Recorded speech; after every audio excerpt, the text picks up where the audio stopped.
In 2023, the Mariners missed the playoffs by one game, and the offseason started with Cal Raleigh criticizing the ownership. Sometimes you have to go out and you have to buy, and that's just the name of the game. And Jerry Dipoto making controversial statements. So we're actually doing the fan base a favor. The offseason seemed to get worse as the Mariners traded away Eugenio Suarez and Jared Kelenic, only to validate the cheap ownership run by John Stanton. However, at the start of 2024, the Mariners turned around and made key trades to bring back Mitch Haniger, traded for more key players in Luke Raley, Jorge Polanco, and Gregory Santos. The team seems to be in much better shape, especially with their solid spring training performance. But the team is dealing with injuries in the bullpen, and Brian Wu will start the 2024 season on the IL. Hopefully the other players can step up. Will the Mariners deal with these initial injuries and go off to a good start? We can only find out. Mariners, Red Sox, next.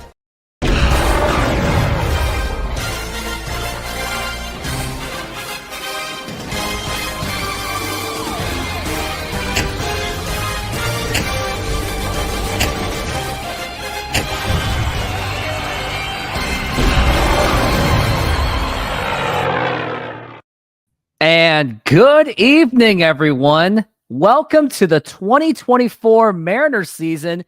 It is finally here. This is the Rooftop Sports, and I just want to say thank you very much for being part of the growth of the channel, especially from last year. And all I can say is I am looking forward to another season of Mariners baseball. Now, the game is not until another hour away, so bear with me, but I do have some things to talk about for the season. But before we do, let's hit that like button, subscribe, and hit that notification bell, and also donate to the channel as well. That will also help the growth. And also use that QR code if you are on a computer or a TV, so you can donate on that as well. So I'm trying to make it as easy as possible for everyone else. And yep, that's C Films. Thank you very much for joining the show. He will also be moderating this show, so make sure to take his advice and listen to anything he says. But before I get started, I'm going to start promoting on my Instagram part of my show, because Instagram social media, because I just got to do that. So let's go ahead and get that going. I just got to promote the link so I know that everyone knows that I'm on this show. All right, it's going to go on Instagram, and here we go. It is now posted on Instagram. So Mariners 24 season is here, and now I've got to take a look at the roster, the final roster for the Mariners, as that was just posted this morning. I mean, if I wasn't on my day job, I definitely would have said some words on it. But let's take a look and see what the final roster is, if the Mariners even posted it, which I don't even think they did, but we'll find out. And I'm taking a look through the entire thing and haven't really seen anything. All right, here's the 26-man roster for the Mariners. For infield, J.P. Crawford, exactly what you would expected. He is the starting shortstop for the Seattle Mariners. Then you got Ty France, first base, Jorge Polanco, second base. Josh Rojas and Luis Urias will be on the third base platooning, and you would have expected them to be on that third base end. Let's go with the catchers. We got Cal Raleigh and Sebi Zavala, which we would have expected. Now, I'm a little bit nervous about Sebi Zavala just because that, man, he just doesn't really have the bat. But if he has a solid defense, I guess we can live with it. But that lack of offense from him that was vacated by Tom Murphy, which I really do miss deeply, who just signed a contract with the Giants, that will be a huge thing to miss. Then we got, for DH, we got Mitch Garver, which I'll be excited about. Hopefully his health will hold up, and hopefully he doesn't suffer any kind of injuries. And I'm also going to the Root Sports, because I did subscribe to that through the Xfinity. Oh my gosh, it was really expensive. People don't realize how expensive it really is. And I did it so I can do these live shows, so that maybe you fans don't really have to. And also, later in the show, we're going to have... Oh, looks like UrinatingTree is going to be here already. Wow. I'm going to send that link to him already. And looks like we'll be good to go with UrinatingTree being on this show. So UrinatingTree is about to join my show. Looks like he just messaged me. Now let's go over to the rest of the lineup as I shall. We got Dominic Canzone as outfield. He'll be probably left field or right field. Then we got Mitch Haniger and Julio Rodriguez. I don't expect Mitch Haniger to have that full-time thing. And then infield and outfield, that's the utility players. We got Dylan Moore and Luke Raley. So it looks like Ty France and Luke Raley may be platooning off of each other. Dylan Moore, who's had a great spring training, hopefully he can translate that and forget about 2023 troubles. And hopefully he can step up and be a huge part of that team once again. And let's take a look and see what else that we are to expect from the starting lineup, not the starting lineup, but the bullpen. Now let's take a look at the starting rotation. We got Luis Castillo, George Kirby, Logan Gilbert, Bryce Miller, and Emerson Hancock are to be your starters. And then for the bullpen, with the ones that you would expected, Andres Munoz, Taylor Saucedo, Gabe Spire, Ryan Stanek, Trent Thornton, and the ones that I didn't really expect, they were Austin Voth, Colin Schneider, and Cody Bolton. I definitely am curious about how these guys did throughout that spring training. And I want to see if that was even a good decision to do, because I was hoping for like Tyson Miller to be a part of it. And they're not even showing anything on the statistics line. Let's see if I can, it doesn't even show a thing, really. All right, spring training. Let's take a look at Tyson Miller, who I think should have gotten opportunities. He had 9 innings pitched. He struck out 12 batters of a 2-walk ratio. How did you not get that guy in there? And let's take a look at the other guys that were actually called up, like Austin Voth with a 3.60, 8 strikeouts to 1 walk. Okay. Cody Bolton didn't really give up anything. He didn't really pitch that much either. And then another pitcher that was on there. We got Paul, my friend. Let's go, Ems. This is our year. Don't jinx it, buddy. Don't do that. Let's take a look at the other guy, Cody Bolton, and then Colin Schneider. Let's take a look at Colin Schneider's numbers. 7.71 ERA, but he had 8 strikeouts. I question that very much. I think I would have rather put Tyson Miller, who played much better, in 6 innings pitched, or 9 innings pitched. Again, 12 strikeouts and 2 walks. So I would have just gone with the hot hand approach. But I mean, what do I know? I'm just a fan personally. So that's the final roster as I'm seeing. Now, I don't know what else to expect. And didn't send him the message. All right, UrinatingTree there. That is for yours. Link to show. All right.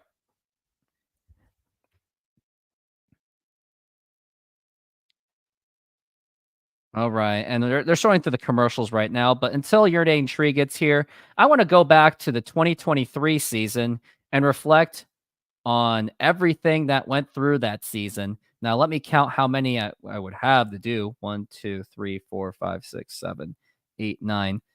So it will start with a can zone catch. What am I talking about? Don't know.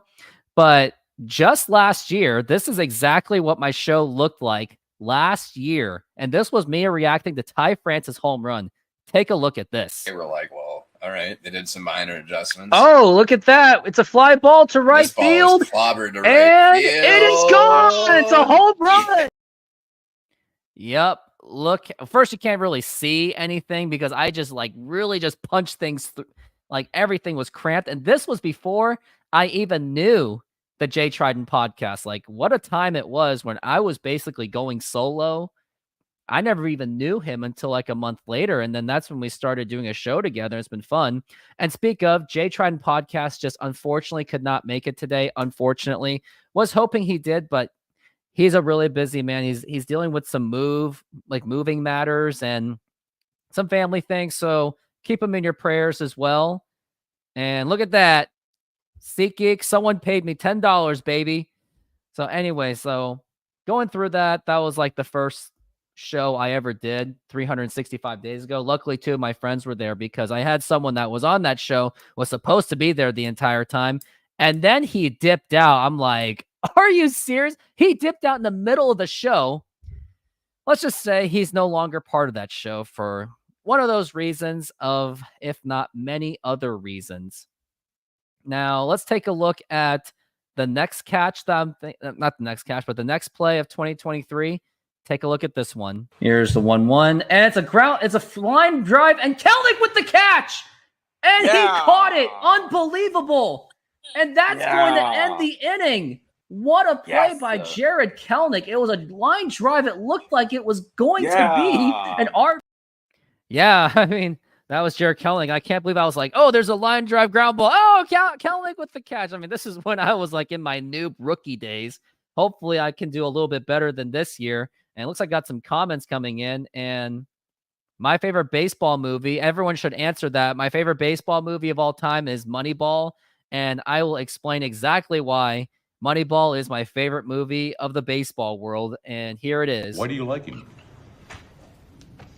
Because he gets on base. Yep, that was my most favorite scene. I really liked when it was about the 2002 Oakland A's. Too bad it came at the expense of the Seattle Mariners. And Chris, I can't wait either.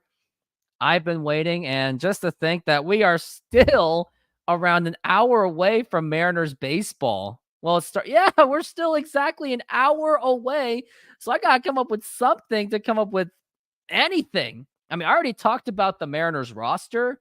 So yeah, the Mariners roster, how I feel about it. I disagree with one of those moves. I think Tyson Miller should have gotten the nod. I mean, it's not like he's a very young guy. He's probably in his mid-20s. I can take a look and see how old Tyson Miller really is. Yeah, Tyson Miller's 28 years old, so he should be at the Major League Baseball level. Am I doing fantasy baseball? Yes, I am. And you know what? With all the time in the world we have, I might as well just read you off on who I have on my team. As soon as this thing loads, of course. All right, here's my team so far, so bear with me. And this is an 8-team league, so keep that in mind. First, I got Will Smith as my catcher, who just signed a big contract. Then I got Cody Bellinger of the Cubs, Ketel Marte of the Diamondbacks, Manny Machado, third base, who's 0 for 3, did score a run, though. De La Cruz of the Cincinnati Reds got me a stolen base. Julio Rodriguez will be starting tonight. Fernando Tatis Jr., Evan Carter. Then you got Dominic Canzone. We got Chisholm Jr., Salvador Perez, Trey Turner, and Brandon Nimmo. Those are my hitters. Then we got George Kirby, Logan Gilbert, Edwin Diaz, another Diaz, Bryce Miller, and Chris Bassett. You see the Mariners walk-up song list. Going to miss the Jared Kelnick Sweet Home Alabama. Yeah, I'm going to miss a lot of things about Jared Kelnick. I really miss the guy already. I wonder how in the world that he even did today, because I was going to draft him on my fantasy baseball team, but I didn't do it because I just didn't have a reason to. And I just wanted Canzone on my team. But let's take a look at how they even did today. We're going to look at the Braves. The game was postponed, so they're not going to even play anyway. Will Smith is on my fantasy. Yeah, Will Smith is also a baseball player. Yes, he's an actor, but there's another Will Smith. And interestingly, they're both California-type people, I guess. Isn't that interesting connection? So you got 2 Will Smiths in Los Angeles right now, I guess. And wow, just very interesting. So yeah, that's my fantasy baseball team. I don't really expect much to do it last year. I mean, last year I made it to the playoffs, but then lost in the semifinals. And now we're just waiting for some Mariners baseball. So let me get some water, if I even have water. Here it is. Oh, and there's my Mariners hat. I better put that on. And let me take a quick water break, shall I? Definitely going to need this to last the entire game. Luckily, it's a big one. I mean, this thing is huge. I got this thing at Best Buy, if you're wondering where in the world I got that. All right, I'm going to show another highlight. Now, this is a video where I met the Jay Trident podcast.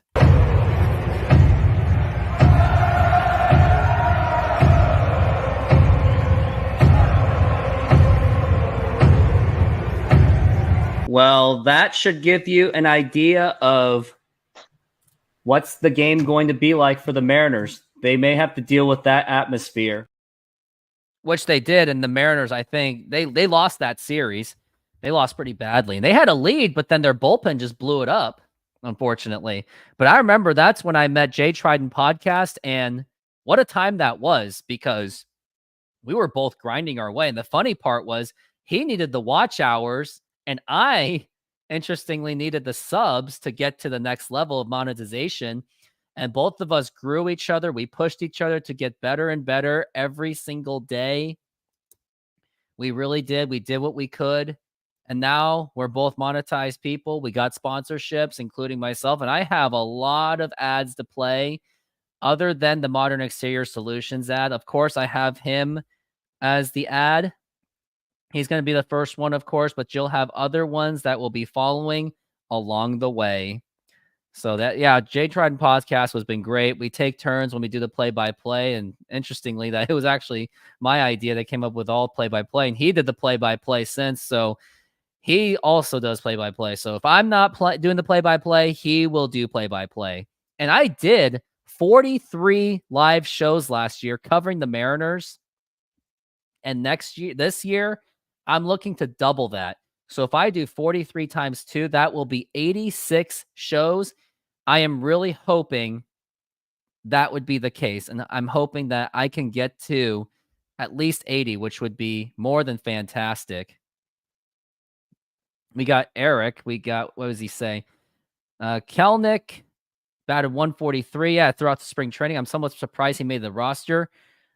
Doesn't he have any options? I mean, I don't really know about the whole Jared Kelnick situation. I mean, could they have put him in? I mean, maybe it's just spring train. Don't forget that last year, Cooper Hummel and Tommy LaStella did pretty decent in the spring training, and then they were complete butts in the regular season. So maybe spring training is just a small sample size. So I don't really know. Oh yeah, Chris, you did tell me you bought the ticket code, the SeatGeek code. Games on Monday. Can't wait against the Cleveland Guardians. I remember you told me that. Never quit your day job, though. Nope, I cannot quit my day job. But my day job situation did get better scheduling-wise, so I do now have more time to cover the Mariners games. So yeah, that will be something to look forward to, that I will have more opportunities to grind through this entire regular season. Yep, let's go. Absolutely. And now I want to show the next clip. Here it is. And this is, I'll show this one later, but here is when Jared Kelnick struck out. Here it was. No, it's 2-2. I beg your pardon. I said 3-2. 2-2 on Jared Kelnick.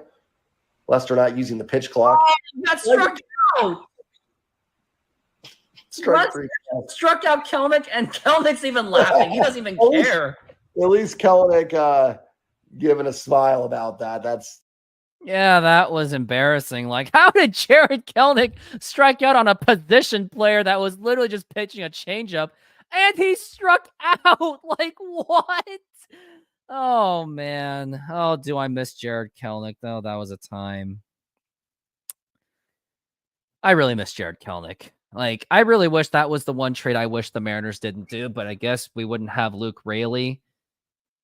But Jared Kelnick would have been a really nice player to have. And they're showing Jorge Polanco on the screen right now. 17 games, batted .419, 17 RBIs, and 10 runs. Imagine if he can put numbers like that in the first month of the season. I will more than take that. Didn't have Root Sports for months because I didn't want to pay for Xfinity. So I got Fubo TV and ready for it. And you also have me. And the reason why I'm also doing shows like this is because I want to give fans the opportunity, if they don't want to pay for Xfinity, if they don't want to pay for Fubo, if they don't want to pay for the MLB app, if they don't have T-Mobile, they can tune into me where I can give the play-by-play, and you get to see the part of me. Maybe I'll do some more fun things throughout the regular season. And the other thing I'm looking to do, and at the end of the game, I'm also looking to provide fans an opportunity to call into my show and then have the fans express their feelings. So we'll see how that goes. I'm going to have to make the QR code on that. But man, it really sucks that these cable companies really put up the price and the Mariners were not willing to to cover the tab because, cheap ownership, because Arizona Diamondbacks figured it out. They found a way to please their fans and provide what they need to provide for their fan base. But the Mariners, they didn't seem to care because John Stanton, he's quite a guy, and he's been part of the controversy throughout the entire offseason, unfortunately. And it's really unfortunate that we're being pretty much forced to talk about stuff like this. And I don't really like to. And I know that my friend Northwest Sports Fanatics, he did not want me to have that kind of a negative feeling. But hey, I'm just stating the facts, my friend. But now I'm going to make a new thing. Call into my show.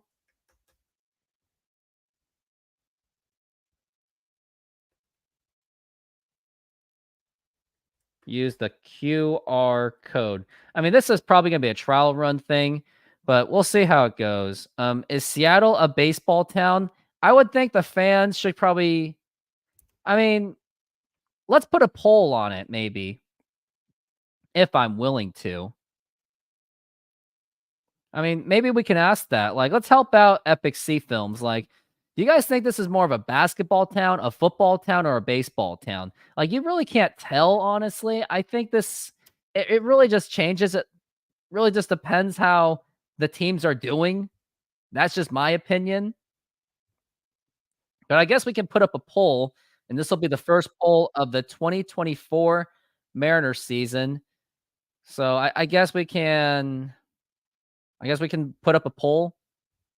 And I just got one subscriber, so thank you very much. I'm at 1449, 51 away from 1500, which will be a huge jump for me.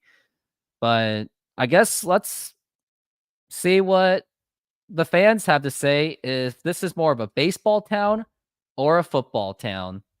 Now we're going to engage with the audience. We're going to start the poll. Is Seattle a football town or baseball town? So we'll put that in there, at least until maybe UrinatingTree gets here. But I just started that poll, so go ahead and answer all those questions. And while we're still waiting, I'm going to make the QR code to allow the fans to be a part of the show. So I'm going to do that right now. All right, let's go find it. I got to find the link for my show. Here it is.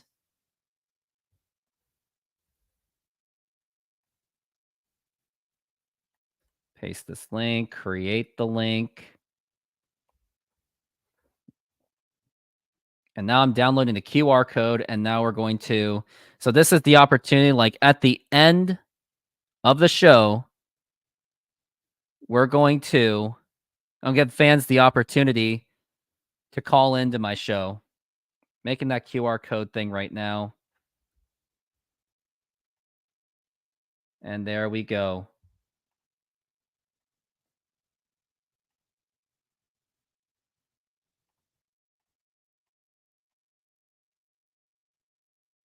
And in the meantime, looks like Eric's got something to say. I haven't been in Seattle in about 5 years, but from the Soto Mojo, 2 outs, so what, to the day up to the Seahawks won the Super Bowl. In fact, it was a baseball town more than ever even more so after the Sonics era. And it's really sad that the Sonics era is over. We don't have a basketball team. I really hope we get a basketball team someday. But with that NBA TV market deal or whatever in the world is going on, maybe there's an opportunity. So we will just have to wait and see. And now I got, where is it? All right, I'm going to upload something.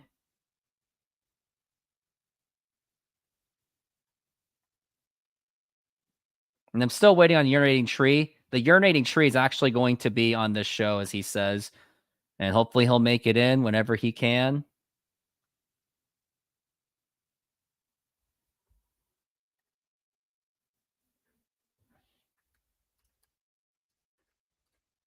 I think he said it's going to be more of the middle of the game kind of thing, so we'll see. Charlton, our chat room, remember to vote on the poll. Yep, thank you very much for the reminder. And also remember to donate to the channel as well. Yep. You're gonna have to wait on that. And C Films and the other guy with the Korean name, he's also gonna remind you guys to subscribe to my channel, like, and donate to the channel as well. And while they are doing that, I'm gonna show another highlight moment of the 2023 Mariners.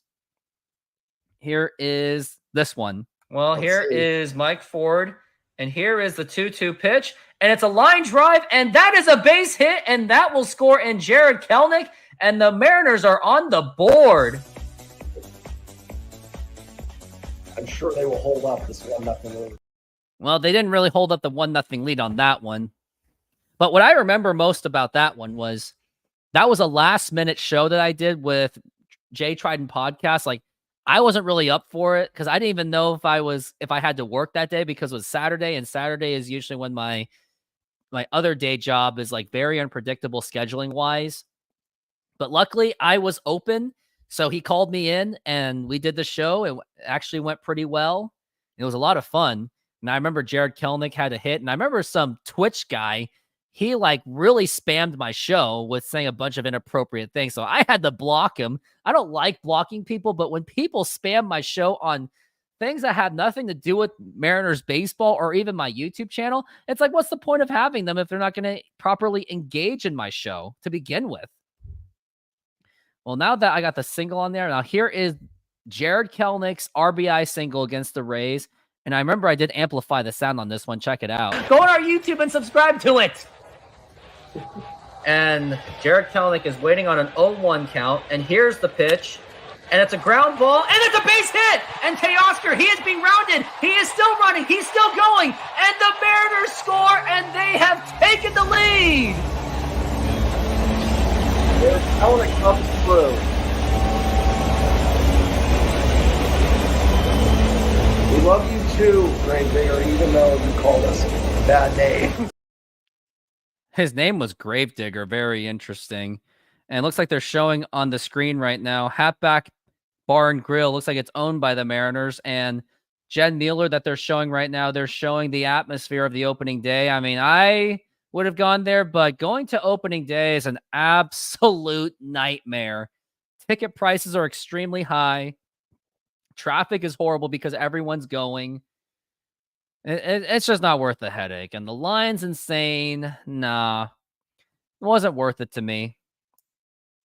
So I chose not to go because I'd rather just do the live show to begin with anyway. Because, you know, it's free. And in some ways I get paid to do it as well. So I'd rather just do that.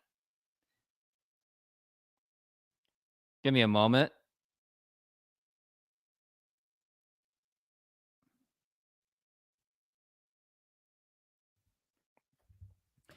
All right. What did Born in 78 say? What gets me is every team seems they want to correct the problems or have a winning organization mentally, except when it comes to the Mariners, which sucks because I want them to win. And we want them to win. It's just we have a guy like John Stanton, and he said some of the most cringiest things when he was on King 5 the other day. The most thing that really stood out the most when he was like, oh, yeah, I feel Cal Raleigh's pain. I feel his pain. I felt the pain for him. But it's like actions speak louder than words. And he didn't do anything about it. The only thing he did was he held the team hostage on the payroll, making Jerry DiPoto and Justin Hollander look really bad. And look how much they did to swing around and make all of these deals to make anything possible. And luckily, the trades look really good and promising. Now the players just really have to perform. And I'm going to check my sound to make sure that it's really good. Looks like sound is just fine and up to par. Now let's go to another highlight of the 2023 Mariners. And here was this one. Everything's Ohtani. The 3-2 again. Line drive. Caught by J.P. Crawford on a line. What a catch by J.P. That will end the ball game. That was destined for center field. And Yeah, that was when I was really scared of the bullpen because they started to screw up. So I put on my sleeping mask because I just didn't want to see it. So I made Trident. I made him call the game. So it was only on his call. I could only know what the game was going on because obviously I couldn't see. So he called the game for me. And that's how I was able to know. And I was really relieved when the Mariners won that game. And that was right after that Paul Sewald trade, which I was still enraged about. Oh, and looks like I got a new member. Thank you very much, Eric, for joining that membership. And just out of curiosity, my friend, which one did you join? If you don't mind telling me which one it is, I wonder what you did join. And I really do appreciate it very much. And thank you. And with your contributions, you will be a huge part of the growth, and my channel can only go up from there. I just don't know which one you joined. I mean, which one did you join? You joined Rooftop Fans. I do appreciate that. Now, if you did join the $5 tier, which, you know what, I'll show you the advertisement for it because I really did spend a lot of time making all these ads, but here is, if I have it. Looks like I don't have it. Okay, here it is. I will show you in just moments while I bring it back to the right order because I got to do everything chronologically. Just got to bring it down. And too bad it will not drag down, unfortunately. But yeah, I'm also going to advertise for the membership, and here's what it looks like. Since 2022, I have been growing this YouTube channel, and I just want to say thank you very much for being part of the growth and for the future. I now have memberships to offer for you. I got two different ones. I got Rooftop Fans and Rooftop Super Fans. For Rooftop Fans, which is $1.99 per month, you'll get loyalty badges to give you priorities for responses to comments, and you will even have access to special emojis that I made myself. As for Rooftop Super Fans, which is $4.99 per month, you will not only get the benefits of Rooftop Fans, you will also get priority to future videos, including nostalgic videos. So go ahead and check out my membership, and thank you for your support. Yeah, so if you could join that membership, that'd be great. And once again, it is $2 per month for my simple Rooftop Fans, where you get a nice little badge and priority to comments. And the $5 one is you'll get priority to some of my exclusive pre-release nostalgic videos of the future, which I do have a couple planned within the next couple months. It's going to be more basketball related, but I won't say what it is exactly. And yeah, thanks for the shout out as well. And what we got here, best pitching staff plus Julio Rodriguez, Los Bomberos, 100 wins. I don't know. It's a lot to expect. 101 wins. Like, I'm just hoping around 80 with a playoff berth. And looks like they're having some kind of like pregame festivities. I have no idea what's going on. I gotta take a look and see what it is. They're just doing some kind of like trident. Like, this guy's doing some stunt thing with a trident. Hope he doesn't stab himself doing all of that. And just so you know, we have less than 40 minutes until the game begins. And I, once again, couldn't be any more excited just to do a show for everyone where I'm doing the play-by-play. And it looks like I got some more videos to show for the 2023 Mariners season in reflection. Here is the next one I did. And now here's the 0-1 pitch. And that is a fly ball. And that looks like it's in the gap. And that will drop in for a base hit. J.P. Crawford, is he going to be waved around home? And he is getting waved. His helmet fell off. And no throw to the plate. And the Mariners get the insurance run. It is now 7-5 Mariners. And the Mariners get the insurance. And what a double by Eugenio Suarez. What a clutch moment for the good vibes only. All right, guys, good vibes only. Don't forget it. That was a really big moment for my channel at that time because, man, what do I really want to say? Like, I don't know if I really want to say it too much, but that game was day after a very significant event. Let's just say I was just going through a lot of stress at the time. And there was a time I just wanted to sleep because I was just working all day, just exhausted. And then I stepped up and did a show, and I was a couple innings late to the game, and I still showed up, and I got 5 subscribers out of it. It was a really good day. It was really fun. You saw the Angels game today. Angel season is over. Are you overreacting? I mean, the Angels don't really look like they're in a really good position right now. The Angels are just a disaster to begin with. I mean, I can't help but say that the Angels are an absolute disaster because they don't have Shohei Ohtani anymore. And speak of Ohtani, what a terrible situation that he is in. And looks like that interpreter really is taking the fall. And looks like they're doing some kind of like introduction.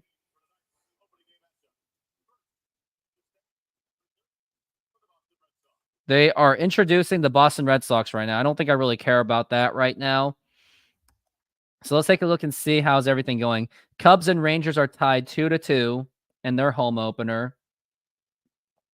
Angels got absolutely destroyed to Baltimore. I mean, when you're playing Baltimore, I mean, what do you really expect? But man, Sandoval just got really just beat up really badly. Dodgers won. I wonder how Shohei Ohtani did on his first game as he's still playing through all those scandals. He was 2 for 3. And Mookie Betts hit a home run. Freeman hit a home run. And to destroy the St. Louis Cardinals. And they're going through the Boston staff right now. And as soon as the Mariners ones are up there, we'll find out and see. I guess we'll find out and see where, well, who's going to be there. We got Iron Beard. Sounds like you're a new part of the show. Go M's. Yeah. Donate to the channel, subscribe to the channel, like the video that it is doing right now to really grow this channel, or even join the membership. So we all know why Ohtani didn't visit the Mariners. Too busy at that horse track. Sounds about right, I would say. There was a Trout home run, I guess. And oh man, I'm really missing. Heard Nelson Cruz is throwing out. Anyone else at the stadium? I don't know who's exactly at the stadium, but I heard that Couch GM, the other fellow Mariner YouTuber, he is there right now. It just kills me about last year because M's were ahead of Texas and Houston because Stanton the cheap didn't want to spend, so he lost and didn't even go for the wild card. Yeah, I know. Didn't even get that. That was the worst part. And let's go to the next part. And also the other thing I have for you guys is because it's opening day, they may play the national anthem. And if they're playing the national anthem right at the same time, I will sing it myself and I'll stand up for it. And looks like they are introducing the Mariners. Yep, they're showing that hype video to make you feel really excited about this Mariners season. I mean, everyone has reasons to be excited. It's a really good young team, but can the Mariners find a way to get through these injury problems? No one really knows right now. But they're going to introduce the players right now. So I'm going to go through every single one of them and see what these players are all about.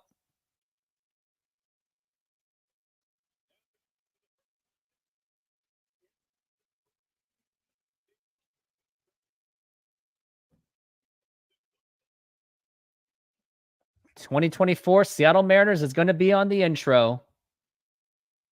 Iron Beard, come on, don't jinx it, buddy.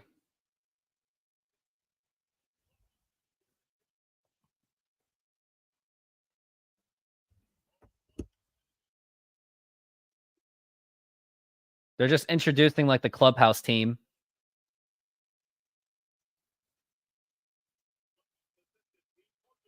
Pete Fortune, clubhouse assistant.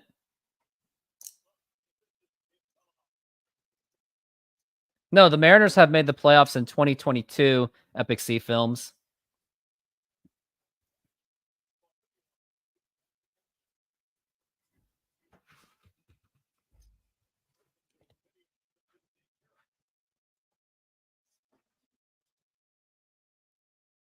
They're not really, they haven't introduced the players yet. They're just introducing like the staff members.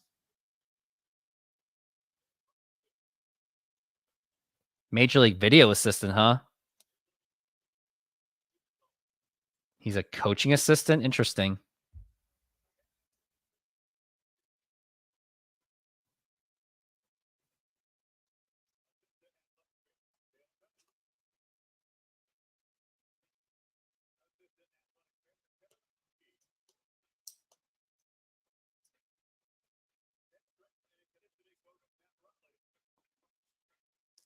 So they're just showing all the staff members, but I wouldn't know.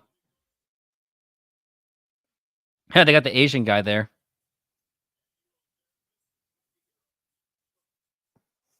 Kazuhiro Yamamoto?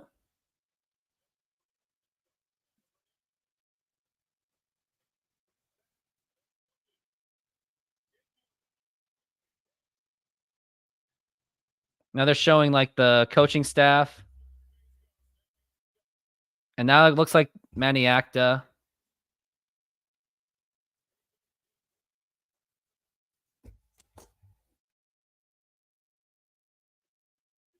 Hitting coaches who they're going over.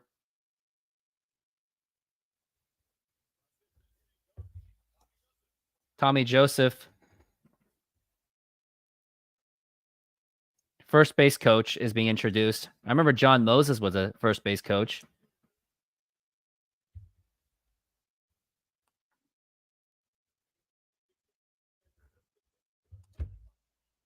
Danny Farquhar is back on this team. Interesting. Where'd all the time go?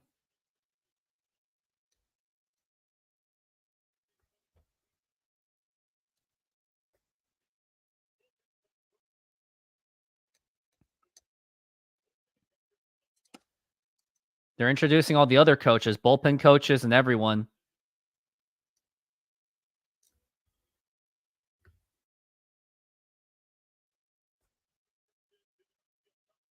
Right field tunnel. They're introducing everyone on the right field tunnel. These are all the players that are going to be walking out.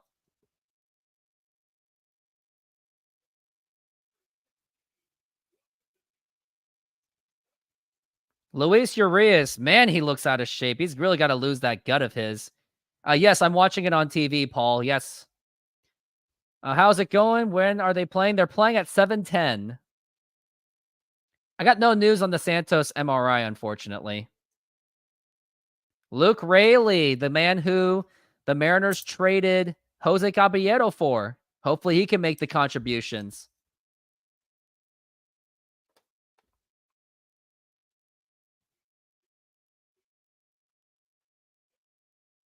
Dylan Moore, one of the more beloved players of the Mariners. Utility player, too. Sam Haggerty didn't even make the team.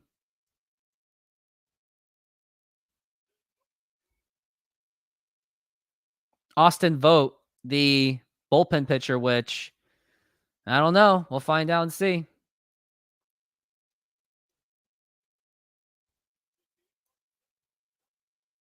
Sebi Zavala, backup catcher for the Mariners, who I'm kind of nervous about. Yes, Mariners do have the most travel time throughout the season. I have no idea about the whole Oakland situation.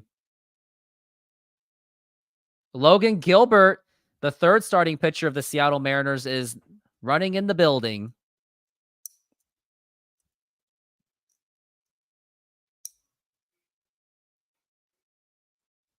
Sebi, I just don't like his bat. Hope his defense makes up for it, though. Ryan Stanek, for after Houston, he was off the Houston Astros. Hopefully he can make some contributions.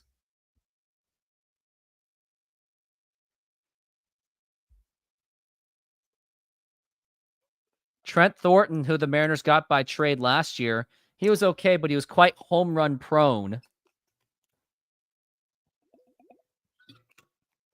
Jay Trident Podcast, unfortunately, won't be able to make it tonight. Still waiting on the urinating tree, though. Bryce Miller is running out of the building.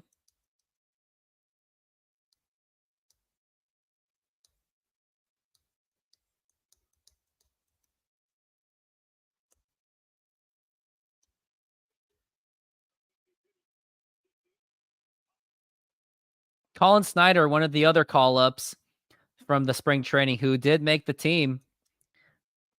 As much as I don't agree with these moves, I mean, it's still a very exciting moment for these players.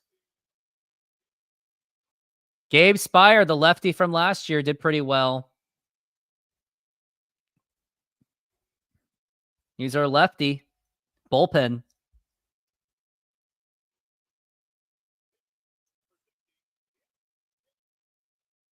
Taylor Saucedo, the lefty. He was a very well-loved guy. He's also a Twitch star, too. UrinatingTree is projected around the middle of the game. Emerson Hancock, who got the 5th starting position in replacement of Brian Wu.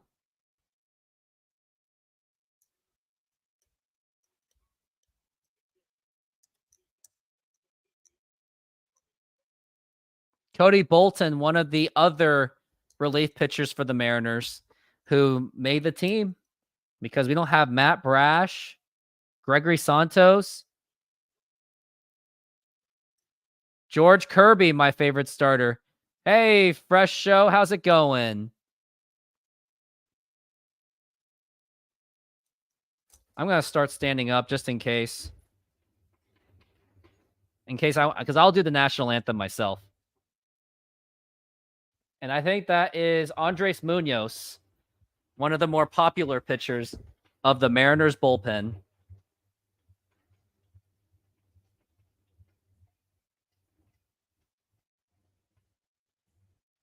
And manager Scott Service, I don't really like him. I'm sorry. I just can't help it. I just don't think he's a good manager. But Scott Service is running out, probably getting that standing ovation. Everyone loves Scott Service. The players love Scott Service.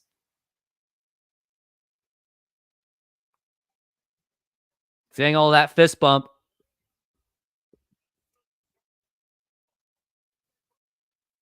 JP Crawford, the man who hit that huge walk-off home run, and he's running out with that trident going, let's bleep and go!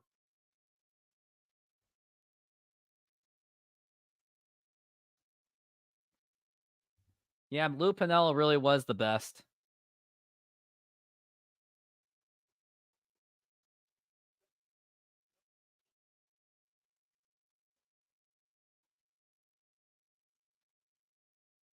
Julio Rodriguez, known as a no-fly zone, in case you missed that commercial that he had with Ichiro.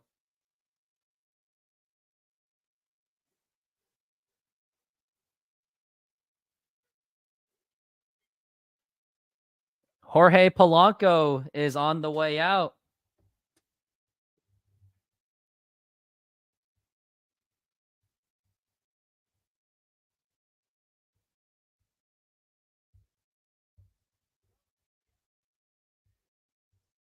Mitch Garver's on the way out.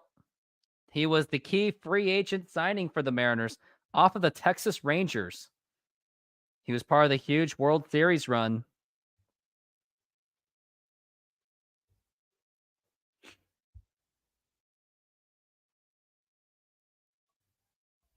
Cal Raleigh is running. Well, he's not running. He's just playing catch.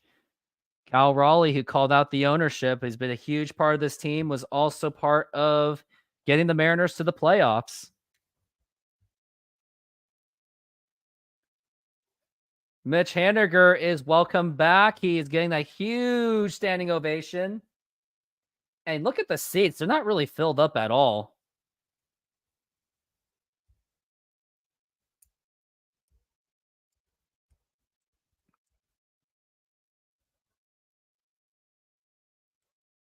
Dominic Canzone. We're expecting big things from him this season, especially off of that Paul Sewald trade.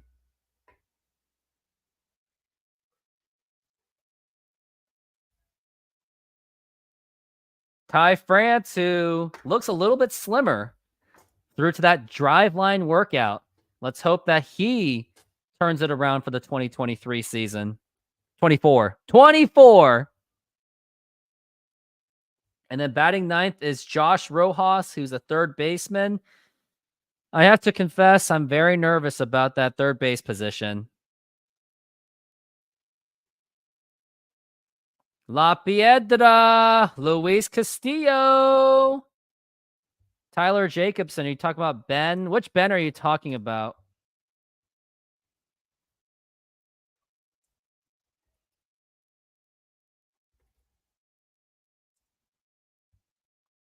If it's Ben Gamble, that's no. Ben Williamson?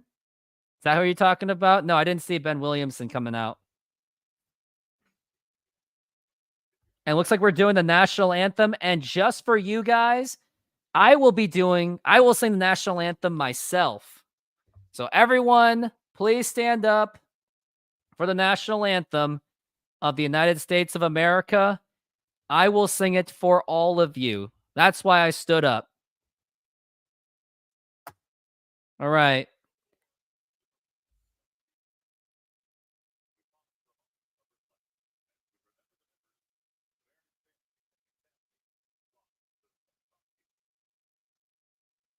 They're talking about the last Mariners people that passed away.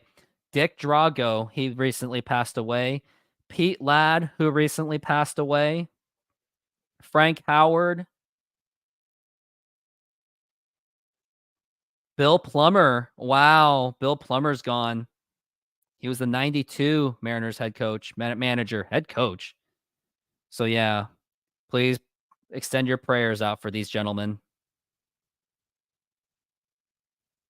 And now I'll be singing the national anthem in just moments.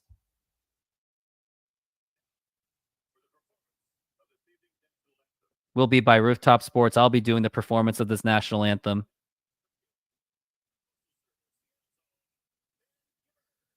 Ben Gibbert. But I will sing it myself.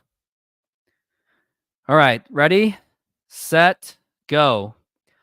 Oh, say, can you see by the dawn's early light what so proudly we hailed at the twilight's last gleaming, whose broad stripes and bright stars through the perilous fight o'er the ramparts we watch were so gallantly streaming, and the rocket's red glare, the bombs bursting in air, give proof through the night that our flag was still there.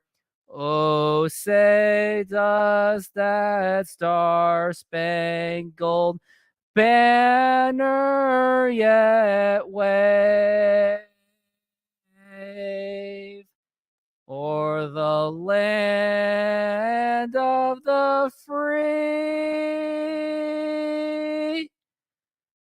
and the home of the brave.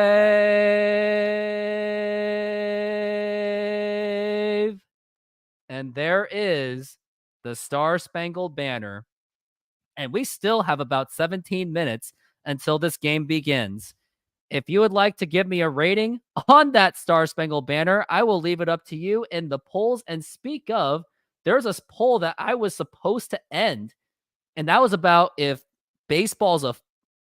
Mariners Seattle's a football city or a baseball city. And unfortunately, I don't even see the results. So I guess I don't know.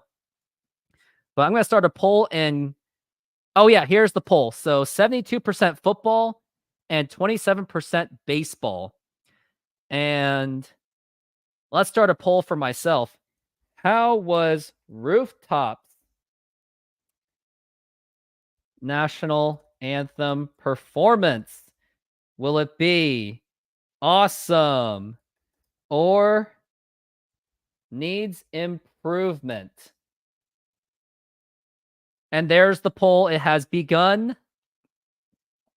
All right, what do we got here? Sleepy, one of my other members. Get on that poll, folks. Horrible? Of course you would say that, veteran. I did a better job than U.S. Olympic Carl Lewis. Remember, he was like, and the Rockets, red glare. Uh-oh. Hey, I'll make up for it this time. Honestly, that was my favorite performance because it was just so funny. Oh, yeah, I can sit. I forgot about that. So I'm going to start sitting my butt down. Yeah, I really needed that seat really badly. Now I'm waiting on for the polls of the voting of how I did. Big Dumper's Dive Bar went live. Love to hear Dave's voice. My, oh my, I would love to as well. Come back and join the group, broski. You kicked me out of the group, bro. You even like me on the group. Send me the invite and we'll talk. And send the link on this channel as well, so you can get other people to join you.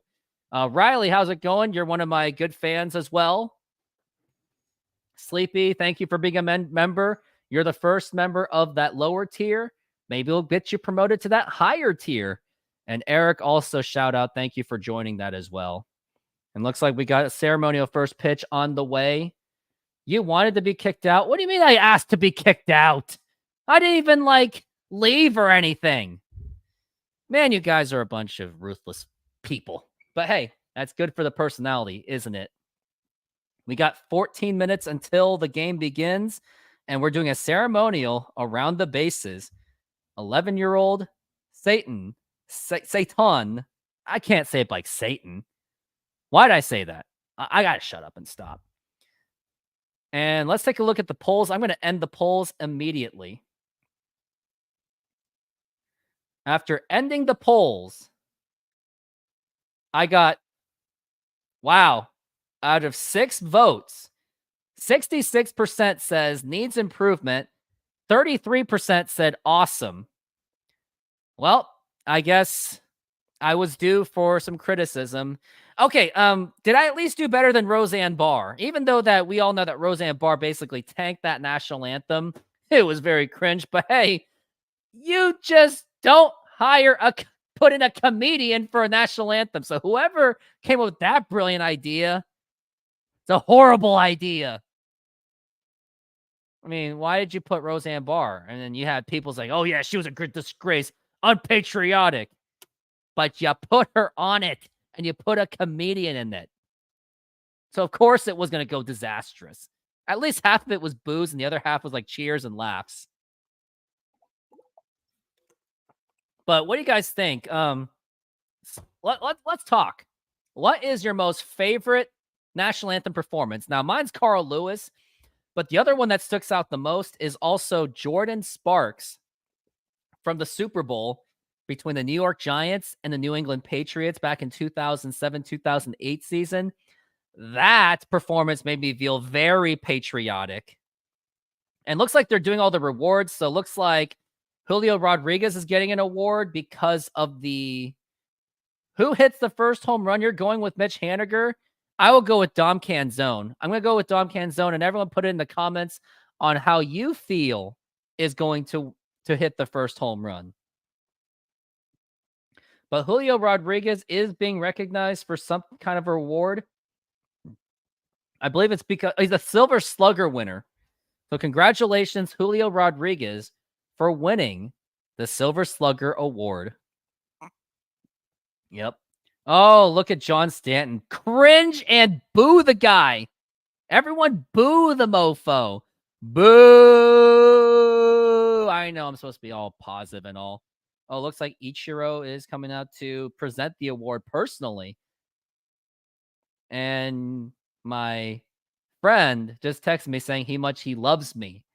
You didn't love my national anthem performance, so... But Ichiro and Julio Rodriguez, they're showing off. And also, here's how things are going to work in this show going forward. So at the top of after the top of the inning, I'm going to show the commercial of myself, of like all the small businesses that I'm helping. And also after that, then I'm going to show like Mariners highlights or whatever I'm reflecting on, and showing the Mariners commercial as well. No Fly Zone was a fantastic commercial. I think that was easily the best commercial out of the 3. The other 2 were kind of just there. I mean, they were pretty good. And I think they were better than what like 2019 commercials were. You're going with France to hit the home run. So we got Ty France going for the home run. Mitch Haniger is what I'm hearing. Your national anthem wasn't bad, but people's standards are high. That's why you got needs improvement. Okay, that's fair, Mr. Paul Hahn. And looks like The players, are they going to go out onto the field? Not sure yet. We welcome a special guest delivering our ceremonial first pitch. And it's going to be Nelson Cruz. I'm pretty sure it is. Here comes the what? They're showing it on the screen right now. Yep.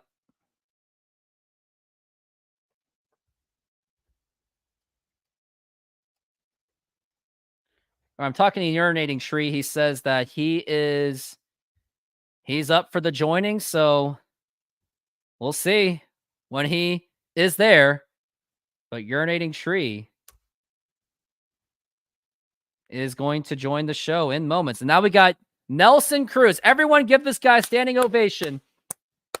He did what he could throughout the early years of Jerry DiPoto, 2015 through 2018. Those were great years where he was averaging nearly 40 home runs a season. He was one of our better hitters, but unfortunately it just did not work out. But his efforts did not go down in vain. So I will always thank him for his contributions. Let's get crazy hype, get our beers and pizza. All I'm getting is water because I just got blood drawn this morning. I was taking a blood test. So, yeah. Cruz could still be a solid DH. Yeah. Yeah, pretty much. But, I mean, he retired. And what kind of a ceremony? Did the ball just go behind him? He just threw it. And it just went back. And, yes, it's Felix. Good for that. Nostalgia. He's blasting himself in those dreadlocks. And Felix couldn't even catch the ball. That sounds exactly how the Mariners during that time explained. That's how you perfectly explained it. Maybe that's bad juju. Let's hope it's not a bad juju for 24. I mean, as much as I'm negative Nancy I am, we all deep down want to see the Mariners win the World Series. Can we all agree with that? We all agree that we would love to see the Mariners win a World Series. And I see that Nelson Cruz is ignoring John Stanton. I kind of like that. But Felix is hugging John Stanton. John Stanton deserves no hugs. Yeah. Like, why? They did not take that serious at all. Fire the Mariners PR department. Yeah. Was not really a good way. And Nelson Cruz retired as a Mariner. Wow. He retired as a Mariner. And that's a really good, that's nice. Could have been Texas. Could have been anyone else, but he chose the Mariners. Yeah, I mean, why did Felix goof that up so badly?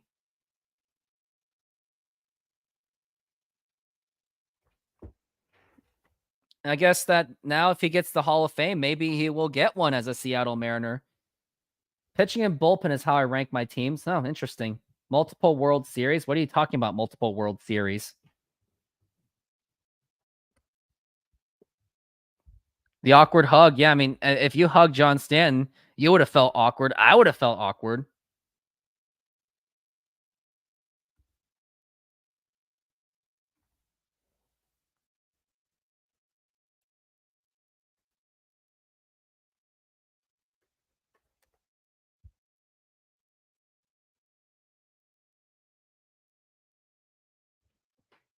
I gotta now tell everyone that the UrinatingTree will be on my show.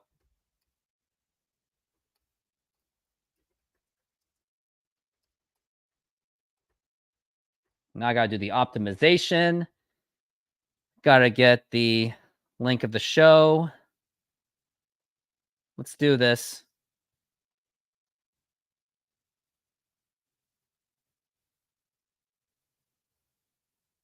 And I just got to find the link for the show. There it is. Just got to copy that. And I'm going to tweet that out.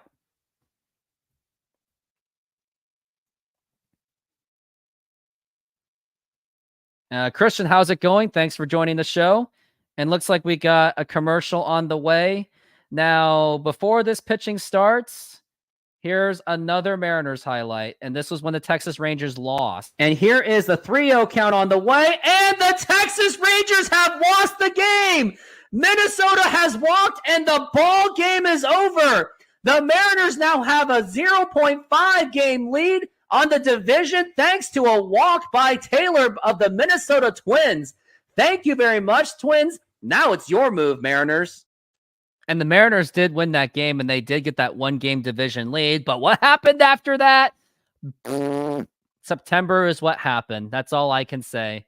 But that's how I reacted to the Texas Rangers losing that game. I was like, the Texas Rangers have lost the game. Oh, and speak of, I think I better go to the little boys' room. So if you'll excuse me, I'm going to do that in just a few moments. Not going to show it, obviously, but this is how I'm going to the bathroom. Modern Exterior Solutions is a fully licensed and insured full-service exterior renovations company serving Seattle and East Side communities. We know that a home is one of your most important possessions. That's why we're committed to providing high-quality, affordable home renovations for each customer's individual budget. We're diverse enough to meet the challenges of any project you put in front of us. Our workmanship minimizes the use of third-party services, and our team works together to meet all your deadlines. Anytime there's a challenge, we work with you to find a solution. We are proud to work with distributors of quality brand products with durable, ample protection from the elements for a variety of applications, including James Hardie siding and trim. Talk with us today about your project's needs, and we can help you solve all the challenges along the way.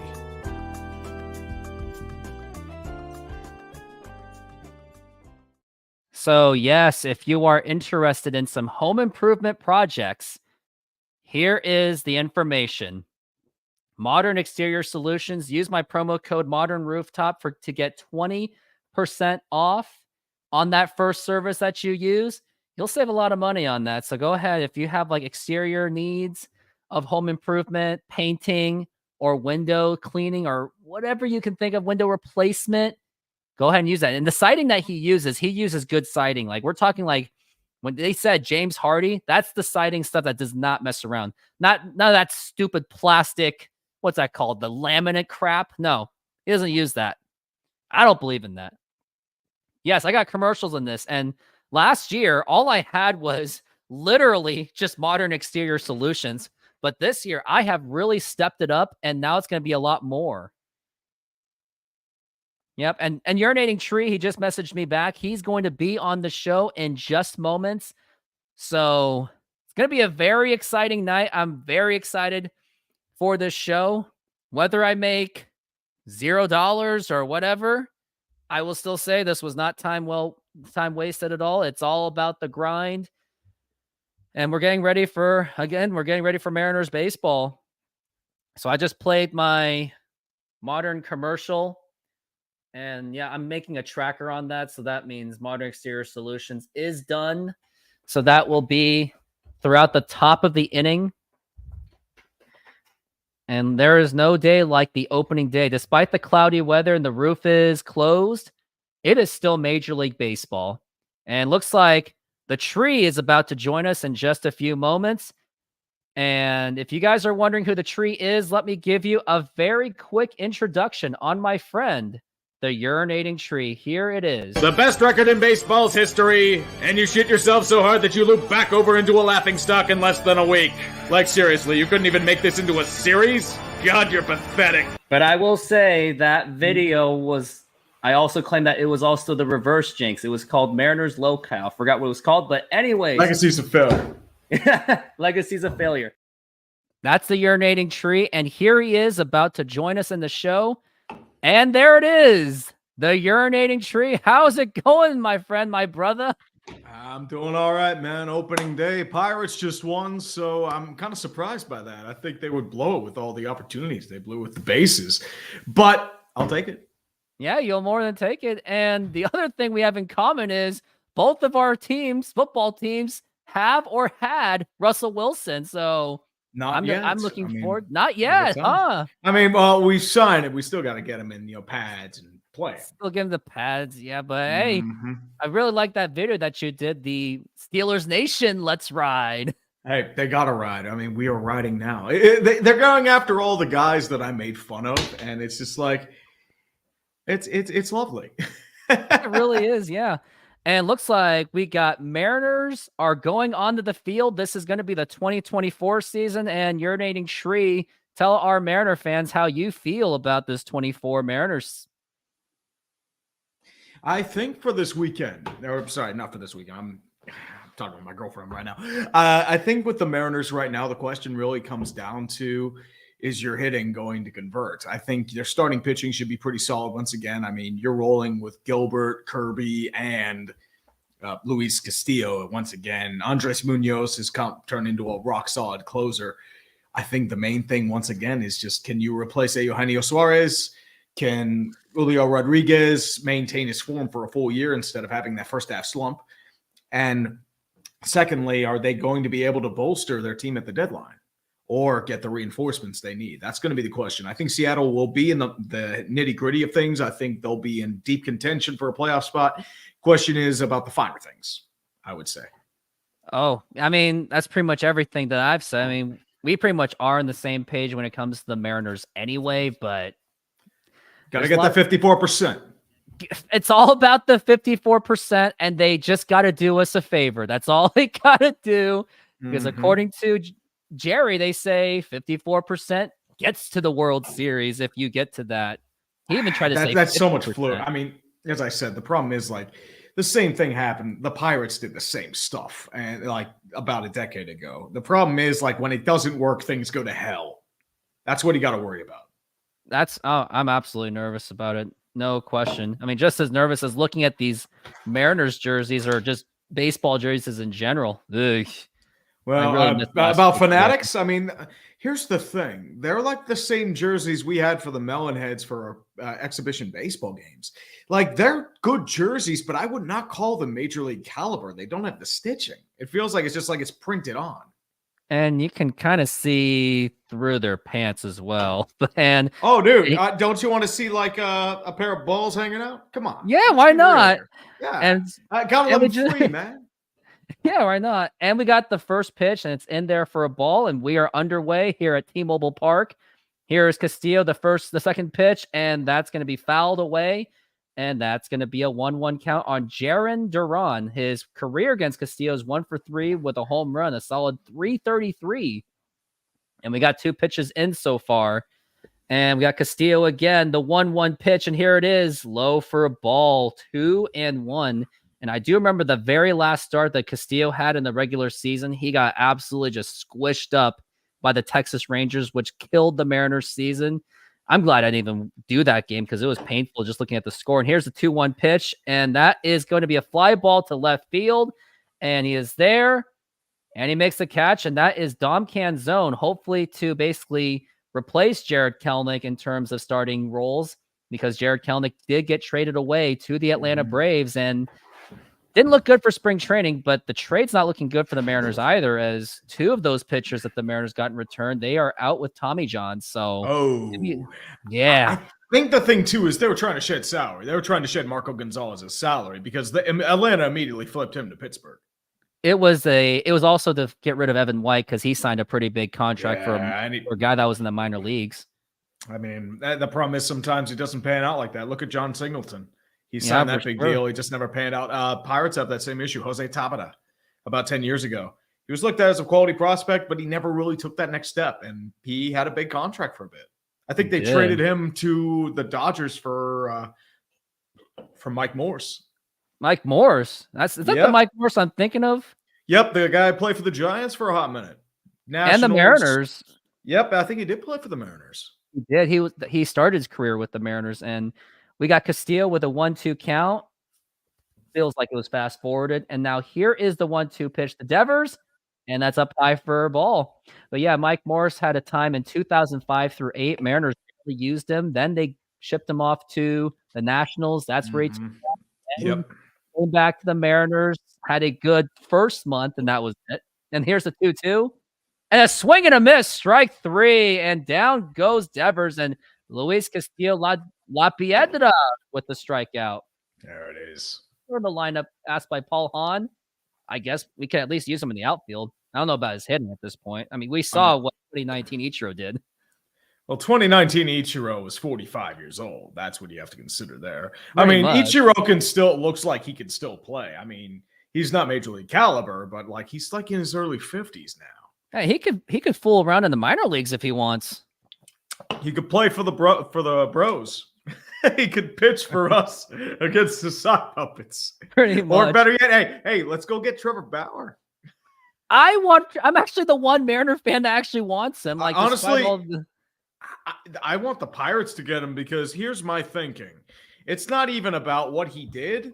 The Pirates they're a team that signed Aroldis Chapman and Domingo Germán. They have no high ground right now when it comes to this sort of morality. Might as well just bring in all the bad players. Where's Elijah Dukes? Bring everyone in, yeah. And Luis Castillo's already at 1-2. It seems like when you do the talking, it's like strike two right there. So maybe let's just do that. I'm actually getting a little bit on the MLB network, but I'm not actually getting the game where I'm at. But it's 2-2 count right now. Oh, the spoilers. Here's the that's a 2-2. All right, I won't spoil it then. I didn't realize it was that far ahead. I remember you're like, bye baseball before the home run happens. That's the only problem when you stream it with cable, because like cable is so much faster than streaming. It's a pain. It really is. 2-2, and that's foul. Yeah, I'm streaming it through my tablet, and us Mariner fans had to pay the extra money just to get the access on any cable network, and I did it because it's for my content. And now we're looking at a 2-2 count for Luis Castillo, the La Piedra. And now here's the 2-2 pitch. And a swing and a miss. Strike three. He pumps the fist. And the side is retired. No runs. No hits. Nobody left on. We go to the bottom of the first. And it's still 0-0. And as commercial break is on the way, here is Mariners commercials I'm going to show. Yes, they're probably going to copyright me, but I could care less. Honestly, I am going to totally lose sleep over losing 10 cents, but here we go. Welcome back. It is the Hot Stove Show. Man, we're really looking forward to this one. Our first chance to catch up with Mariners.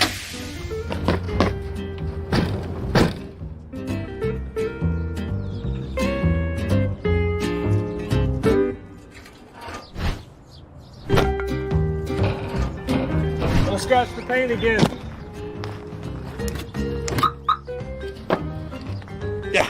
Got to get a better ride to work.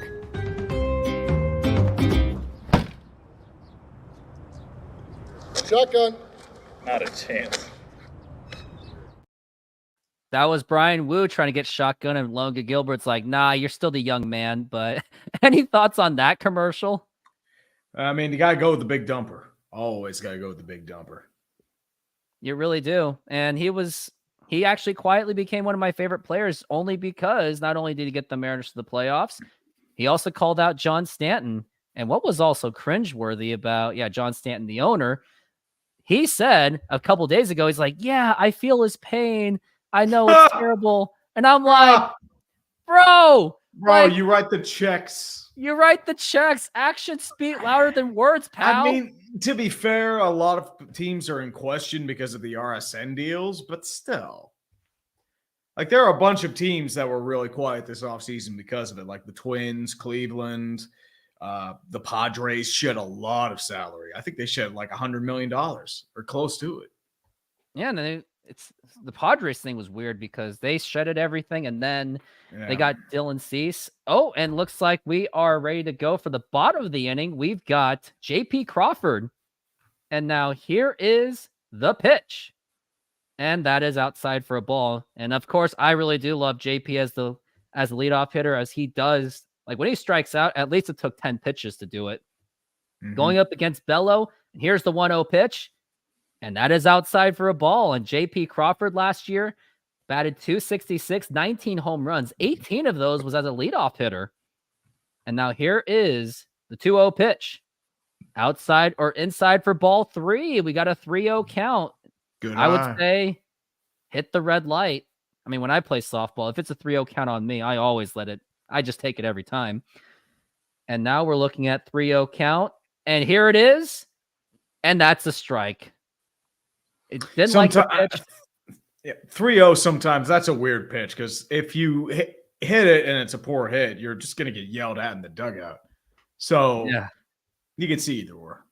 And now here's the 3-1. And no, it's a strike. JP was thinking that it was a ball, but now all of a sudden we're looking at 3-2, and JP Crawford had a little chat with the umpire. Wasn't too bad, but it's a 3-2 count. And now we're looking at the full count. And now here it is. And here's a ground ball right to the second baseman, the throw to first, and it's in time. But hey, at least it took like 6+ pitches to get him out, so I'm not too upset about it. If it was like a 3-pitch strikeout, that would have been concerning. But now we got Julio Rodriguez, the man who's expecting himself to have the MVP season. Like last season, he had like the numbers look good on paper, although he was very inconsistent. And he said he had a not so good season compared to his rookie season. But hopefully he can step up this year, and he's gonna have to. And now here is the pitch to Julio, and that was right on the middle for a strike. That almost looked like a meatball pitch right there. Last year batted .275, 32 home runs, 103 RBIs. And a white Pretty hot good second season. half. And here's the pitch. Swing and a miss, strike 2. That was a quality pitch. Really was. He fooled Quality him. breaking from Brian Bayo. Bayo can't mess with the guy. And now here's already the 0-2 pitch. Outside for a ball, not this time. He got that big 6-year extension from the Red Sox, so they're really banking on him as one of their future starters, especially with Lucas Giolito out for the season. Ooh, yeah, I heard about that. And yeah, Boston seems like a team. It's like they're kind of just, they just feel like, it feels like they're just there. Mm-hmm. Lourdes Gurriel just hit a 2-run home run in Arizona, so Arizona's up 2-0. 2-2, 2-2. And how's Suarez doing? I gotta take a look at that box score. I don't know, but it's, like I said, just it's the bottom of the first. So yeah, we won't know. So probably Eugenio is probably not there yet, but Lourdes pitch. And here's a line drive, and that is gonna drop in for a base hit. And Julio Rodriguez is going to second base, and he will get up there for a stand-up double. And that is the first hit for the 2024 Mariners season. And Julio Rodriguez on second base, waiting to get home. Good piece of hitting by Julio right there. Off-speed breaking pitch hit, just landed in the middle of the zone. Hits it Oppo, lands gently beautiful. And caresses that foul line about like 10 to 15 feet to the right of the foul line. And now you're in business. Oh, absolutely. And the way he swung at it, he looked like he wasn't trying to exactly murder the pitch like he did last year, hence why the 175 strikeouts. And now we've got Jorge Polanco, who the Mariners traded for, which did cost Justin Topa. Last year, 14 home runs in 80 games. And now here's the pitch. Swing and a miss, and he chased that one. That was a pretty good breaking pitch right there. And now we're looking at an 0-1 count already. Played his first 10 seasons with the Minnesota Twins. He was a long timer there. Mm-hmm. We're looking at the 0-1. And now here it is. And now here is a line drive, and that's going to drop in for a base hit. Is Julio running all the way home? No, he's going to stay at third base. I can't tell because I'm not at the game. But now it's a runner on first and third, but there is a double play potential. Let's hope that Mitch Garver doesn't hit into that. But Polanco had a nice base hit. I initially thought it was a soft fly ball to right center. Didn't have enough authority to really take him home. So good call to hold Julio at third. Yeah, and look how the guy from right field ran. I literally have run through like that before, and it drove my teammates nuts on my, because they always keep telling me, just hit the cutoff, man. I never listened to them. Mm-hmm. And now we got Mitch Garver. Mariners have won 14 of the last 17 openers. Now, Mitch Garver, 19 home runs in 87 games, was a huge part of that Texas Rangers World Series run. And still has a good bit of power left. He does. Hopefully he can stay healthy. The only reason why he doesn't have a job in Texas right now is because of Evan Carter and Wyatt Langford. Evan Carter, yeah. I drafted him on my fantasy team. I just had to do it. I mean, I don't blame you, dude. No. 19. And he fell for some reason, because I think most of my league doesn't really know about him, but Mitch Garver. Were they not paying attention in September or October? He was one of the hottest hitters in baseball. Probably weren't. And that's inside for a ball. Now, Evan Carter was hot in the playoffs, too. And I was like, who's Evan Carter? He was one of their top prospects. I remember seeing his name in September when I was working on videos. Like, damn, Evan Carter, look at you Evan Carter, yeah. Now we got a 1-1 pitch to Mitch Garver. And now here is the pitch. And that is outside for a ball, 2-1. On deck will be the big dumper Cal Raleigh, and in the hole will be Mitch Haniger. And you would expect a huge standing ovation for the Mitch Haniger, as he was a huge part of the Mariners organization since 2017 up to 2022. Now he's back on the team. And now We're looking at the 2-1 pitch, and here it is. And here's a ground ball. Looks like a double play ball. The throw to second out, the throw to first, and it's in time for the double play. And that is exactly what I feared with the man on first base. Mariners were threatening, but they leave 2 runners stranded as we go to the top of the second. And now here is another commercial to be played in just a moment. SeatGeek is a mobile ticketing app for sporting events, concerts, and other events. They make the buying experience easier by the app ranking each ticket from 0 to 10 to see if you are getting a good deal, and you can see exactly where you are sitting. I regularly use that app, and I have had nothing but a fantastic experience with SeatGeek. Use my promo code RooftopSports to get $20 off of your first purchase. Link to the code, app, and website will be in the description, so take advantage, and thank you. Yeah, go ahead and use that promo code Rooftop Sports for the $20 off. And the part where I fell down, that was at a minor league baseball game watching the Aqua Sox so I could watch Cole Young and Harry Ford. That was the 7th inning stretch, and I just happened to tumble back. But it did make some content though. It works, man. It definitely works. Keep living. We got setting the tone for the season. Eric says, I don't know, it's the first inning, but doesn't make me feel good that the Mariners left 2 men on base, especially with Julio Rodriguez had a double to make it promising. You guys in my 20s, you actually made my day. I'm actually 32 years old. Dude, I'm 36. Woo! I'm old. Give me a walker. I mean, who would have thought that us in the Gen Y, we're now talking that we're in our 30s. Oh, dude, I'm going to be in my 40s in 4 years. Yeah, my goal by 40 is to make this the breadwinner or have some kind of passive income. That's the goal by 40. So I did sign up for the idea that this will be a decade worth of grind. And if it's a decade, that'll be success, but we'll see. We got Julio Rodriguez bobblehead giveaway. If you would like to go to a Mariners game from Monday through Wednesday next week, go there and get the Julio. I won't because I got a softball game Monday and Tuesday I'm doing the game. And here's La Piedra. And that's a strike. And that was outside of the computer strike zone, but the umpire would think otherwise. And they say it was way inside. It looked like a strike to me anyway. And now Castillo is working on the 0-1 pitch to Tristan Casas. And that was inside for a ball. And looks like we got a college basketball score of Clemson defeating Arizona 77-72. And now here's the 1-1 from Castillo. And that is outside for a ball. We're looking at a 2-1 count. Tristan Casas had a 1.0 plus OPS. 24 home runs last season for the Boston Red Sox. And now 18 pitches in for Castillo. We're looking at the 2-1 count. Still waiting on it. He's taking his time. I wonder if that pitch clock is going down. Not so much. It's 8 seconds left. And here is the 2-1. And that is in there for a strike, just barely. And looking at more college scores because our buddy's putting it up. San Diego's got blown out by UConn, 82-52. And now we're looking at the 2-2 pitch. And here is a ground ball right to Ty France. He'll go to the bag. And that is 1 out so far. Good pitching performance so far by Luis Castillo. Hopefully he can continue that. And hopefully when I have a goal for him for this season is to give up less home runs because although he had a great strikeout to walk ratio, his home runs were up there. And here is former Mariners prospect Tyler O'Neill. Fun fact about him, he was traded away for Marco Gonzalez. And now here's the pitch. And just missed it for a ball.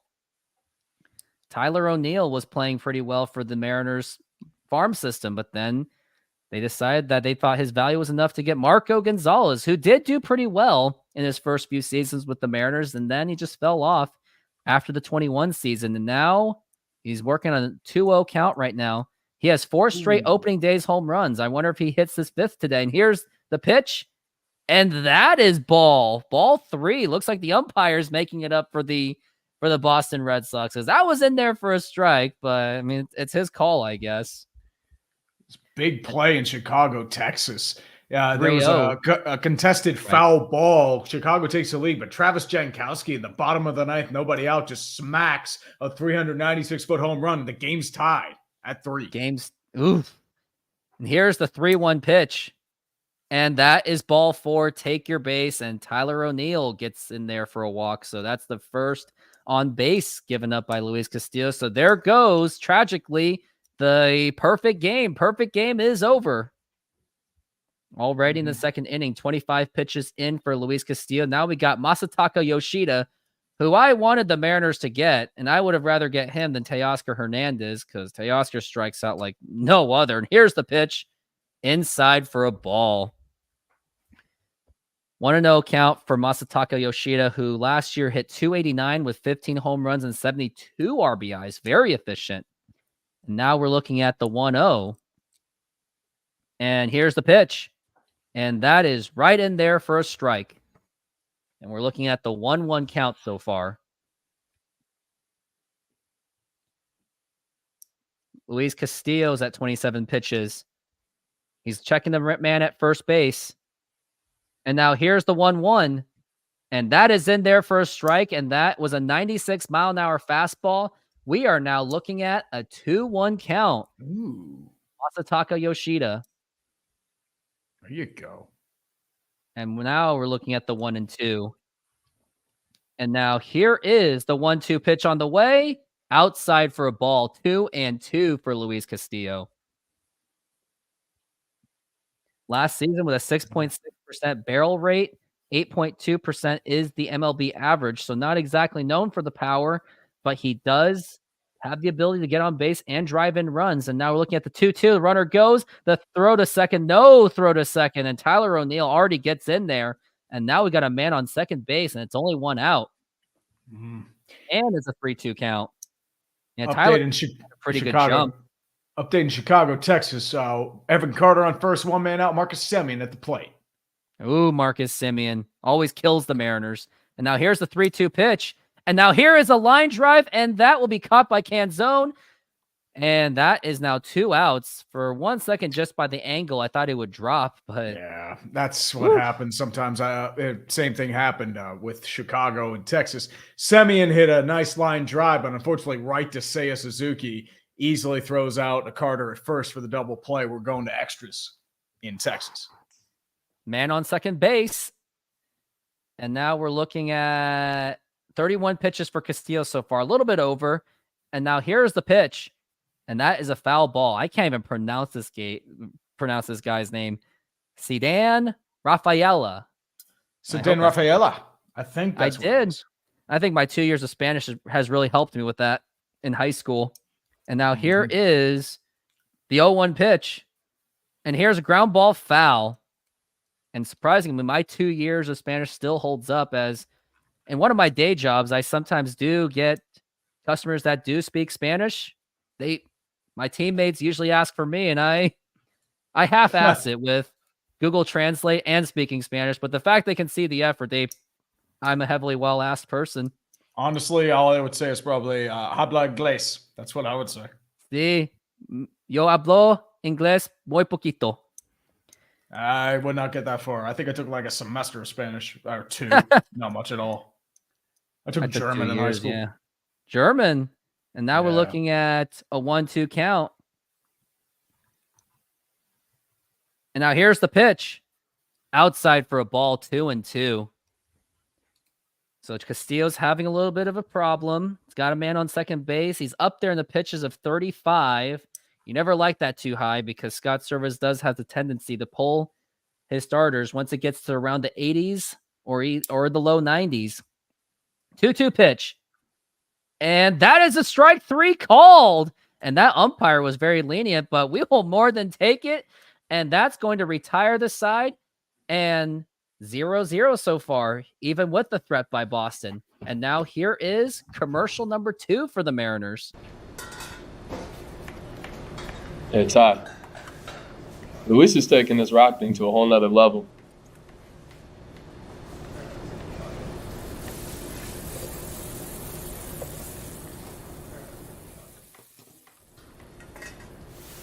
Man, things really changed around here.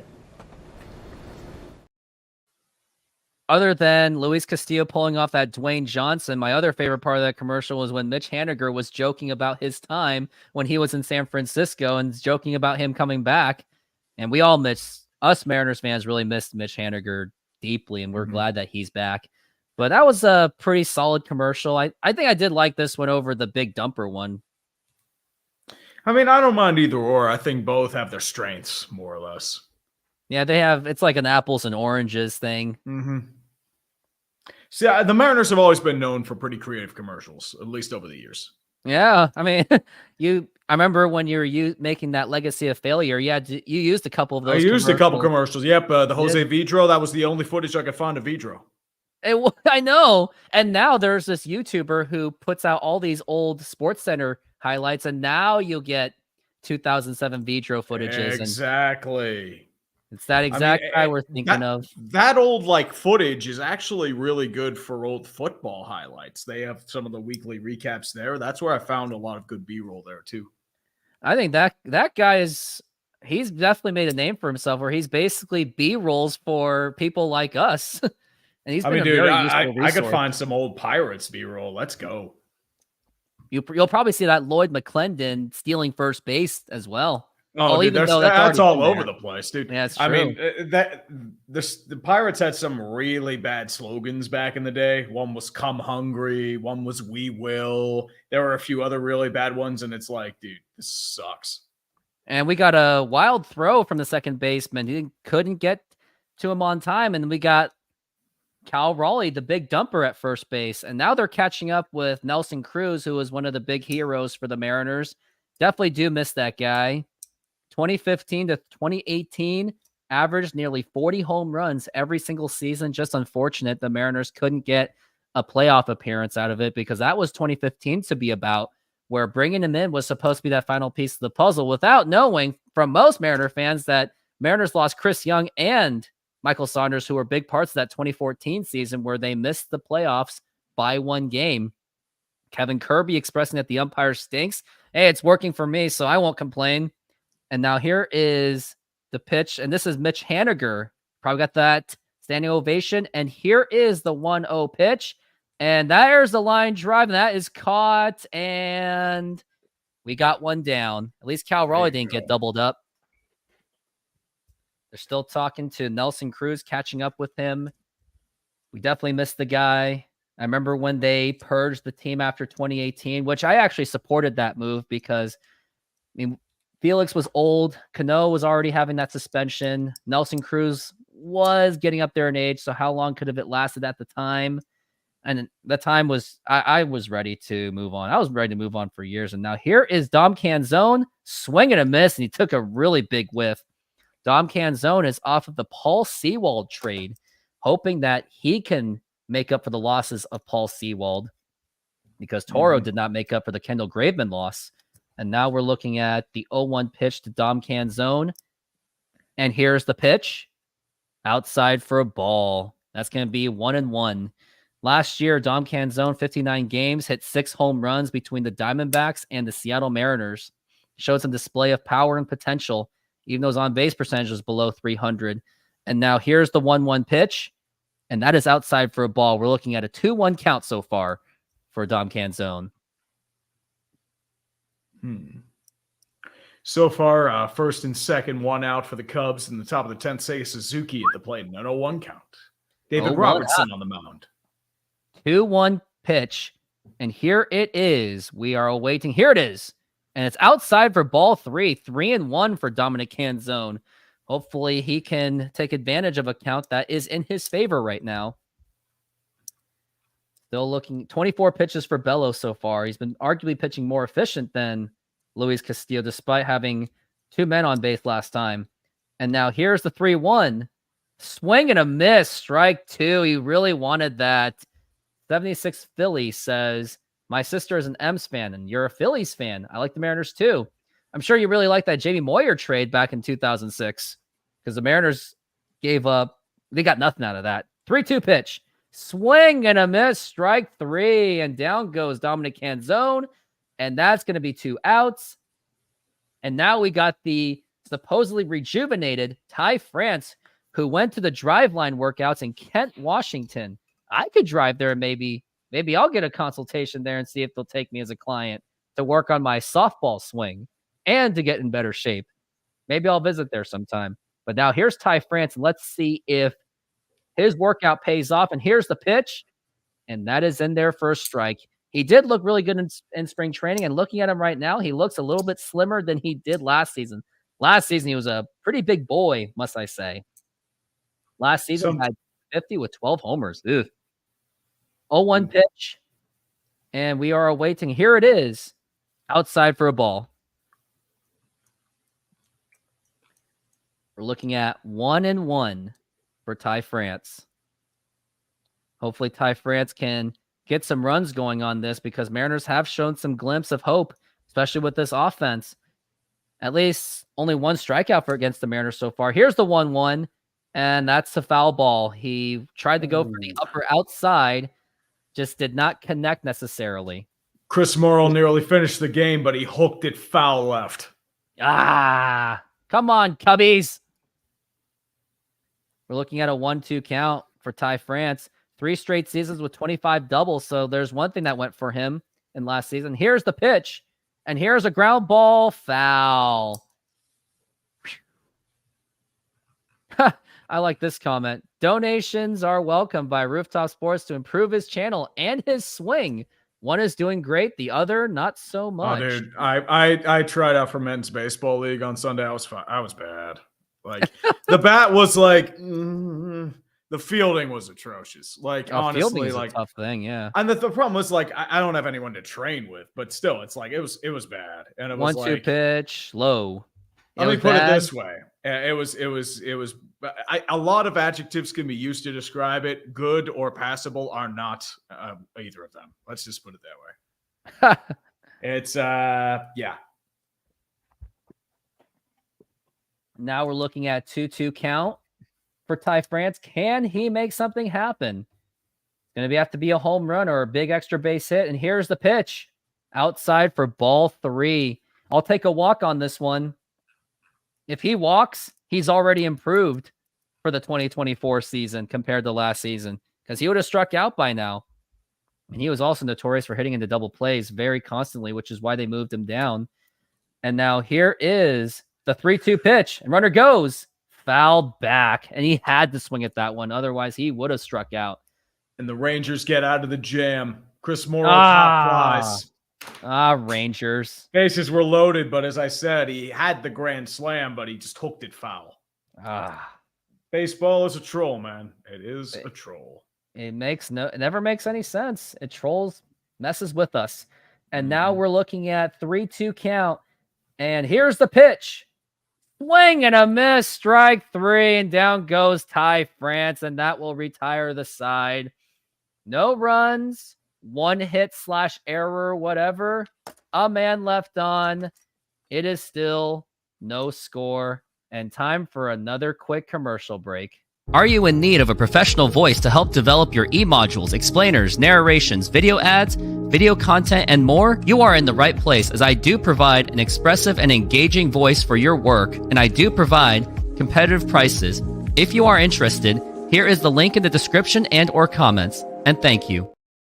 Speak of, I gotta get that link going to basically tell them that I have a beautiful voice if anyone wants me to improve their training videos or narrations for their YouTube YouTube word out, channel. baby.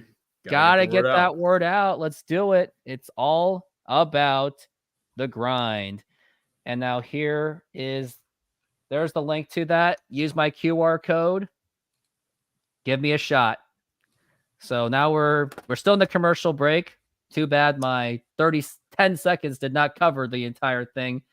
Just not a beautiful singing voice. You just missed it, though. I did actually sing the national anthem myself. I challenged myself, and one person said I did better than Carl Lewis with the "And the Rockets, Red Glare." Uh-oh. I'll make up for it. Well, I mean, you have to have that voice crack to really be Carl Edwards. Red Glare! Like that. That's how you do the Carl Lewis. Yeah.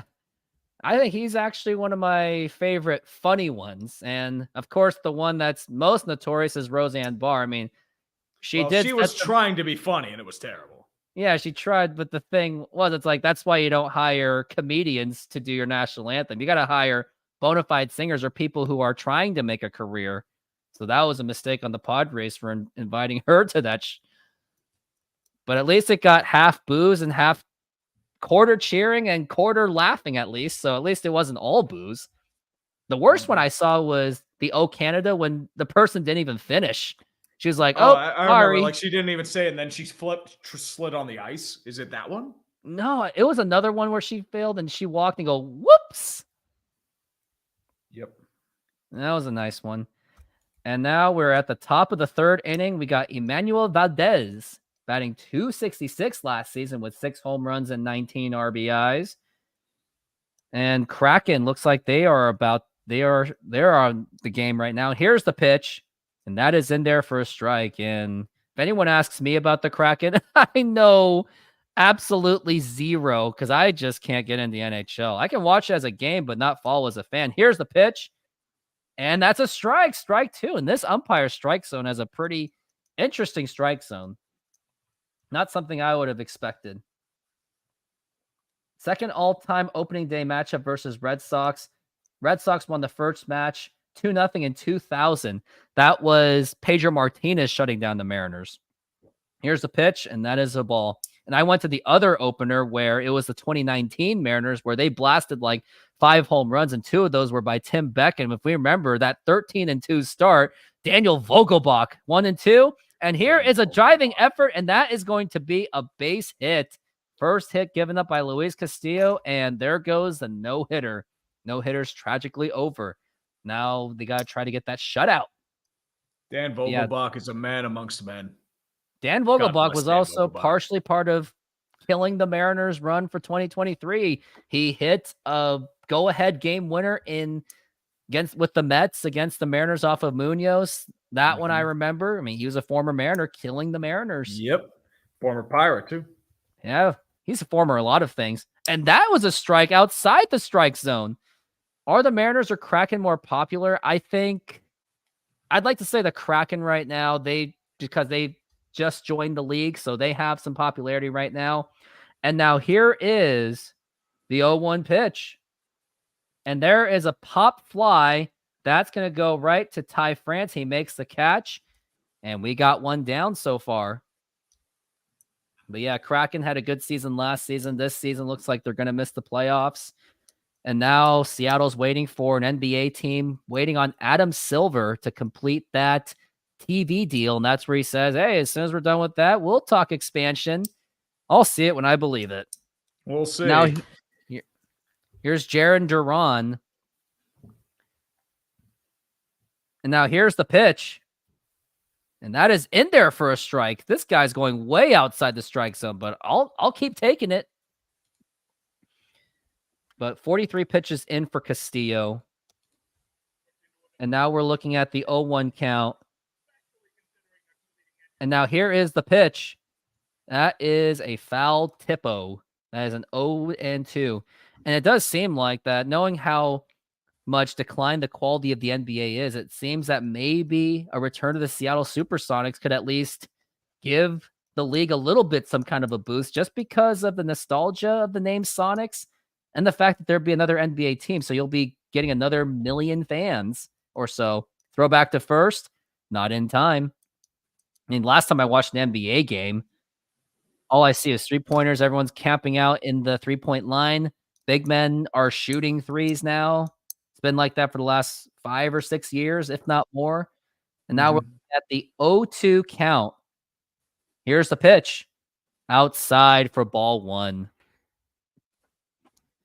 And it looks like Kevin Kirby says, how far do you push a starter in their first start? I don't know. I mean, if you think about it, they've been warming up since February, so they should be able to go 5-6 innings minimum. Yeah, easily. And now here's the 1-2. And I think runner's going, and that is a strike 3, swing and a miss. Can't tell if the guy was running or not to second base. Doesn't look like he was. And now we're looking at 2 outs so far. Luis Castillo's pitching still pretty well. The only thing that was liked about the NBA was All-Star Saturday was the court. The court and that competition between Stephen Curry and that WNBA player. I forgot her name, but that was quite the competition. That was the only highlight of the entire weekend. Here's Sabrina the pitch to Devers. Ionescu. Yep. She really did put on the show, almost beat Stephen Curry, and the fact that she was shooting out of the NBA range too. Yeah. Lighter ball, but still. I mean, it was still impressive. Now here is the 0-1 pitch to Devers. And now here's a fly ball that looks deep to left field, and that is gone. That is a home run for Boston. And the Boston Red Sox shockingly take a 2-0 lead just by that angle. I thought that was like some kind of pop fly, but looks are deceiving. And now the Mariners are down 2-0. And that's the thing I was nervous about Luis Castillo, is he is pretty home run prone, especially initial home runs. And now the Mariners are down 2-0. And if you're a Mariners fan, do not read Twitter right now because it's going to look ugly. More Scott Service anger or something else? It's just gonna be more of season's over, fire everyone, screw John too Stanton. early for that. I know, but people will do that. Say the win probability's at 54%. Yeah, it's still there, right? Mm-hmm. I can't help it, but every time I see my phone at 54%, I immediately think of that quote. I just cannot help it. Sometimes you gotta. Well, let's see what they're saying. One guy just says Devers always kills the Mariners. Okay. And now here's the 1-1 to Story. And here is a fly ball to deep right field. And that is caught by Mitch Haniger. And that will retire the side. But unfortunately, the Mariners are trailing 2-0. And we go to the bottom of the third. Boston's up 2-0. And I got to cheer myself with the best commercial of the 2024 Mariners.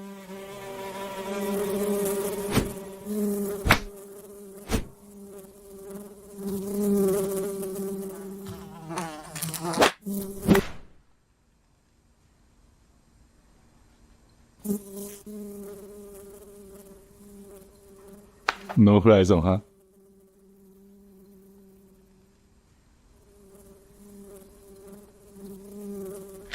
I got this one.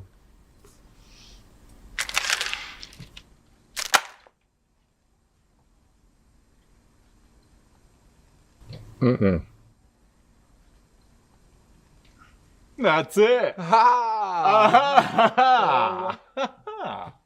Yes. That's my favorite one because I totally got the Mr. Miyagi and Daniel LaRusso, Daniel's Son vibes out of that. Now you got to do wax on, wax off. Yeah, they should have done that. I mean, but I guess paint. intros. Yep, paint the fence. Or in the Will Smith, not the Will Smith's son version, it was pick up your jacket, put it down, put it on. But yeah, Karate Kid will always be remembered. And Cobra Kai definitely took that show or took that movie to the next level in popularity. Can't wait for the 6th season. Will be the final season. On 6th season. Jeez. It is. And they're saying it's the final one. And I'm perfectly okay with it because after like the 3rd or 4th season, started to feel a little bit aged. So finally they're going to put the hammer on it and basically give it a rest, which I'm okay with because we've seen shows out there that go on for like 10 seasons, like SpongeBob. And it's like, okay, we're done. We're good now. Oh, Simpsons should have been canceled 25 years ago. I should have. And now we're looking at Josh Rojas, and that is up for a ball. And other than SpongeBob being an issue with such a milk series, looks like we got another pitch coming in. And now here is the 1-0 pitch. And that is in there for a strike. Aside from Nickelodeon having that problem, they also have other fish to fry. I don't know how they're going to recover from that. I think we all know what's going on. Yep. That was one of the worst kept secrets in like media. Oh, and here is a fly ball to deep right field. Does that have enough? And it's caught. I was waving goodbye. I'm not even watching the game. I'm watching Rangers Cubs. The camera angle made it so deceiving, but yeah, it's like the worst part of that whole entire scandal was the DS man. He was a very creative guy. He knew how to write, but he was just super weird. And he, I mean, most people who are have a little bit of a couple screws loose. I get it. yeah, pretty much. Here's Crawford, and that is inside for a ball. And JP Crawford's looking at the 1-0 count. He grounded out initially in his first at bat.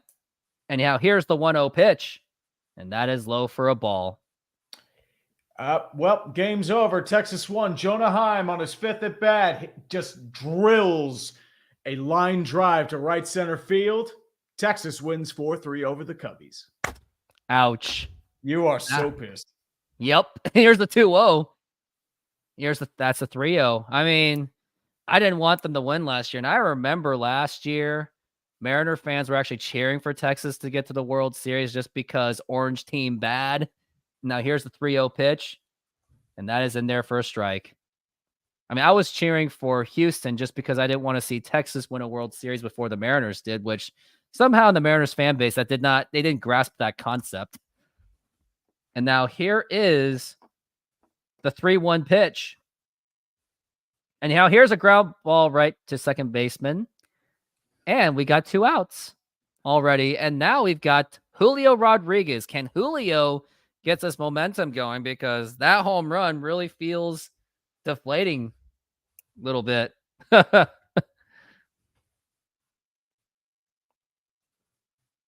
Now Julio Rodriguez up to bat. He is 1 for 1 with a double in the first inning. And here's the pitch. And that is a strike. Ringo says, I wanted Texas. Orange team bad. It is as simple as that. Well, I guess he cheered for the Texas Rangers. And now here is the 0-1 pitch. And that is inside for a ball. That could have been a couple inches away from hitting Julio Rodriguez in the elbow. Last season, Julio hit 180 hits, 32 home runs. Much of that was inflated by his August performance, 103 RBIs. And now here's the 1-1. And foul ball, Julio Rodriguez. Kevin Kirby says, no one likes cheaters. I mean, that's what everyone's Cheaters saying. never prosper. As they always say. 37 stolen bases by Julio Rodriguez. 45 pitches in for Bello. He's been able to get out of some jams. And now here is the 1-2 pitch on the way. And here's a ground ball. And that's a foul. Otherwise, you would have seen fans standing up and cheering if it was a fair ball. But now we're looking at a 1-2 count. Hopefully Julio doesn't just strike out like he usually does, because he did last year 175 times. He was almost in the top 10. I think he may have been. And now here's the 1-2 pitch. And here's a ground ball. You got to run your butt out. And now here's the throw to first. And it is in time. And the side is retired. And we are going to the top of the 4th inning. And this game is just breezing along. And it's 2-0 Boston. And time to play another commercial. And this one's about Julio Rodriguez. Julio Rodriguez is primed for a possible MVP season, and I couldn't be any more excited for that possibility of a performance for 2024. However, how can you start the 2024 season without some Julio merchandise? Check out this Funko Pop action figure of Julio Rodriguez when he was an All-Star in 2022. Go ahead and check this out. So yeah, check out that Funko Pop from the 2022 All-Star game of Julio through Amazon, which I did join their affiliate marketing program. So there's the link to that. Go ahead and get yourself a Julio action figure in case you can't make it to the bobblehead game. Check it out. Hopefully there'll be a new Funko Pop for Julio real soon. And hopefully the Mariners can win this game. And we're still on commercial break right now. Do you have any Funko Pop action figures? Nah, I don't collect Funko Pops. Me neither. I haven't. The only one I wanted to collect was from the Mariners A+ team. It has it's a nice frog mascot, but I just never got to it. And it looks like, yeah, they do a lot of Funko Pop giveaways too there. I think the name of their baseball stadium is Funko as well. And it looks like we're getting close to... Nope, commercial is still going on. Hopefully us cashing in the first doesn't kill us. Too many Funko Pop items already. Especially don't want one from the Mariners. This person does not like the Mariners, but does support my channel, so I can't complain. And now we are back from the break. They're showing the rankings for the Mariners. They were easily a top 10 bullpen team of the league. They were 4th in ERA, 2nd in strikeout rate, 4th in barrel rate, so they didn't really cause much power to happen. And now here's the pitch from Castillo. That is low for a ball. Aside from that home run that Castillo's given up, he's still been pitching very well. He always, once in a while, just lets that one pitch turns into a home run. And here is the 1-0 pitch. And that is in there for a strike. Tristan Casas, he grounded out in the 2nd inning. And now we're looking at a 1-1 pitch so far for Luis Castillo.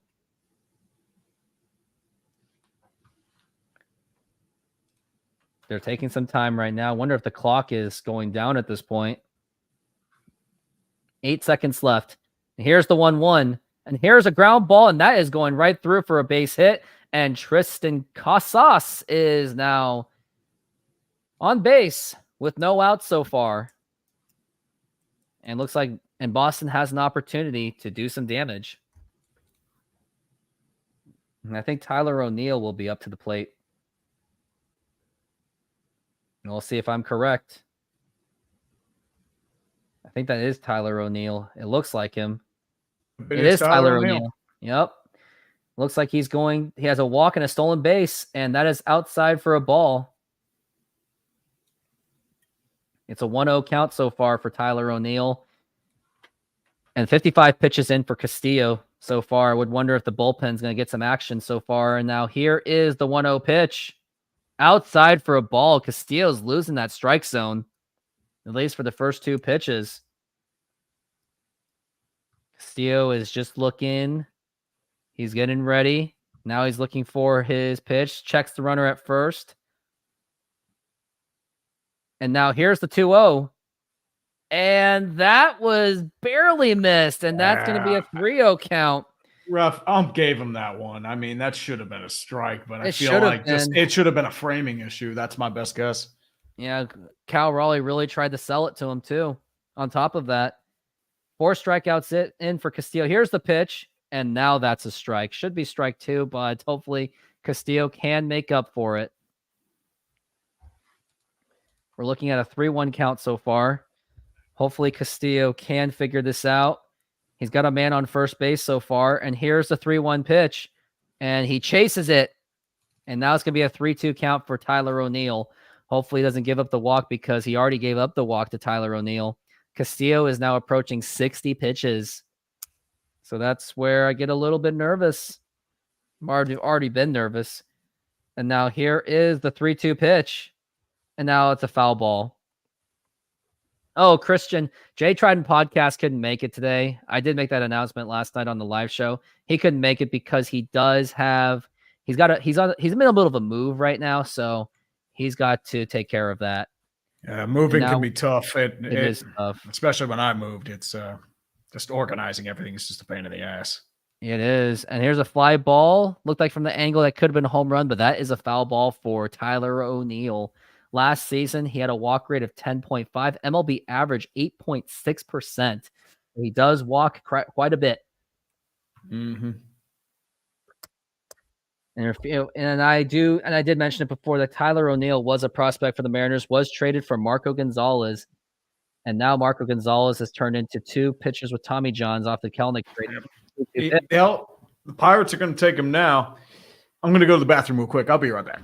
Go ahead. And JP Crawford had a little fumbling, and it's going to be a force out, but Tyler O'Neill's at first base.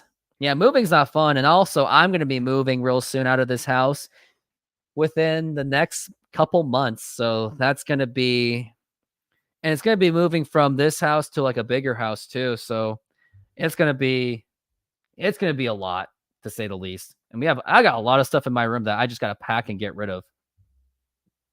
Maybe I can sell all of it through this YouTube channel. And now here is Masataka Yoshida. And now here's the pitch. Up high for a ball.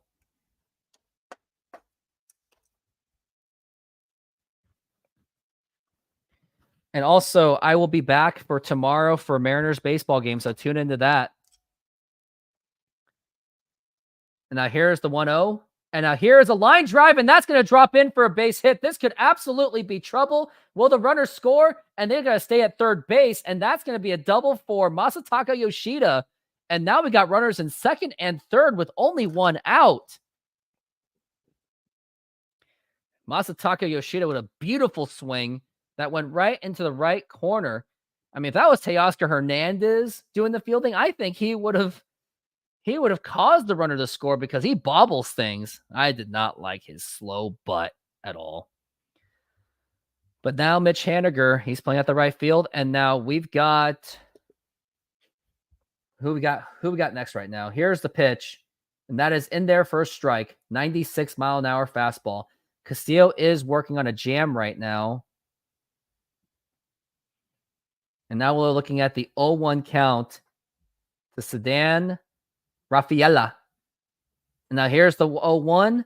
And now here's a ground ball, and that is going to be the throw to play, and it gets on by, and that bounces off, and that's going to be a score for Boston. And now that's going to be a 3-0 game for the Boston Red Sox off a terrible throw by Josh Rojas.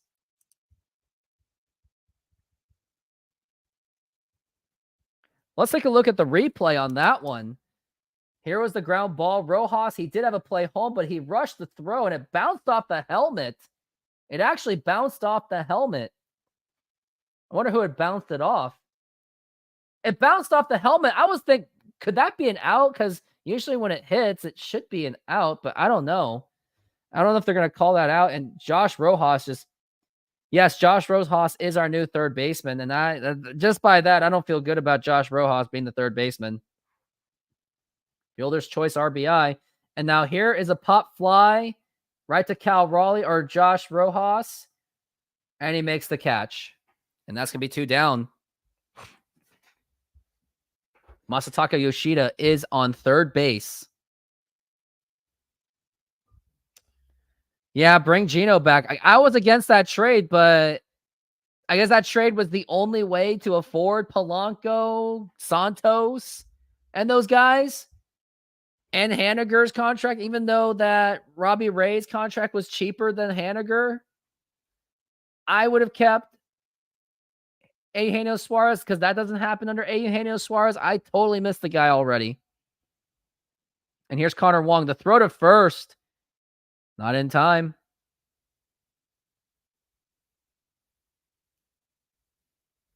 Texas Rangers just won off a Yona Heim walk-off RBI single. And now we're looking at Connor Wong, who's 0 for 1 with a pop-out. And now here's the throw to second base. And looks like we got a pickoff, and looks like that will be an out, and that will retire the side off that pickoff. And we go to the bottom of the 4th inning.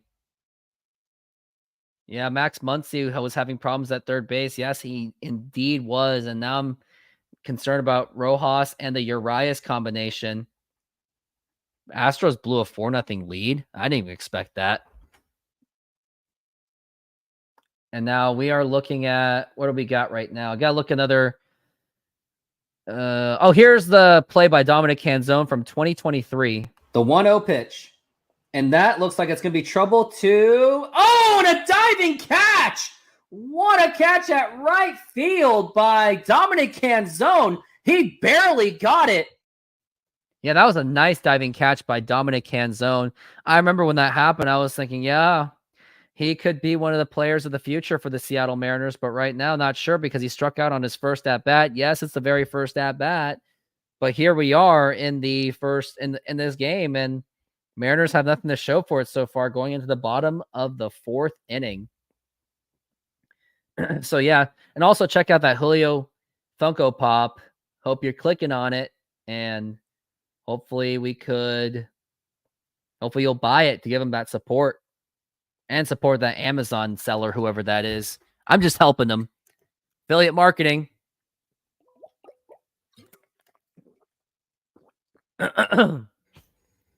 Either way, no matter how the Mariners are doing, it's really nice to be back in Major League Baseball.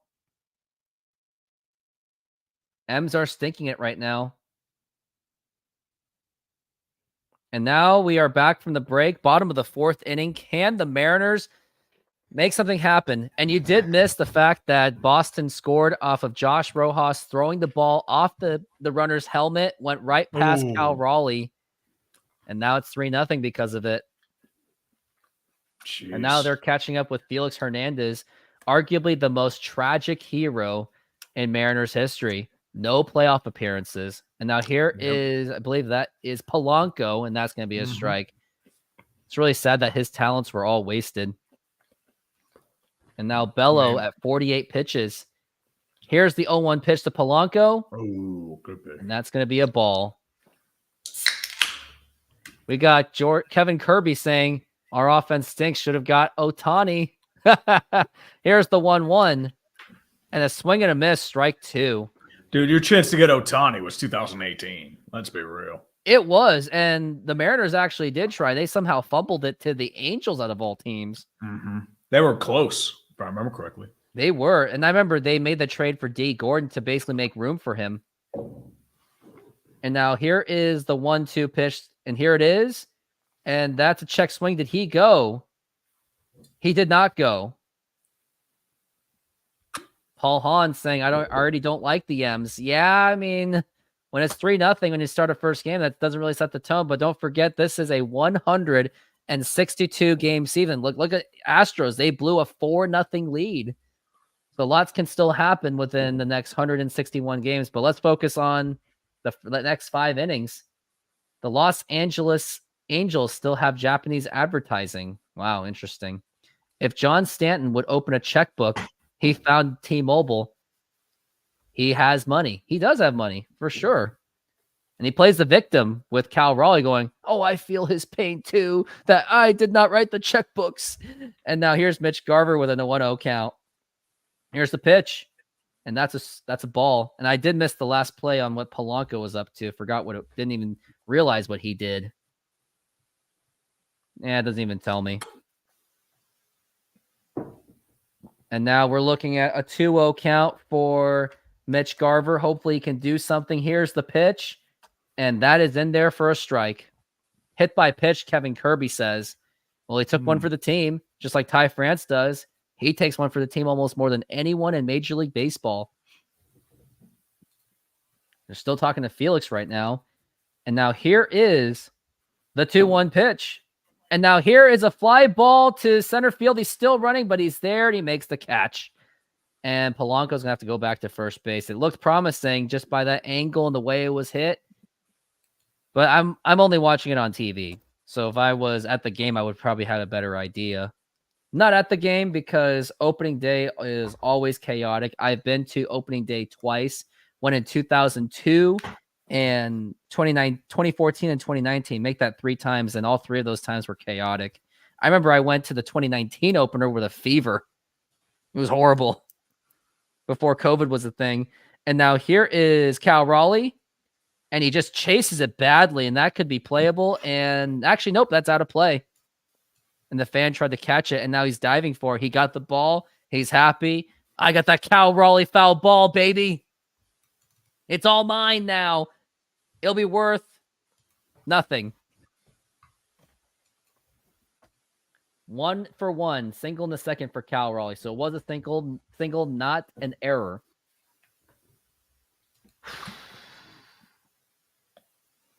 Can Cal Raleigh make something happen? We would love to see him. I will take a 2-run home run on this one to get something going. And now here's the 0-1. Swing and a miss. Strike 2.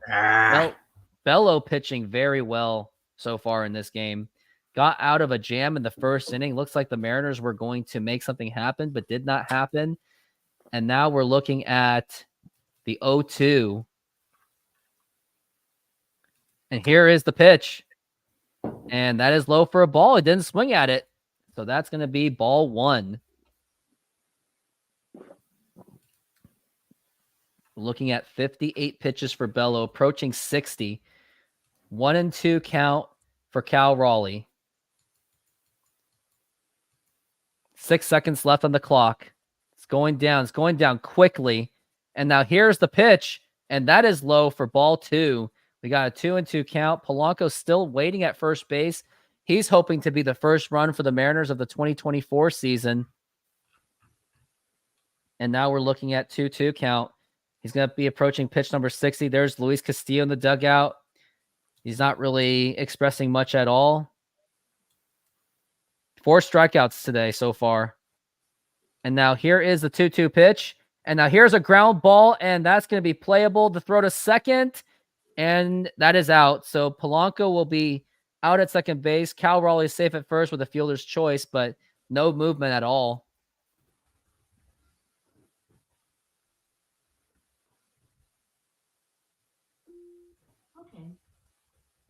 They're still catching up with Felix. I guess they need to have a lot of talk with Felix because this game is pretty depressing to watch so far. Felix Hernandez, most wins in team history, 169 when he surpassed Jamie Moyer, when Jamie Moyer surpassed Randy Johnson. And now here is Mitch Haniger. And now here is a fly ball to deep right field, and that is gone!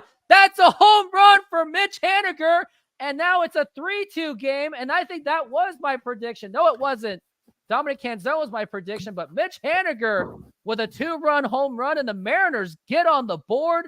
It's the Boston Red Sox 3, the Mariners 2, and just like that, the momentum has finally shifted at least towards the Mariners' way just a little bit. So someone was right that Mitch Haniger is the first guy to hit the home run. Eric predicted this. Good job, Eric, with that prediction. Congratulations. I wish I had an award for you, but I don't. But if you want me to get an award, donate to the channel or subscribe or whatever you can do to help grow this channel so I can be in the position to give away cool merchandise in the future, which is why I haven't promised anything yet. And Dom Canzone is up to the plate. And I wonder, your prediction might come true. I mean, if Canzone gets it here. Yeah, if he gets it, but he'd be the second guy. I remember in 2002, I predicted Mike Cameron was going to hit that first home run, and I was right. Did you put any money on it? The guy gave me $10. It was my dad's friend. Ooh, there you go. And now here's the 0-1, and that's a ball. And we all know that that 2002 season was most remembered for Mike Cameron's 4-home run game, but the Mariners didn't make the playoffs. Moneyball season it was. Here's the 1-1. And here's a ground ball. You better run your ass off. And here's the throw, and it's in time. But the Mariners get 2 runs on the board, and we go to, I believe, the top of the 5th. It is 3-2 Boston. We are back in battle. And I wonder what's the next ad to be shown. It's going to be this guy right here. Need a professional-looking e-commerce site or blog? On a tight deadline and need it fast for a low price? Check out these designs by Rod. Have a Shopify or WordPress site that looks professional and has all the features you need to sell in under a week. Yeah, very short ad. Probably will make different ones in the future, but that is my buddy Rod. He's also known for making my thumbnails. As I did improve my thumbnails, I do pay him to help improve my channel. So he'll be a huge part of my future. And there is his email address. Go ahead and contact him if you would like. If you have like a business, or if you want to make a website, or if you want to make a thumbnail, go ahead and email this guy and he'll hook you up. And also here's his email address as well. So there we go. And 3-2, the game is so far. And the tree, what's your next video planned coming so far?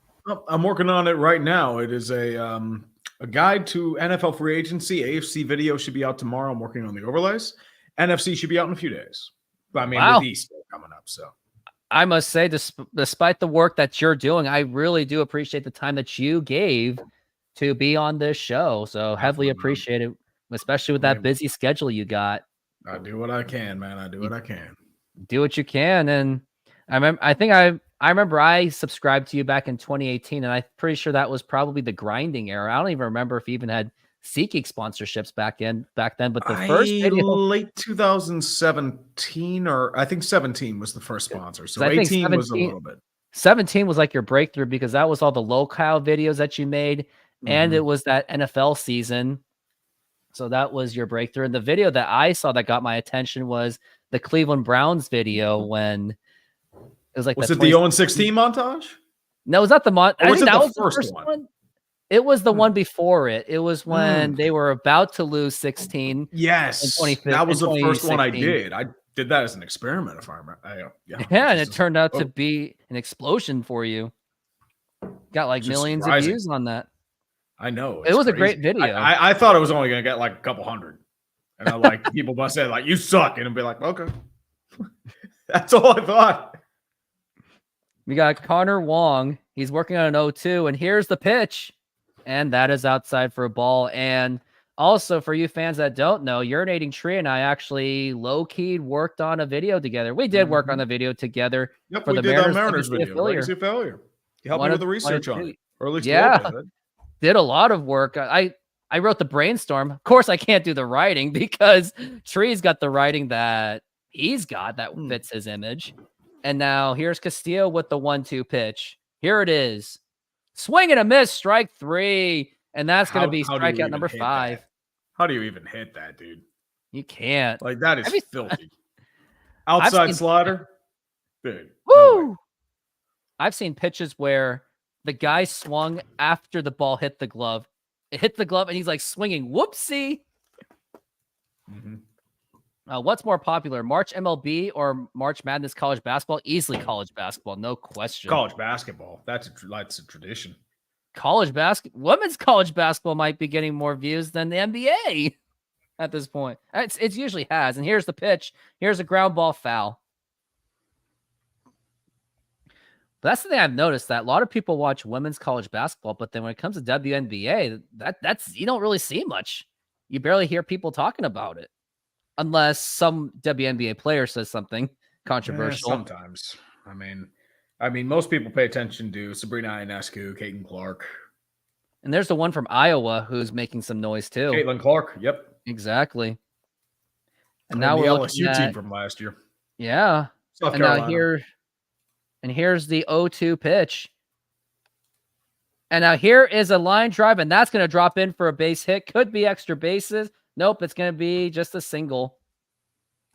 And we're looking, and that makes me think of also, it would have been Gigi Bryant's would have been her junior or senior year, and could have been going to college, and some would say that she could have saved the WNBA. Here's the pitch. Oh, wait, that's just a replay. But yeah, I wish that Kobe's daughter was still around, and Kobe himself, just so we could see that, because I totally would have paid money to watch Kobe's daughter beat up the Seattle Storm, just like Kobe beating up the Sonics.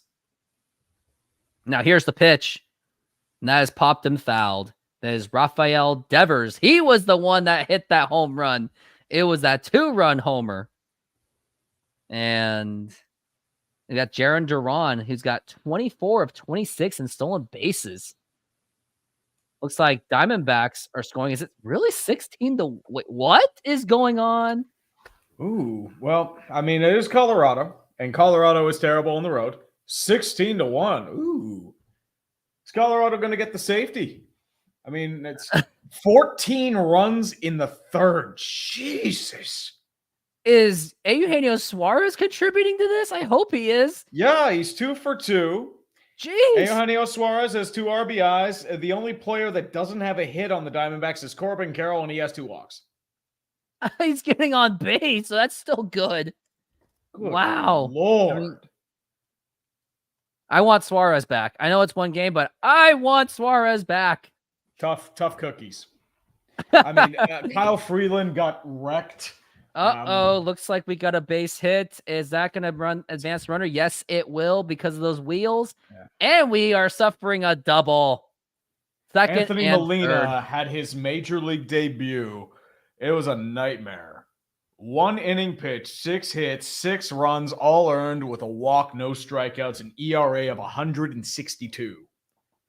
Ouch. That's and I thought Yamamoto was pitching bad when I did the Korea game. There was good news. They finally got out of the 3rd inning. 14-run third. Colorado Rockies baseball. Feel the magic. Do feel the magic. Now everyone's trying. I guess those Rockies fans are like, oh man, I want to go back to the Todd Helton, Larry Walker days, which surprisingly they didn't even make the playoffs together. And they had Todd Helton and Larry Walker on that team, but that's all they had other than 2000 Jeffrey Hammonds. Now Trevor Story is up to bat. He's 0 for 2 with a strikeout and a flyout. I think the Mariners tried to get Trevor Story at one point, but it didn't happen. Remember, they tried to get Chris Bryant, but that didn't happen.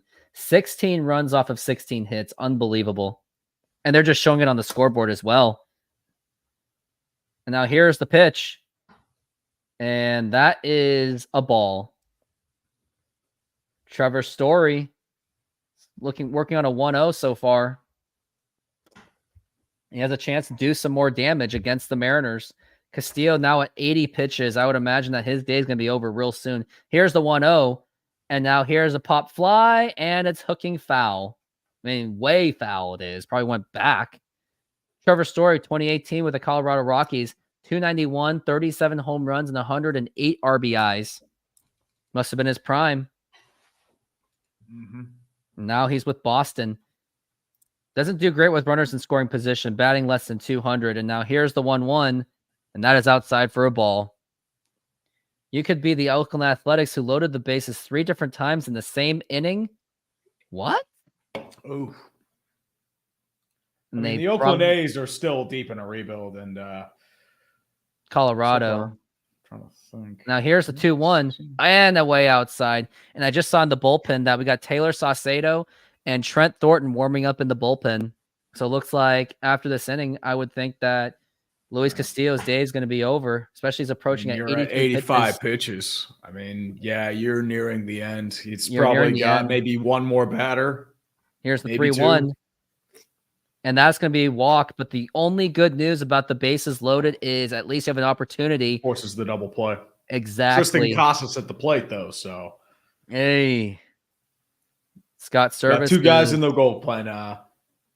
Thornton and Saucedo are both in the bullpen. They are. Saucedo is known to be the Twitch star. He was interestingly on Twitch when the Jared Kelenic trade happened, and I'm trying to remember what his reaction was. It wasn't really much. And now here is Tristan Casas, and a swing and a miss, strike 1.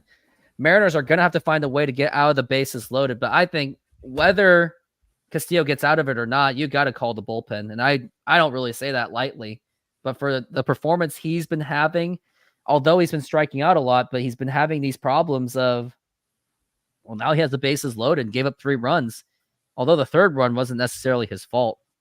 They had to play at home. Sometimes you just get rattled like that. I mean, I understand it. Fielding ain't easy. It ain't easy at all. I know that from my men's league tryout. Yeah. You know what's really tough is when I see a huge towering pop fly that's just like, you feel like it's going to touch the sky. I hate those because I can't track those. Yeah, I've never shagged a fly ball in my life. They did outfield drills. And I'm like, oh, God. It's like, oh, look. It's like, oh, it's way past my head. I couldn't even see it. Oh, yeah. Good thing I've been playing since like 3rd grade. So that's the thing. Like, I haven't actually played. I was raised by a single mother with 4 kids, so a lot of stuff fell through the wayside. And by the time I would have been able to, I either didn't have interest or I would have been an instant cut. So that's just how life goes. It happens. I don't regret anything. Yeah, no regrets. Yeah, I just want to suck less. That's really about it. Now we're looking at 0-2 for Tristan Casas. 87 pitches for Castillo. It's really getting up there. Here's the 0-2. And now here's a ground ball. Could be a double play ball. Throw to second, and there's going to be an out, but the runner will score. The Mariners really got that out on the skin of their teeth. It was a weird play because it was at such an awkward angle that it was near impossible for anything to play. You couldn't get any traction on that throw. So I wouldn't blame the second baseman for that whatsoever. I mean, that was Polanco. He got it off just in time. You got the out. Double play ball still intact, even though you don't need it.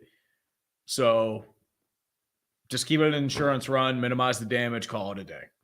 Call it a day. But good effort by Polanco. It's just there was just no angle to even get that double play.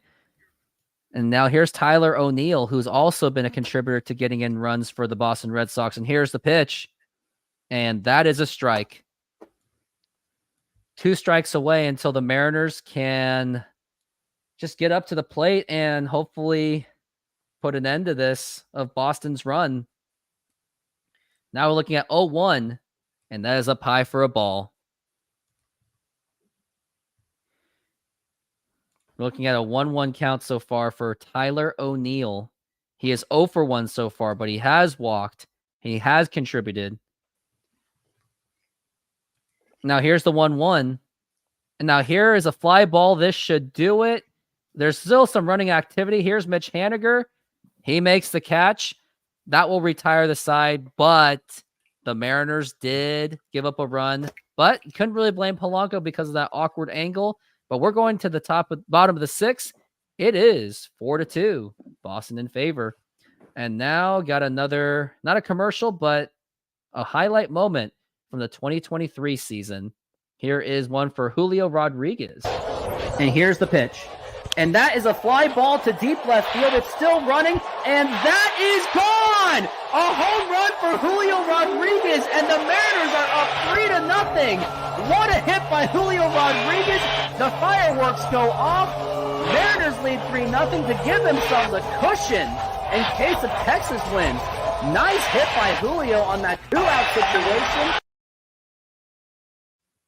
Well, yep, that was a Julio home run. It was back in August when the Mariners had a half-game lead up until they won the game to make it 1-game lead. And that was arguably their highlight of the entire... That was like their high point of that season because they were approaching 21 wins. Then the Oakland game, they went 2 of 3, but it did not feel like a good 2 out of 3. It felt like something was lost. And then the Mets series... The Red series, everything was history after that. The series that killed them the most was that Texas series where they got swept. At least the Dodgers series was understandable because the Dodgers were just red hot at the time. But then when it was Texas, you felt that the chances were just getting limited. And then Houston put them away. And especially Hector Neris with his interaction with Julio Rodriguez that also put the Mariners away because Astros scored at will after that. And looks like we got a fish race going on in this game. Interesting. Ooh. Looks like we're about to start at the bottom of the 5th right now. We are. Hopefully the Mariners can make something happen. And we got Fizzy Fox. What does he say? Best highlight was when Julio grabbed the... Oh, yeah, he did the disappearing trick against Fernando Tatis Jr. He robbed a home run and pretended that he didn't get it. And he's like, oop, I got the ball. And now here is Ty France up to bat. He is 0 for 1, struck out in the 2nd inning. And now here's the 0-1. And that is inside for a ball. We got a 1-1 count for Ty France. Ty France hoping that he can make something happen off of Bello. Bello with 4 innings pitched in, 2 strikeouts. Here's the 1-1. And that is inside for a ball again. And we'll try it again. It's going to be 2-1. Bello with 7 groundouts, 3 flyouts, and 2 strikeouts. So pretty non-threatening day, except the Haniger home run. And now we got a 3-1 count for Ty France.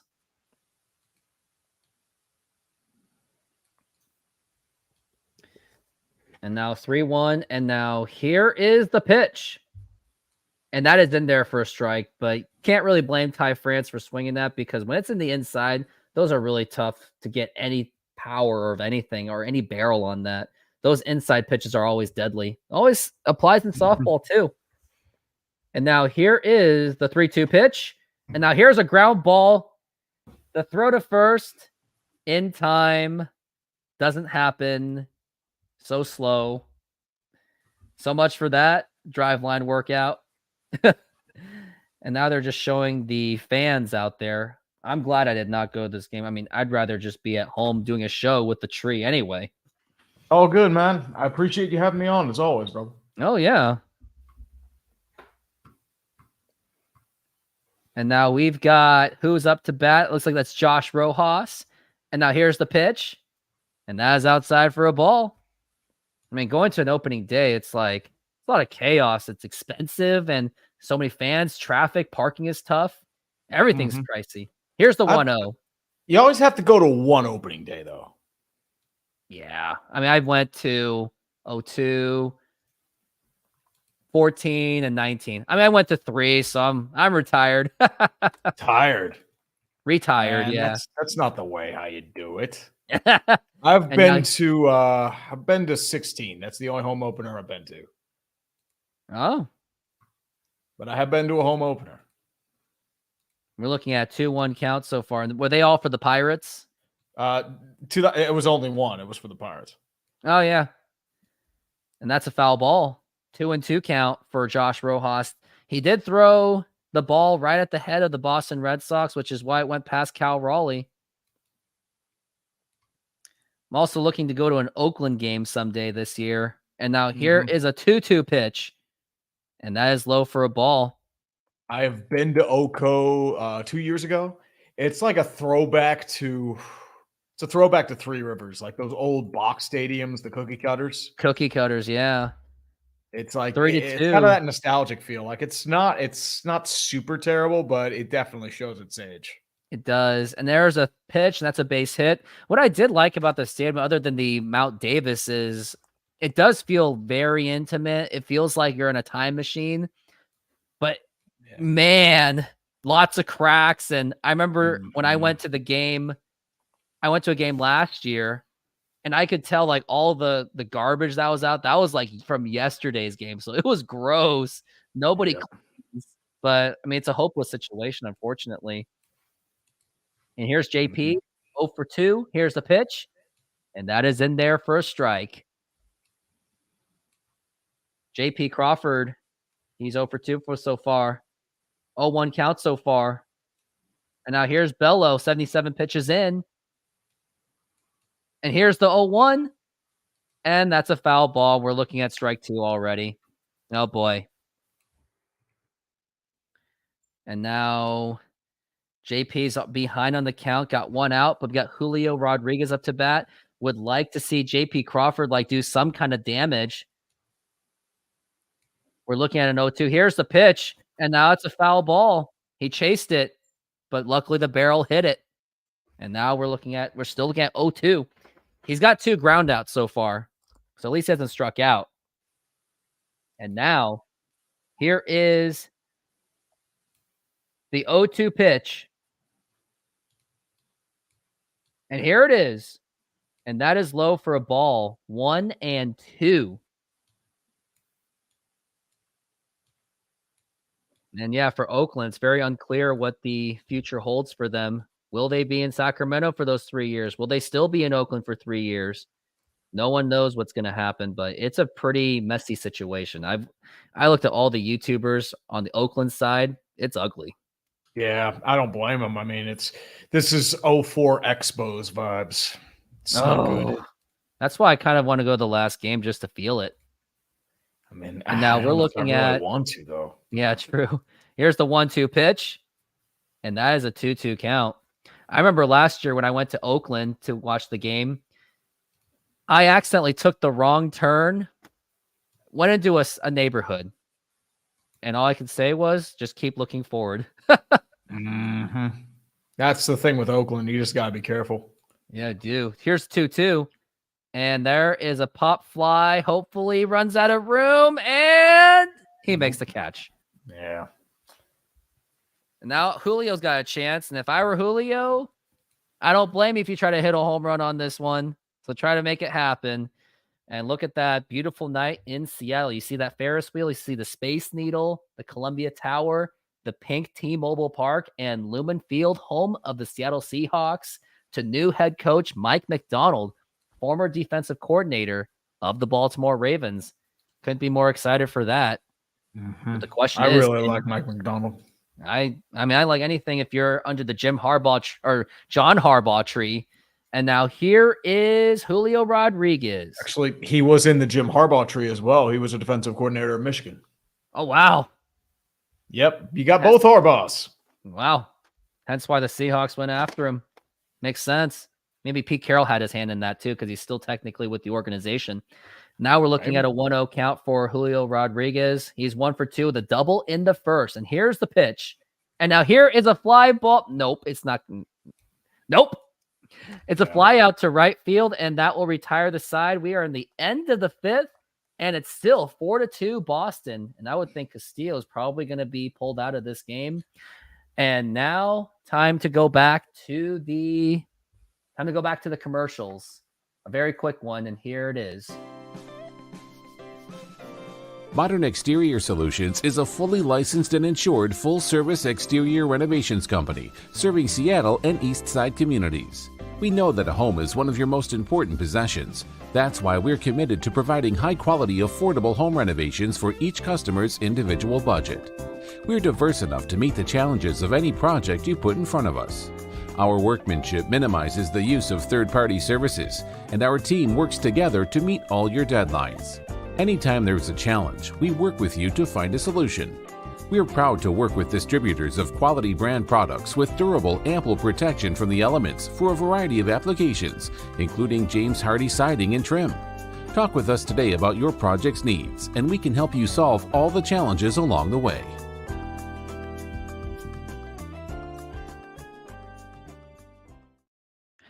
And if you would like your home exteriors to be improved, give that man a call, 206-992-4465. Promo code Modern Rooftop to get 20% off of your first service.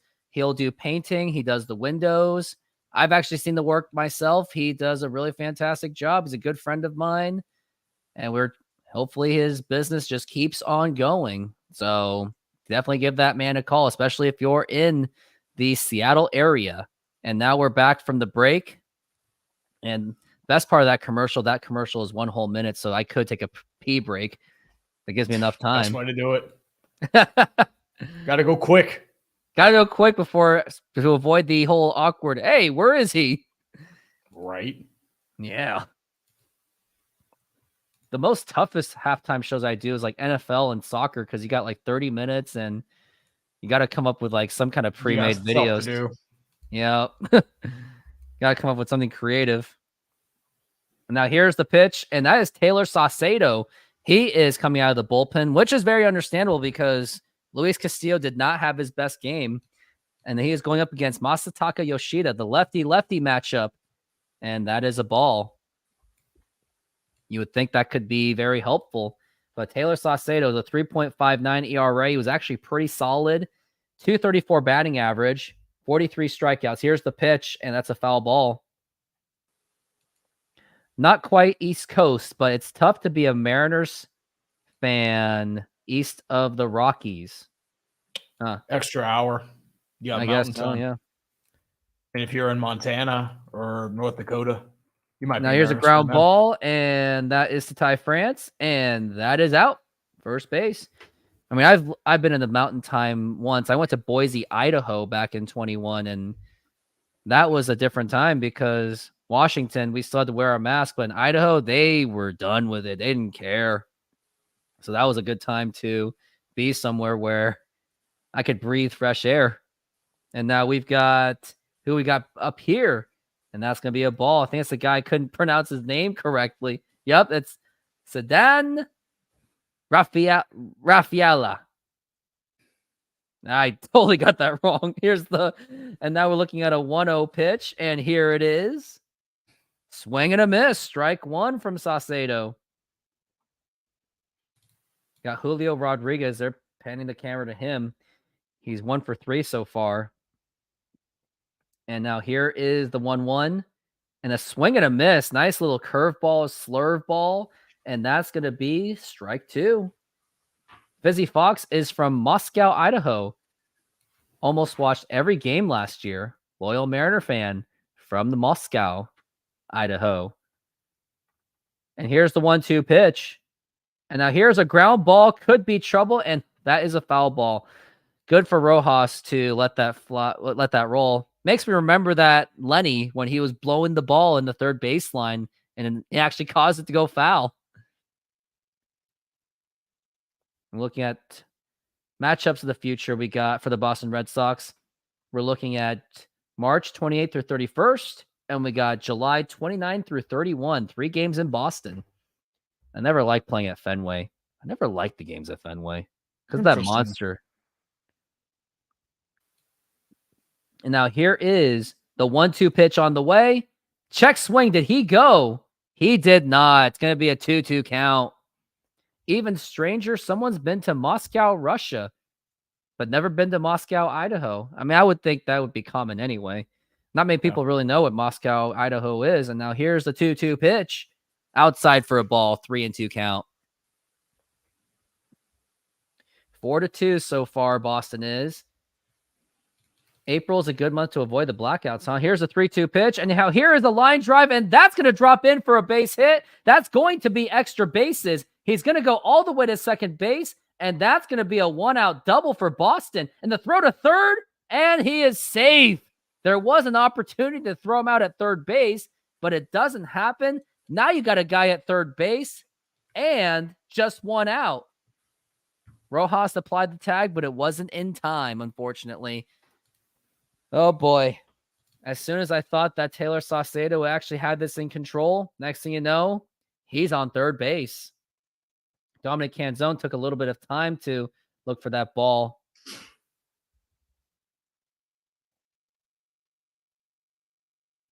And the tag was just a tad late. And it looks like never been to Idaho before. I mean, I've been there once. When it was there, I saw a lot of new construction homes going up there because a lot of Boise's a really hot market. Oh my God, it is. Boise is hot. Texas is still hot. Washington, in some ways, is still hot because the Californians want to move up there, and all the tech companies are still moving up here. Montana still too. Oh wow, even Montana, Arizona too. Don't forget them. So all these Midwest and Northwest, anything, they're all moving out of California. Well, and then they bring California with them. They do bring California with them. I have family in California, and some of them have flirted with doing the same thing of moving out. And now here is the pitch. And that is just a ball. Got family in Sacramento. So I get to go to a Kings game, or I go there and I drive to Oakland from there with my cousin. And now we've got a 1-0 count for Pablo Reyes. And now here's the pitch. Foul ball.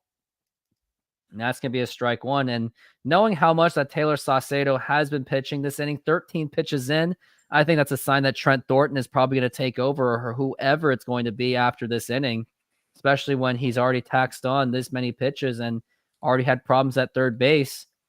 And now we're looking at the 1-1 count so far. And here's the pitch. And that is a strike. It's going to be a 1-2 count.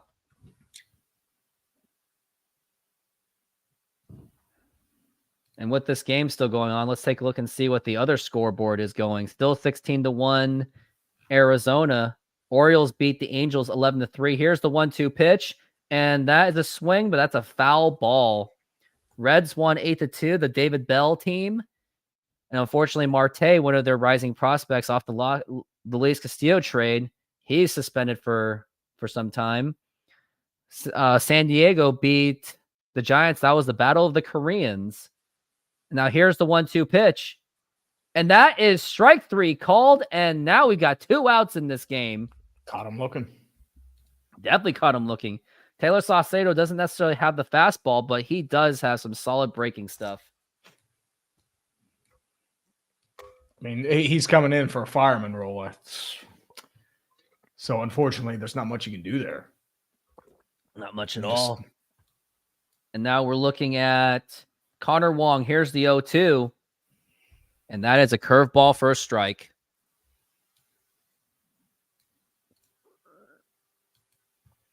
Yep. We got Trent Thornton or Cody Bolton. He's now in the bullpen. Here's the pitch. And here is a line drive foul. Now we got 2 strikes, and hopefully Mariners can get out of this jam once again.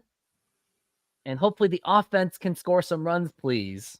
Because Tree did express the concerns of the offense. My concerns of the offense as well is, can they all stay healthy? Here's the pitch. Outside for a ball, 1-2. Last season, it was a split result between each other, 3-3. between the Mariners and the Red Sox. Mm-hmm. And now we're looking at a 1-2 count, and here is the pitch. And now here is a fly ball line drive, and that's going to drop in for a base hit, and that's going to score in the run. And now it's 5-2 Boston, and I think that's a good pitch. Unfortunately, he just blooped it out there. It's nothing Saucedo did. It's just Wong reached out there, just popped it up, hit at eyes, and just landed. Nothing you can do about that. Not really much. Nothing.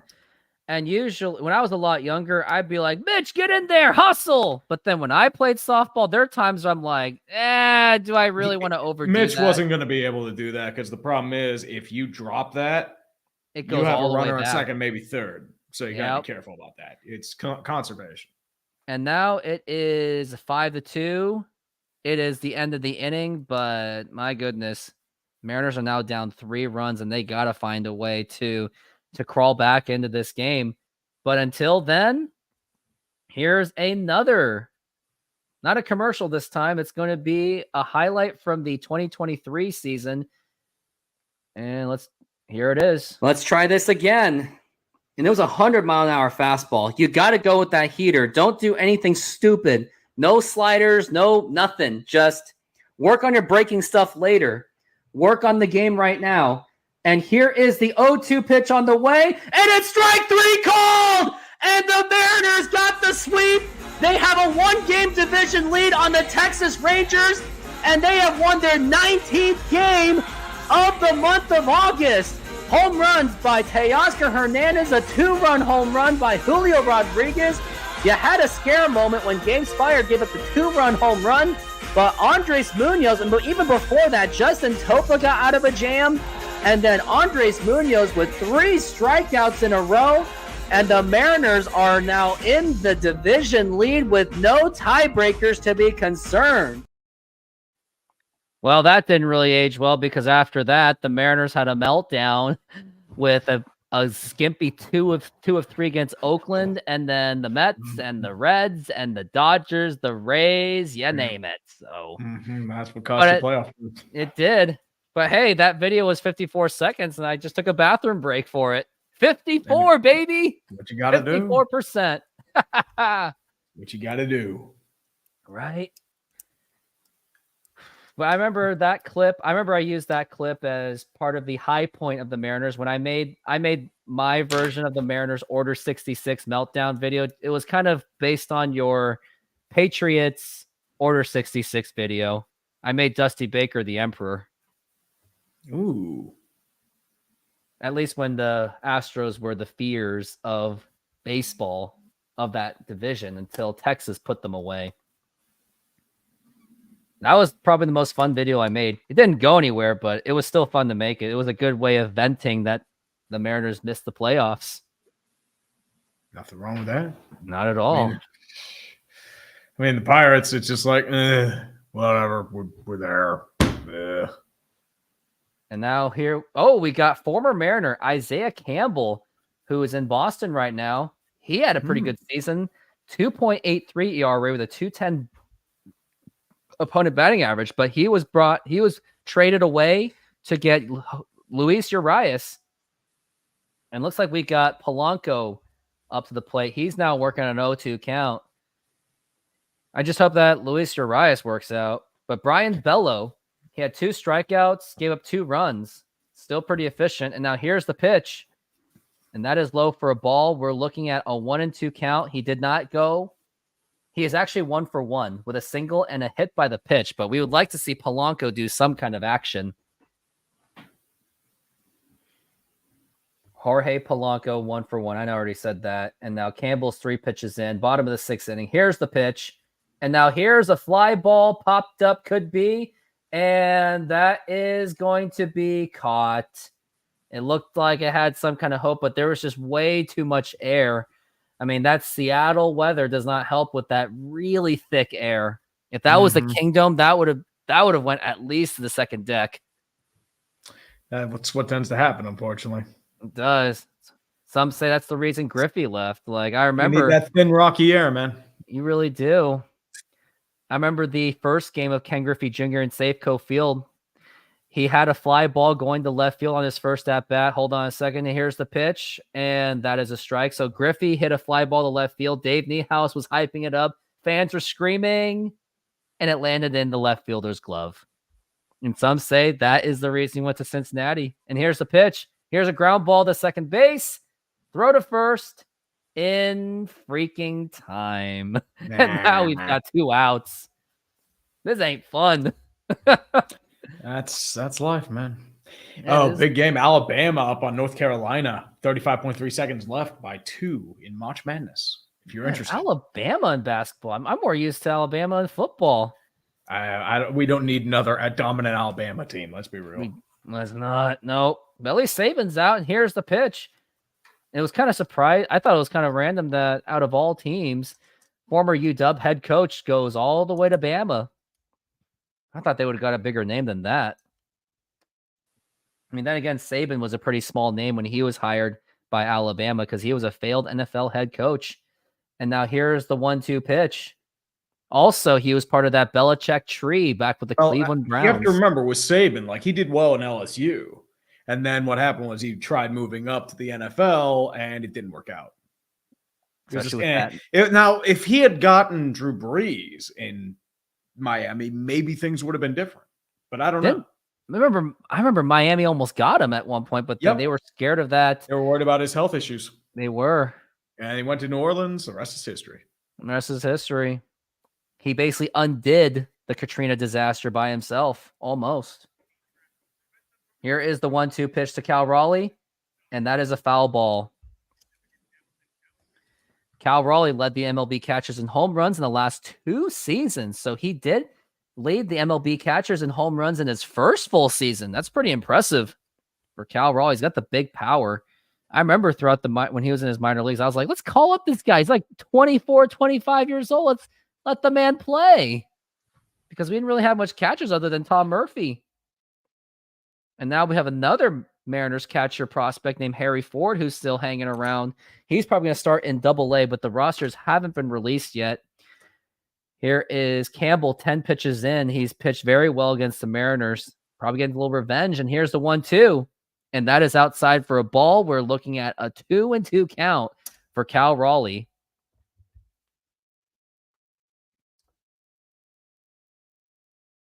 And we're looking at Cal Raleigh again. And now here is the 2-2 pitch. And that is low for a ball. Ball 3, 3-2 to Cal Raleigh, looking for that full count to bring Mitch Haniger back. Maybe Mitch Haniger does it again, hits the 2 home runs in a game. I don't know. We'll find out. And now we're looking at a 3-2 count. And now here is the pitch. And a swing and a miss, strike 3. And the Isaiah Campbell revenge on the Mariners for selling him away for Luis Urias. And we go to the top of the 7th. It is still 5-2 Boston. And now another word from my best sponsor, everyone's favorite sponsor, SeatGeek. SeatGeek is a mobile ticketing app for sporting events, concerts, and other events. They make the buying experience easier by the app ranking each ticket from 0 to 10 to see if you are getting a good deal, and you can see exactly where you are sitting. I regularly use that app, and I have had nothing but a fantastic experience with SeatGeek. Use my promo code ROOFTOPSPORTS to get $20 off of your first purchase. Link to the code, app, and website will be in the description, so take advantage, and thank you.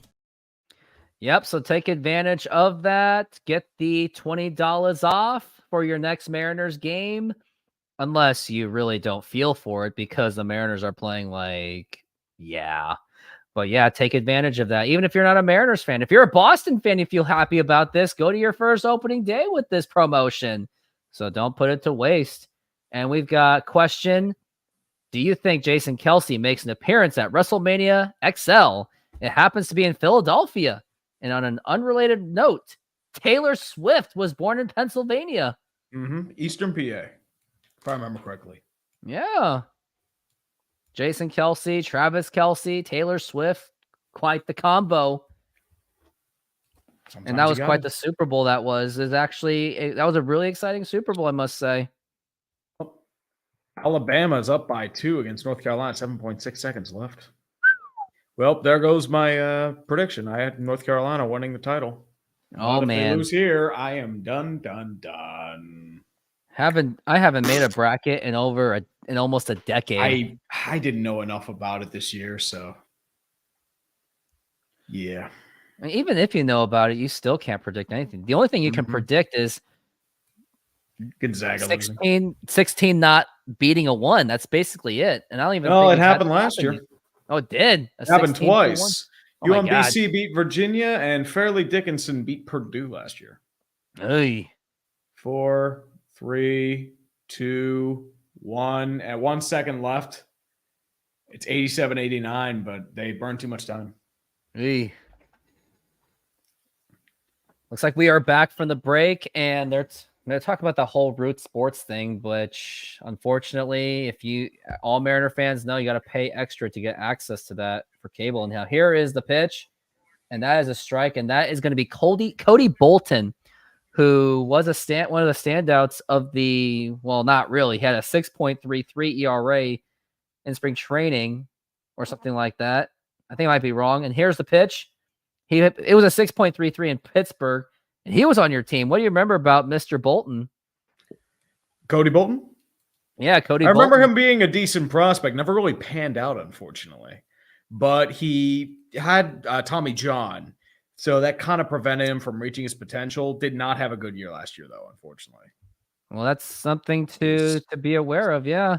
But hopefully the Mariners can make it work, because they are great known for breeding their bullpen pitchers very well. Like, it seems like they get someone from the street going, "Hey, you right there. Yeah, that's you. Yeah, come on, come over for tryouts and see if you can do your worth." Which that's probably what ended up happening. Probably, yeah. All right. I'm be right back. I'm just gonna go to the bathroom. Woo! He's got to go to that bathroom. And here's the pitch. And that is a strike. And Bolton so far pitching pretty decent so far. Hopefully I didn't jinx it. And now we're looking at the 0-1 count for Trevor Story. He's 0 for 2 with a walk in the 5th. And now here's the pitch. And check swing, did he go? He did not.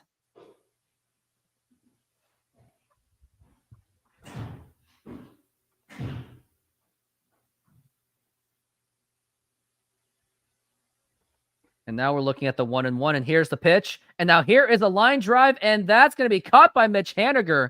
It is a little bit refreshing to see Mitch Haniger play in the outfield. He does have much more agility than Teoscar did. Teoscar was just a slow tank. But Mitch Haniger did catch that. He's been actually our best player for the Mariners, and it's nice to see him back. Hopefully he can hold up for the rest of the season with health. I mean, if it makes anyone feel better, he is healthy every 3 seasons for the Mariners. And now here is the pitch to Tristan. Here's the pitch. And that is a strike. And then for the 7th inning stretch, I will make it a tradition. I will sing the 7th inning stretch. And now here is the 0-1 pitch. And now here's a ground ball right to JP. The throw to first, and it's in time, and we got 2 outs. Actually, no, that has retired the side, and we are going to the bottom of the 7th. It is now 5-2 Boston still, and everyone get up on your feet. We are doing the 7th inning stretch. Let's do this. Take me out to the ball game. Take me out to the crowd. Buy me some peanuts and crackers. I don't care if I ever get back. So let's root for the Pirates. They don't win. They don't win. It's a shame. For it's 1, 2, 3 strikes. You're out at the old ball game. I'm gonna call it a night, sir. It's midnight my time, so that's a good way to go out. Yes, sir. You got to take it out to the ball game. Cheers, brother. Cheers. Here's to a good Mariners season. Take care, brother. Take care, and thank you for being on the show, Mr. Tree. Absolutely. Sorry about your Mariners. I might come back. You never know. 9 more outs. Never know. Yes, sir. All right. Peace out, brother. Well, have yourself a good night. And thank you, Tree, for being part of that show. Totally appreciate it. And now we're at commercial break right now. All right. So we are back from the break. Didn't even get to really show anything. I was going to. I don't think I can do it quick enough either. But now Mitch Haniger looks like he is up to bat. He did hit that 2-run home run. And that's been the only runs the Mariners have had. It's been a tough game. And if you can make me feel better, hit that donate button. Here's the pitch. And that is a strike. Mitch Haniger is 1 for 2 with a 2-run home run in the 4th inning. And now here's the 1-2 or 1-0-1. And that is a ball, 1-1 count.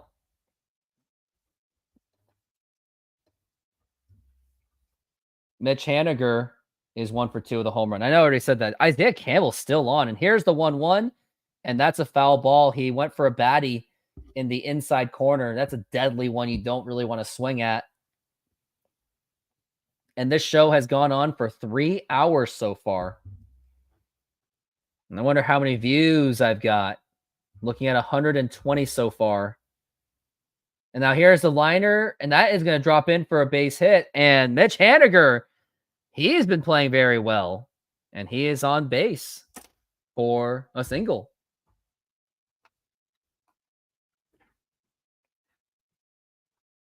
Mitch Haniger just got off the barrel at the tip of the thing.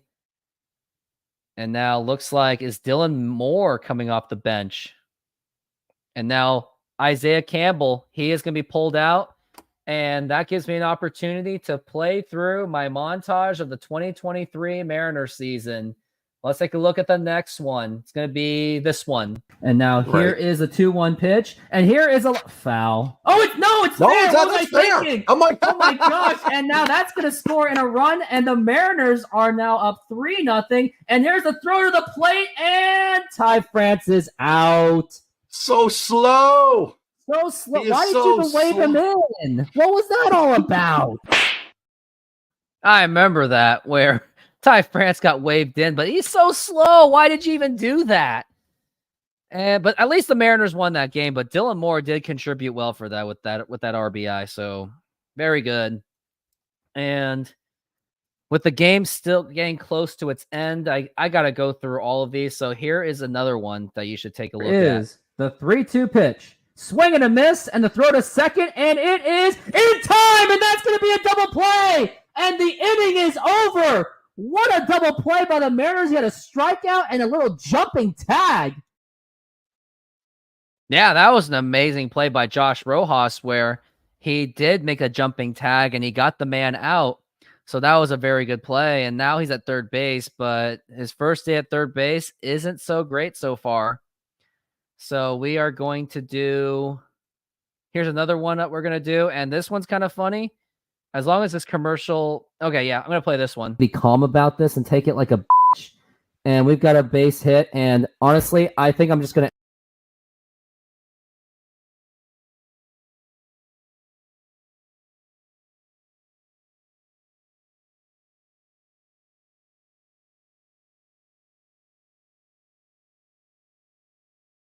I remember that where Houston really did put the purge on the Mariners and they just completely beat the living snot out of them. It was not fun to watch, that's for sure.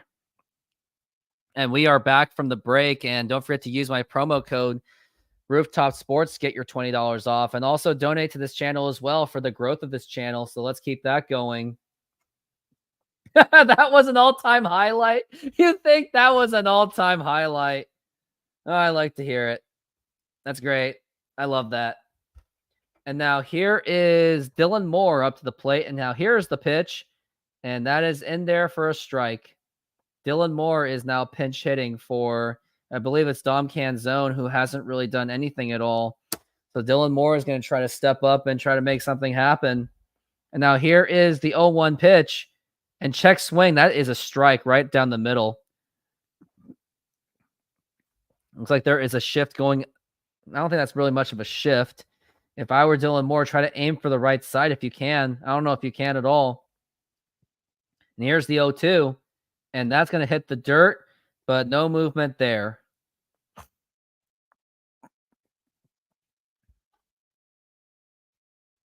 And we're looking at the bottom of the 7th inning. Mariners are at least threatening with no outs with a man on first base for something. And now here's the pitch. And now here is a fly ball. It could be trouble going up to the gap. And that is gone. That's a home run for Dylan Moore, a 2-run home run. And it is now the Boston Red Sox 5, the Mariners 4. And that home run felt like it came out of nowhere. What a blast by Dylan Moore. And it's now just a 1-run game. Unbelievable. I didn't even know if that was going to go. I mean, I can't tell from this angle, but it's a home run for Dylan Moore.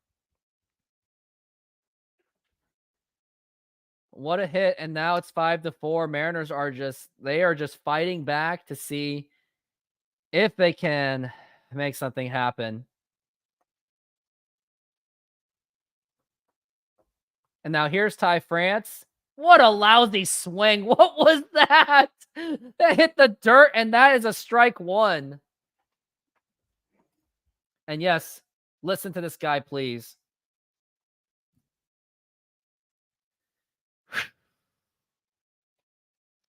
And now here is the 0-1 pitch. And now a ground ball foul. And yes, join the membership as well, as I do have a commercial coming up for that as well. So take a look at it when you get the opportunity. And we're looking at an 0-2, 0 for 2 for Ty France. He has a strikeout and a ground out. We have 2 home runs for the Mariners today. And here's the 0-2. And now here's a ground ball right to the second baseman. The throw to first. And Ty France doesn't even hustle. I guess that drive line didn't teach him hustle at all. Dylan Moore, he really did blast that one. Yep, there are 2 memberships. Thank you for bringing that up. They're talking about Dylan Moore's home run on the replay, and that was blasted. Went to right center field. Mitch Haniger has also been a contributor as well. All these memberships go right back into these streams. Yes, they do. Ty France is a slow poker. Yeah, that's for sure. 34 comebacks wins last season. And looks like, is there a conversation going on? Are they going to yank the bullpen even further? And if you really care about hockey, the Kraken just tied the game to make it 2-2. It is airing now on Root Sports Plus. And now here is Josh Rojas. He is up to bat. Can he at least get on base to set up for J.P. Crawford? Here's the pitch, and that is a ball. I think that might be Luis Urias who's pinch hitting. Yep, that is Luis Urias who's making his Mariner debut. So it's not Josh Rojas. He takes one for a ball. He does look a bit out of shape, though. Just look at him. And here's the 1-0. And he takes a nice swing, and that's foul. We're looking at a 1-1. He was acquired from the Boston Red Sox off of the trade of Isaiah Campbell on November 17th, 2023. And that's why the Mariners got him. That's how they got him. Now here's the 1-1. And now that is a nice swing, but it's foul. He has a nice smooth swing so far, but just keeps going foul. Mariners are fighting back as much as they can.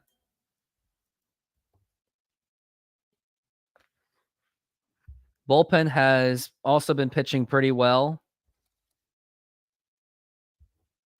And now here is the 1-2 pitch to Urias, and that is way outside for a ball.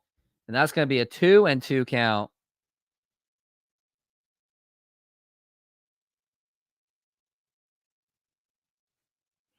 And we're looking at a 2-2 by Rodriguez. And now here's the 2-2. And he chases it, and that is going to be foul. Great.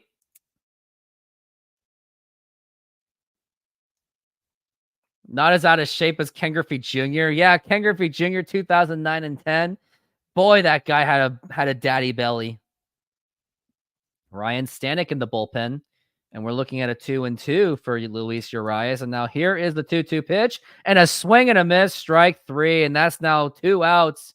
Hey, it's 2 outs, Rodriguez.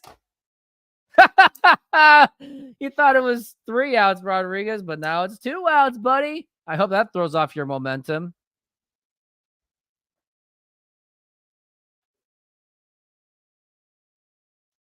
But Luis Urias struck him out. And Rodriguez thought it was over. Now here's J.P. Crawford, and he takes it inside for a ball.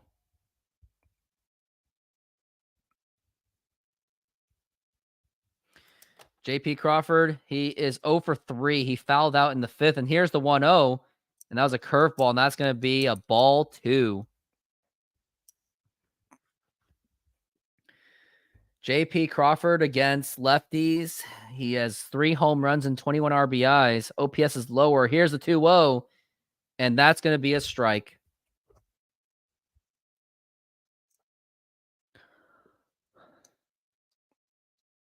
Julio Rodriguez will be up to bat if J.P. Crawford can prolong the inning, and that's going to be a strike, and that's going to be a 2-2.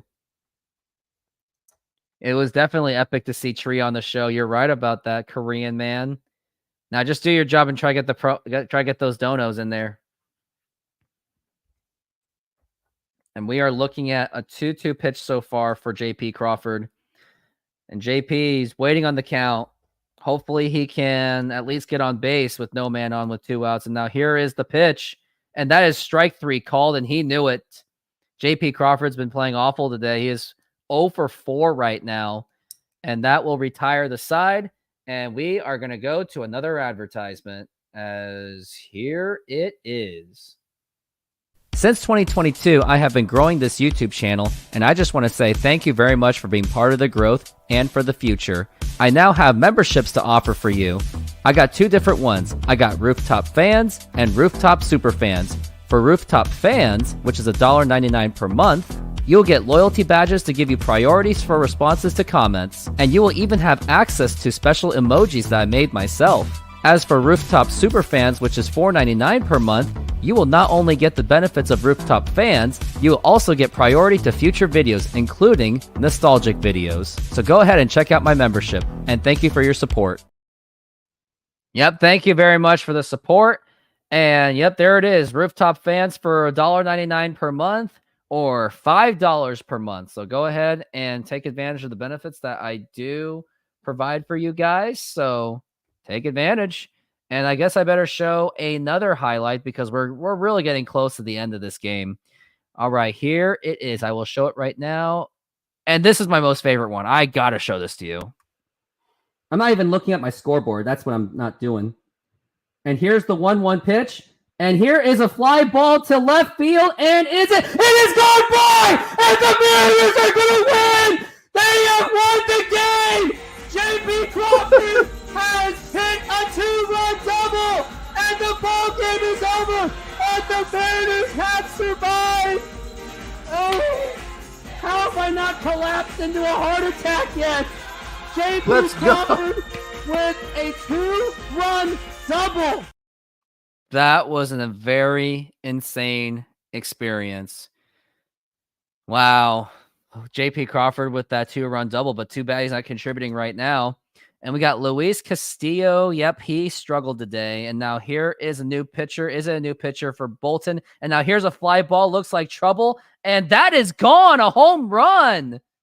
Cody Bolton gives up a home run. As soon as the Mariners score a run, Tyler O'Neill answers right back, and that is his 5th consecutive opening day home run. You see that coming, didn't you? Tyler O'Neill with a home run. And we're pretty much in trouble. And if I were you, Korean boy, put out those comments of how you really feel about the Mariners right now, because it's so bad. But that was Cody Bolton. He was allowed 1 more inning. I mean, I didn't fault it because he didn't really pitch that much, but the pitch just got away. 5 straight opening days, and that is now an MLB record, something even Ken Griffey Jr. couldn't even do. And now here's a pop fly, and J.P. Crawford is there, and he makes the catch. Tyler O'Neill just blasted that.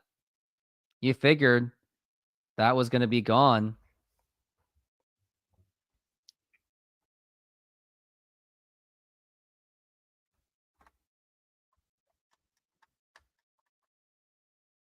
And now here is the pitch. And that is inside for a ball. And Mariners are really running out of time. Yes, you got Julio Rodriguez in the heart of your lineup, but you still got to figure out something. And now here's the pitch. And that is outside for a ball. Went through a lot of commercials today. I really do like that I do have the diverse mixture. Just didn't want to play all commercials at the same time. And here's the pitch. And that's a ground ball foul. And just reminder, 1 out so far.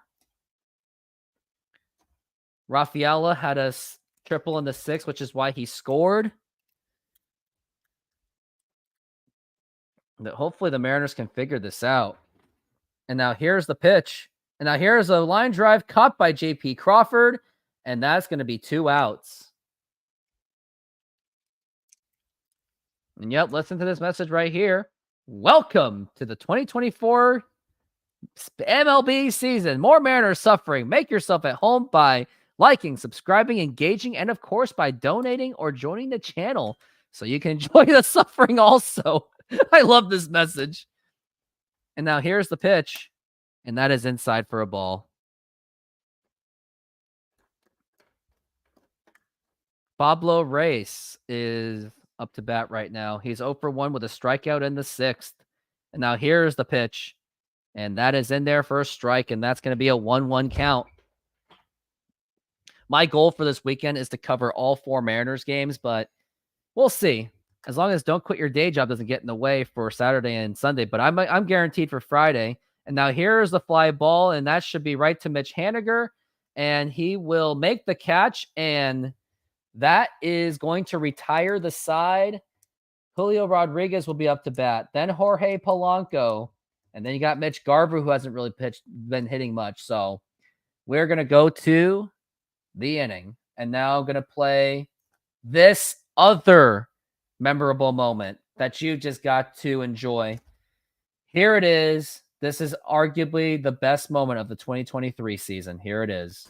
900. And there it is! 1,000 subs! Woo! Now I got to get to applying right now. Okay, I got to apply. The game now doesn't matter anymore. And you guys don't unsub. Let me do the application first. Yep, that was also quite a time. I got the 1,000 subscribers. I got to my goal that I needed to get. It was a very significant moment. Now I'm checking out some other YouTubers. We got You Love to See It. Definitely subscribe to him as well. So I'll give you the link to him. And it indeed was a beautiful moment. It really was an absolute beautiful moment. And then at the end, going into the bottom of the inning, I will show my very last video. And yeah, it was the biggest moment. One of the biggest moments of my life is getting that achievement of 1,000. I didn't even know if I was going to get it around that time, because I remember I was in July. I was just hanging around with like 550, and I didn't even know if I was going to make it at that point. It was a stressful time, but then suddenly I got my groove after August 24th. And then finally, the views just coming in. So it was a fantastic moment. I really do miss that moment, but it was something that needed to happen. Hey, we got Rye, Bread, and Mustard, Mariners podcast, telling me nice work. Yeah, thank you very much for your support. I do like that you had Brett Boone on your show, so that was really cool. You remember the day and the time it happened. I tweeted it to you so you wouldn't forget it. I appreciate that very much. And that was during the World Series, so it was a very special moment where it happened in the live show. The only disappointing part was just Jay Trident Podcast just couldn't make it, so he didn't get to share the moment with me. I was all alone, but I had all you fans to support it with me. And now here's Julio Rodriguez, and here's the pitch, And that is in there for a strike.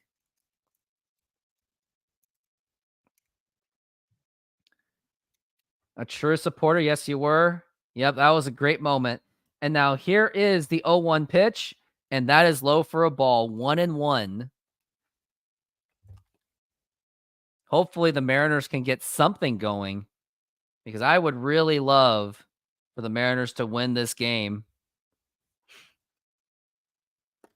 And now here's the 1-1 pitch. And a swing and a miss, strike 2. That was practically down the middle, and Julio whiffed it.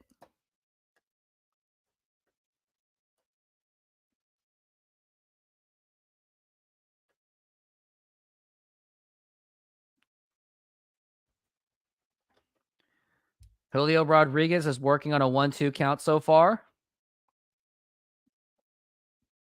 Chris Martin is up to the plate, or is up to the mound right now.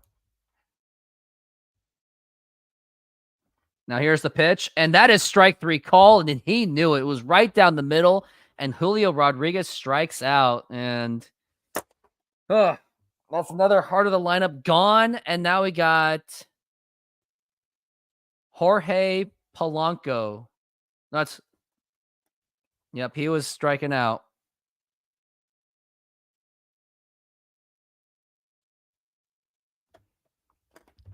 Jorge Polanco's up to the bat. Hopefully he could be the hero. Here's the pitch, and that is in there for a strike.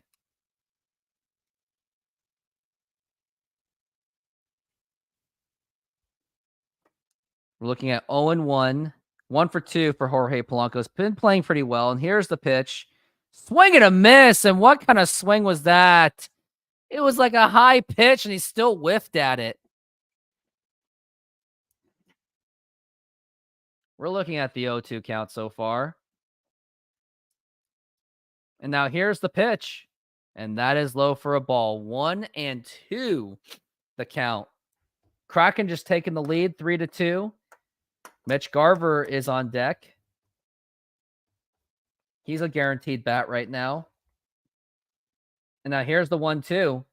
Swing and a miss, strike 3. Down goes Polanco, and there's 2 outs already. 2 strikeouts already for Boston in this inning. Mariners value games as low as $10. Why is it $10? Probably because you're sitting in the crap center field seats. Nah, don't do that. Rather than just tune into my show to watch the Mariners game on this YouTube channel. So take advantage of that. And now here is Mitch Garver up to bat. Here's the pitch, and he watches it for a strike. And remember, subscribe to my channel and also join the membership as well. And now here is the 0-1 pitch. And that is going to be inside for a ball. We're looking at a 1-1 count. Oh boy, these comments doesn't disappoint me. Clearly, this is an enjoyable time for Rooftop Sports. And again, he's watching Mariners baseball. Yep. Here's the 1-1. And that is a foul tip. And Garver does well against the righties, at least on home run power. He does better against lefties, but with no home runs. We'll see how this goes. Good thing Mitch Garver is not going to be a catcher for the Mariners. And now here is the 1-2 pitch. Low for a ball, 2-2. We got 2 outs, just a reminder to you guys.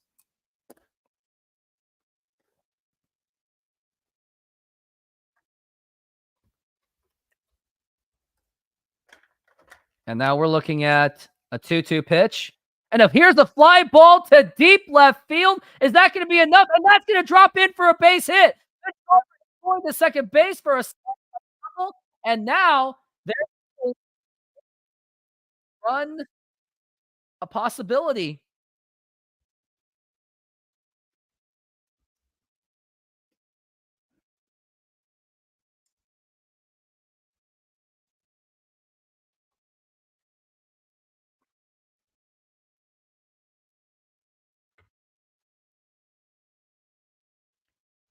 Don't worry, the Mariners will make it to the postseason. Oh, come on. You said that last year. Stop it. But now we've got Cal Raleigh up to bat.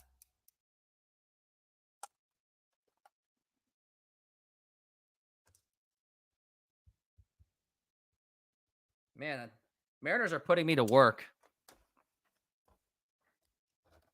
6-4, Boston lead. Cal Raleigh has an opportunity to tie the game if he can do it with a home run. So technically, Cal Raleigh is the tying run. Mariners are 1 for 2 with runners in scoring position. They screwed up with the Julio when he had it on the first inning. And now here's the pitch. And that is up high for a ball. 36 concurrent viewers, 29 of them on Twitter. So there are 29 people watching me. We're looking at a 1-0 count on Cal Raleigh. And here is the pitch. And now here's a ground ball, and that's going to finish the inning. The throw to first, and it's in time. The inning is over. We are playing this advertisement to make me feel a little bit better. SeatGeek is a mobile ticketing app for sporting events, concerts, and other events.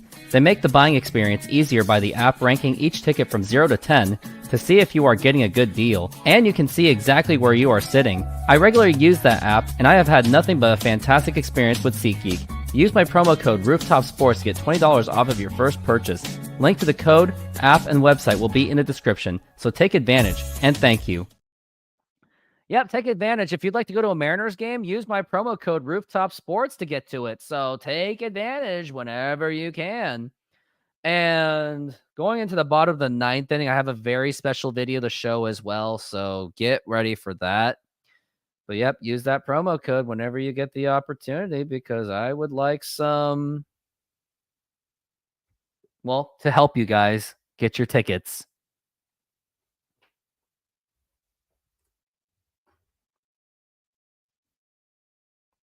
Then again, I said your fantasy gridiron team would win the league and fail to fill the prophecy. Yeah, so no more jinxing job, please.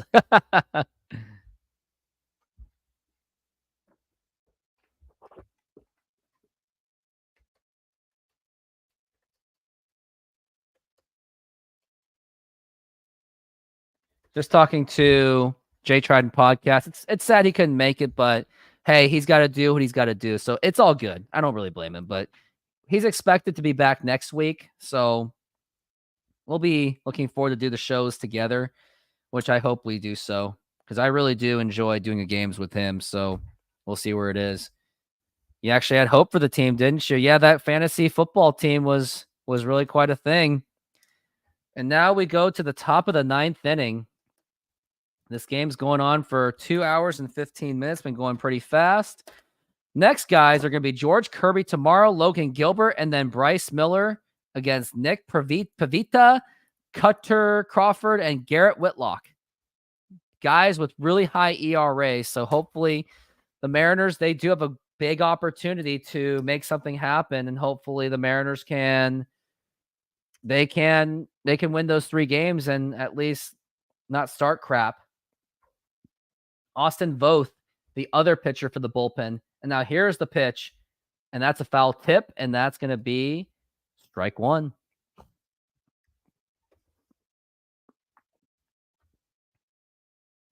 Austin Voth, at 31 years old, went to the University of Washington. And now here is the 0-1 pitch. And now here is the line drive, and that's going to drop in for a base hit. And now we got a man on first base, and I'm not sure about this Austin Voth guy after one batter. I'm not sure about him at all.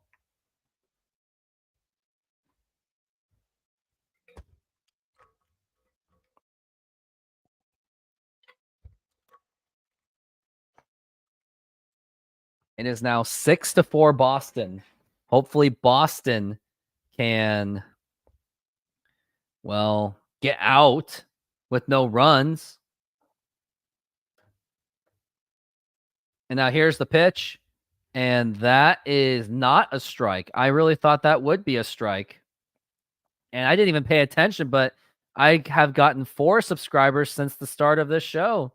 I really thank you guys for that. Very much appreciate it.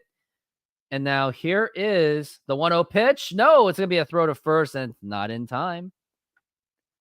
Cleveland keeps a clean sheet in Oakland. Wow. Oakland's opener. Let's take a look and see how that went. 8-0. They got absolutely blanked in their home opener. Sad. And now here's the 1-0 pitch. And that is not a strike.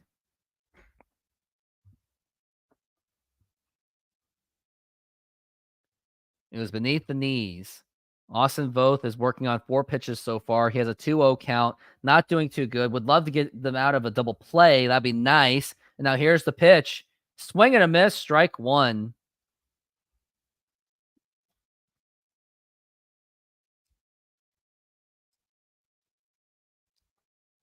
And at the end of this game, be there for the post-game show. So maybe if you fans want to call in, that would be your opportunity. Here's the pitch. And that is a foul ball.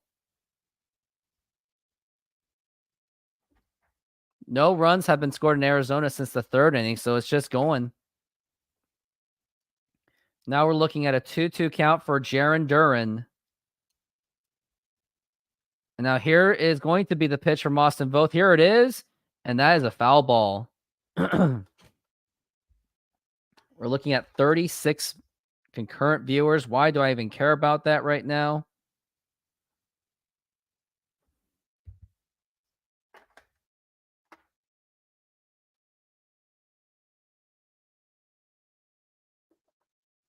And now here is the 2-2 pitch.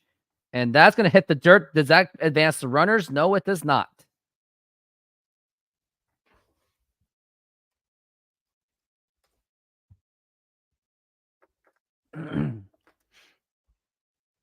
Still can't believe I did those 2 Dodgers games and the Padres, the Korea series. That was insane.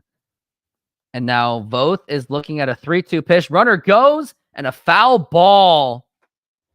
Woo! We really needed that. I got 37 concurrent viewers. Why do I still care? I don't know. 128 total views. Why do I still care? Why am I talking about this? I don't know. And now we got Jarren Duran waiting on a 3-2. Now here's the pitch. Here is a ground ball. Could be double play ball. Throw to second. And he's out. That'll be an out at first base, second base. Flick of the switch. Nice to see the M's back to their typical M's baseball. Yep, sounds about right. Jarren Duran made a very tough angle for Ty France. And that was clearly out at second base. But now you got an opportunity to end this inning with a double play. We are going into we're still on the top of the 9th inning. And now here's the throw to first, and it's not in time. Looks like Boston's closer is pitching in the bullpen. Rafael Devers hit the 2-run home run. He's been killing the Mariners. He's the one that hit the first home run to set the tone in a bad way. And now here's the pitch. Swing and a miss, and that's going to be a strike. That's an 0-1 count for Rafael Devers. Castillo actually gave up his standard home runs in a couple innings early. Yeah, he does that. That's why I'm nervous about him all the time. Despite the Mariners have great pitching, they just give up those random home runs. And now we're looking at the 0-1 count, and here's the pitch. And now here's a pop-up, and that should be good for Julio. He makes the catch. And now we've got 2 down. Mariners would love to get out of this inning, because after this, you've got Mitch Haniger and Dylan Moore. So maybe Mitch Haniger, does he have another oomph in him to make this happen? Jay Trident Podcast couldn't make it because he was in the middle of a moving situation. So he couldn't make it today, unfortunately. I know it's sad, but it is what it is. Trevor Story is up to the plate. He is now 0 for 3 to throw to first, and it's not in time.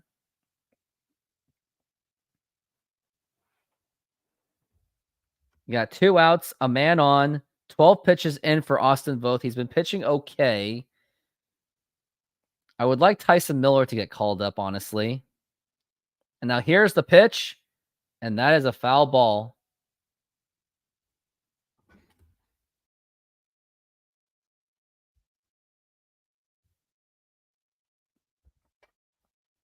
We're looking at the 0-1 count for Trevor Story. He is 0 for 3 so far. Would love to see the Mariners get out of it really quickly. And now here's the 0-1.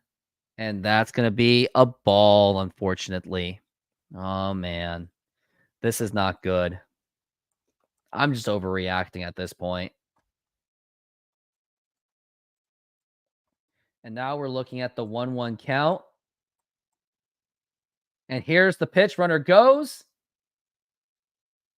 And that's going to be a ball. Ball 2. And I think the runner... No, he didn't go. I think he didn't go at all. I thought he really did go. It looked like he was, but just had a big lead. Austin Voth is trying to get out of this inning to get the Mariners offense back. And here is the pitch. Swing and a miss. Strike 2. You're one strike away from going into the bottom of the 9th inning. And that way I can show my next special video. Next game, you're going to see a lot more commercials on commercial breaks. Trevor Story is working on the 2-2 count.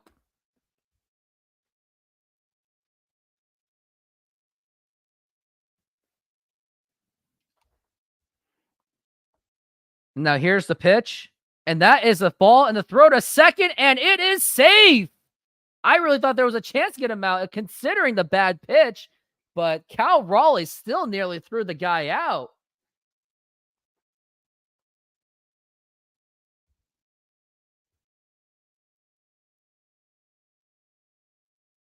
Oh, can't wait for the next 7 commercials in 1 inning. I do commercials each inning. Ah, Flick. What would I do without you? We're looking at a 3-2 count. This is a full count for Trevor Story. You really should get the guy out considering that he is 0 for 3 so far. So let's make it 0 for 4. Here's the pitch, and here's the ground ball right to Rojas. The throw to first, and it's barely in time, and that will retire the side. And we are going into the bottom of the 9th inning. Last try for the Mariners. And I think, are they reviewing the call? Looks like they are. I wonder if they are challenging. I mean, Josh Rojas should have just tagged the guy. What were you thinking? I mean, he had an open opportunity to tag the guy out. That's a really close one. I think that is a challengeable call.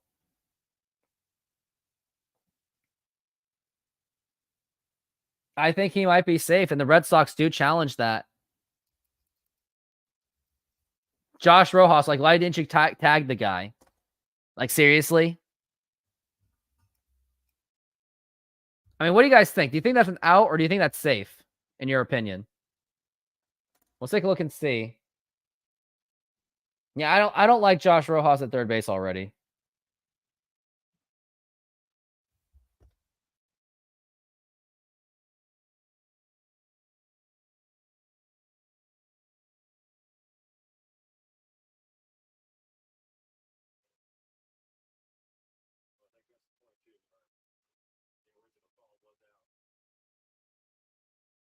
They're really going through this. I'm sure they're pausing at this point.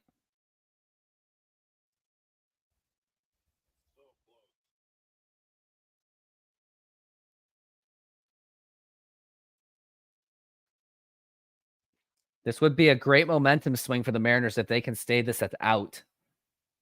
But they are still having the conversation.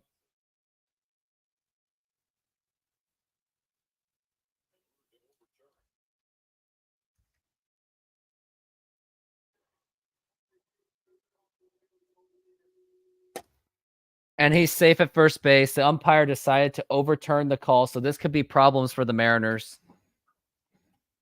I mean, yeah, Ringo, I agree. I think he was safe, but Josh Rojas should have tagged the guy at third base, so I'm not going to blame the umpire for it. I'm going to blame Josh Rojas for not tagging the guy, or at least causing some kind of, like, pickle. Then again, none of them top modern exterior solutions. The greatest commercial of all time.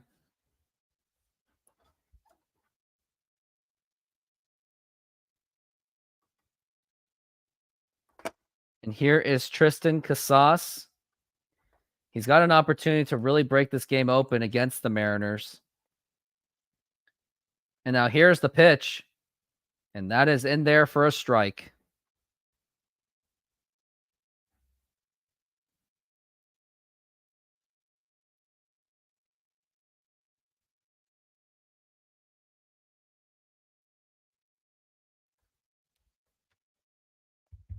And now here's the throwback to first. And that is in time. Or that is not in time. This is a disaster. He doesn't know the position. Yeah, he really doesn't. This is why I did not want to get rid of Eugenio Suarez. Yes, he strikes out like a mofo, but he makes the plays when he needs to. Now here's the pitch. And that is a ball, 1-1. Red Sox are 2 for 9 with runners in scoring position.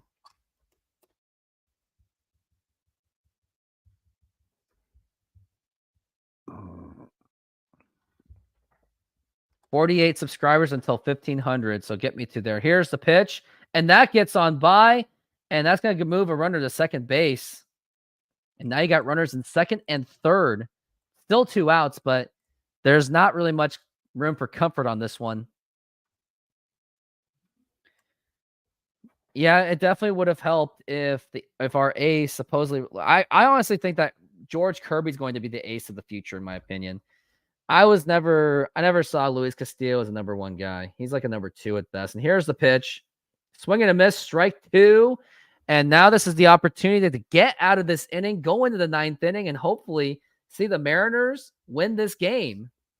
Or at least tie the game and go into extra innings.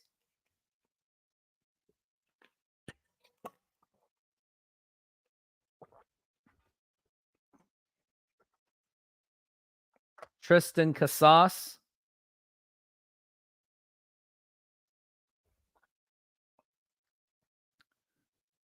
Nearly 4 hours into this show. Now here's the pitch. And here's the liner fouled.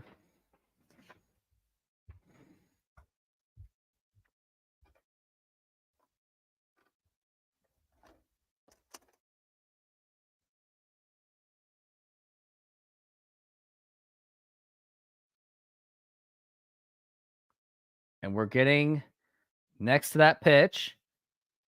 And now here is the 2-2 pitch going to be. And a swing and a miss, strike 3. And that will retire the side. Mariners are going to the bottom of the 9th inning.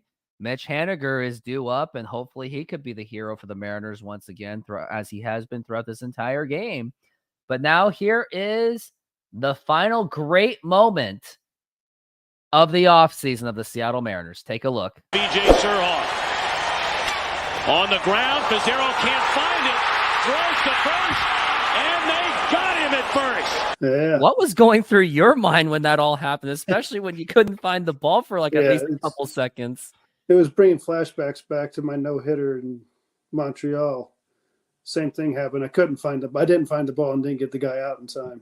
Oh. You know, it hit the inside of my foot. So I knew it had to be somewhere close. And I wasn't sure if it popped up first or if it stayed on the ground. Once I looked down on the ground, it was there. I'm just glad B.J. Surhoff wasn't Alomar at the time. Is it bad that watching that, the nerve, even though I know the results, I'm like going back to my childhood watching him like, Jeff, it's right there. Get it, grab it, throw it out. Yeah, pretty much. Even later. The infielders are yelling at your foot. It's at your foot. It's at your foot. So, you know, eventually you get there. Yep. So that was when I got to talk to former Mariner Jeff Facero. And recently you did see Couch GM talk to Jamie Moyer. So I guess the difference between us is I talked to Jeff Facero and he talked to Jamie Moyer. So it was a really cool experience. I got to ask him all the questions and stuff. Exclusive content. You need more commercials. Come on, man. Don't do that to me. Commercials are by default.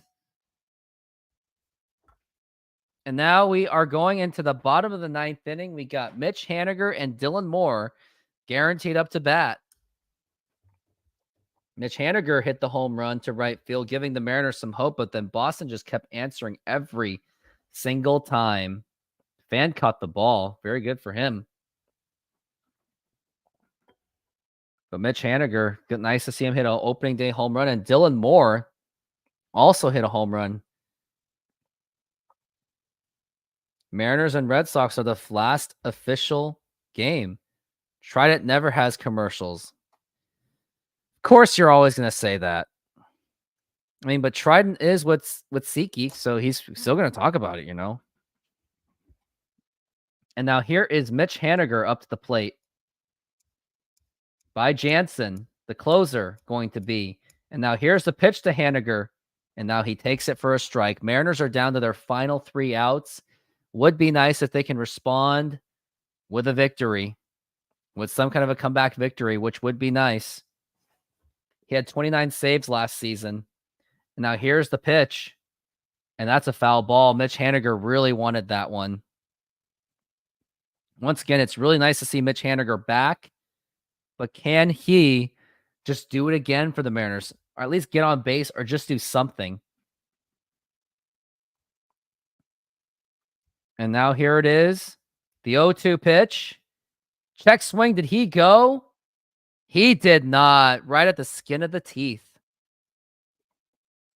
And now we're looking at a 1-2 count for Mitch Haniger. Rally caps? I don't believe in rally caps. Sorry, Buzzsaw. And now we're looking at the 1-2 pitch on the way. And that is up high for a ball. That's going to be a 2-2 count for Mitch Haniger. He's working on a 2-2. And here is the 2-2 pitch on the way. Oh, and that went inside and that nearly hit him. That would have hit him in the face if he didn't get away, or at least on the side of his helmet. But Mitch Haniger really can't afford to get injured. So I would say, like, oh, yeah, take one for the team. But when it's Mitch Haniger, he really can't take any kind of injuries. Really can't afford it. Mitch Haniger is 2 for 3. He's working on a full count. Hopefully he can walk. I will take a walk. And now it's set. Here is the 3-2 pitch. And that is outside for ball 4. Take your base. And we got Mitch Haniger on base with a walk. Why do you like him? Because he gets on base. And indeed, he does get on base. So that is good to see. And now we got Dylan Moore up to the plate. Can he be the hero once again? He's 1 for 1 with a 2-run home run. And now here's the pitch. Swing and a miss. Strike 1. 30 hits last season. 17 were extra bases. So at least when he was getting the hits, they were at least very impactful. And Dylan Moore is waiting. And now here's the 0-1 pitch. And that is going to be a strike 2. I really thought that was a ball, but Castillo's were getting a lot of those. Ty France 0 for 4. He's been awful. So a lot of our core hitters are not playing well. And a soft throw to first base and nothing doing. And let's take a look at that box score. J.P. Crawford 0 for 4. Julio Rodriguez 1 for 4. Polanco 1 for 3. Garver 1 for 4. Cal 1 for 4. And now here is the 0-2 pitch. And that is up high for a ball. Mitch Haniger's 2 for 3. Can's zone was awful. 0 for 2. Struck out. But Dylan Moore did the pinch hit. Ty France 0 for 3. Josh Rojas 1 for 2. Luis Urias 0 for 1 with a strikeout. And now Dylan Moore is waiting. And here is the 1-2. And a swing and a miss. Strike 3. And there is now 2 outs away from the Mariners losing their first game of the season of the opener. Dylan Moore strikes out.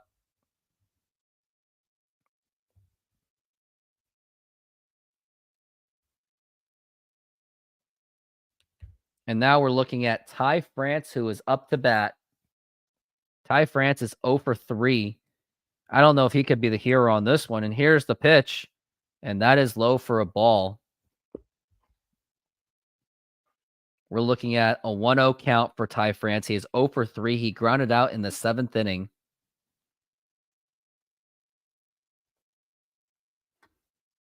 Ty France is awaiting.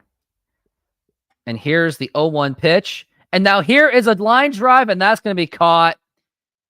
And Mariners are now just 1 out away from losing this game. And it looks like there's going to be, I may invite you guys to join in my show if you would really like to. But here's the thing. When I do this post-game show, make sure to keep it short. Like, don't talk too much. Please don't. So I'll put it on a test and see if it works and see if anyone calls into my show. It looks like we got a pinch hitter. We got Luke Raley because whoever was after that, he didn't really do anything. So Luke Raley is going to be up to bat. He will be taking over for Luis Urias. Don't talk too much. Oh, man. Flick of the switch. You're really just going to do it, aren't you? So after this game, if Mariners lose, I'll give you guys an opportunity to call into my show. Luke Raley against righties. So it's a matchup thing. He has 17 home runs against the righties. So hopefully, if he can hit the home run to tie the game, that would just be fantastic. And now here is the pitch. And he watches it for a strike. Luke Raley making his Mariners debut. This is the last opportunity for the Mariners to make something happen. Luke Raley off the Jose Caballero trade. And now here is the 0-1 pitch. Swing and a miss, strike 2. And Mariners are down to their final strike. Mariners have been struggling. Luis Castillo struggled throughout the entire game. He gave up those runs. Mariners tried to come back, but the pitching just couldn't hold up. You're calling in, aren't you? And now here's the 0-2 pitch on the way. And a swing and a miss, strike 3, and the ball game is over. The Boston Red Sox will take game 1 of this 4-game series. Mariners will go down 6-4. Luis Castillo, the loser of this game, unfortunately. And now we're looking at an 0-1 season, and now it's all doom and gloom. Everyone's like, yeah, we're screwed. We're doomed. So that's where we're at right now. So it's 6-4 defeat. And until then, maybe I'm going to go to the bathroom, and let's do that. I got to go to the little boys' room. Give me a break. Come on. Let's find this video. Modern Exterior Solutions is a fully licensed and insured full-service exterior renovations company serving Seattle and East Side communities. We know that a home is one of your most important possessions. That's why we're committed to providing high-quality, affordable home renovations for each customer's individual budget. We're diverse enough to meet the challenges of any project you put in front of us. Our workmanship minimizes the use of third-party services, and our team works together to meet all your deadlines. Anytime there's a challenge, we work with you to find a solution. We're proud to work with distributors of quality brand products with durable, ample protection from the elements for a variety of applications, including James Hardie siding and trim. Talk with us today about your project's needs, and we can help you solve all the challenges along the way.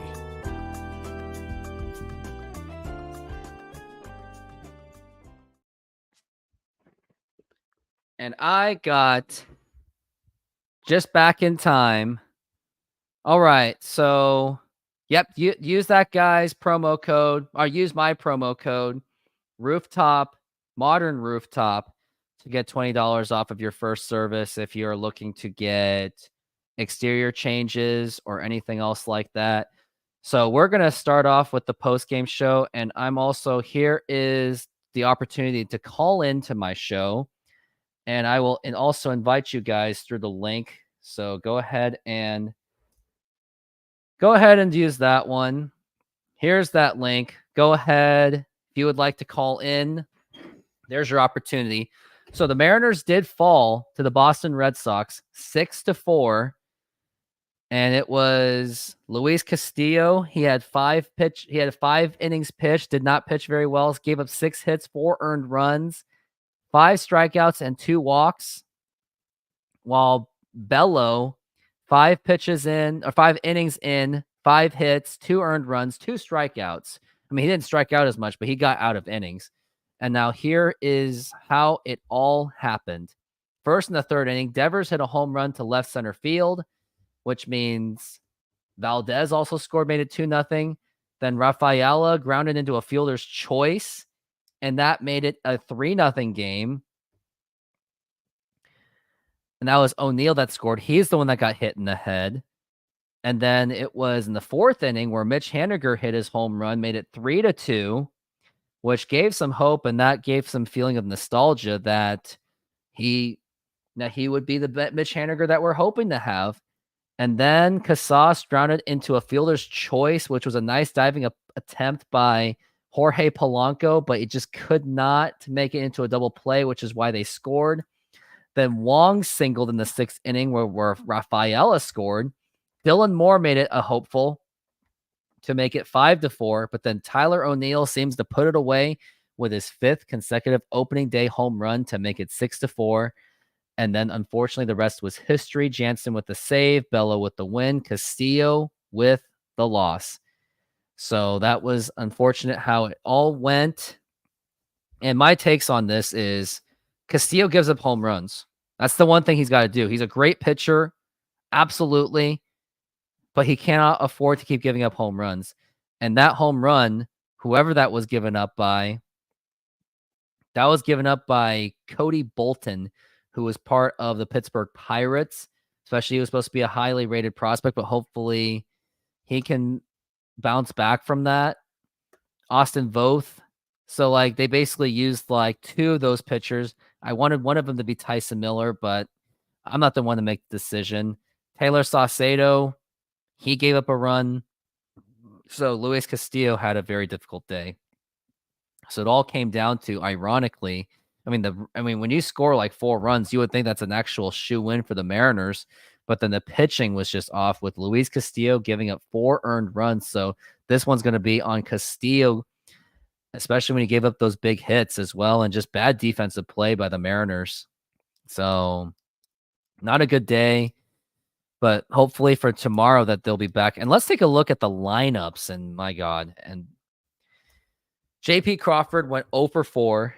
Julio Rodriguez 1 for 4. He did hit that nice double, but didn't do anything after that. Jorge Polanco went 1 for 3 at least. He did advance Julio to third base. Mitch Garver went 1 for 4. Then Cal Raleigh 1 for 4. Mitch Haniger hit the home run, got on base the next time, and then was part of the 2-run home run by Dylan Moore. And then Dominic Canzone was awful, 0 for 2. Then Dylan Moore, he stepped up, hit a home run to give the Mariners some kind of hope to make it a 1-run game, but was not enough since Tyler O'Neill hit that home run. Then Ty France went 0 for 4. Josh Rojas went 1 for 2. His defense was not good to watch. And then Luis Urias, he hit a pinch. He was pinch hitting and he struck out. Luke Raley also struck out. So not a good start to the Mariners, but hey, it's the first game, and I don't want to sound doom and gloom, but when you're Luis Castillo, you got to figure it out on how to not give up those home runs, because that's exactly what I was really nervous about. So looks like nobody's calling into my show, so I think I may call the show. I'm going to do my own post-game show, and I'll go ahead and end this show real soon. Looks like I'm not getting any traction for it.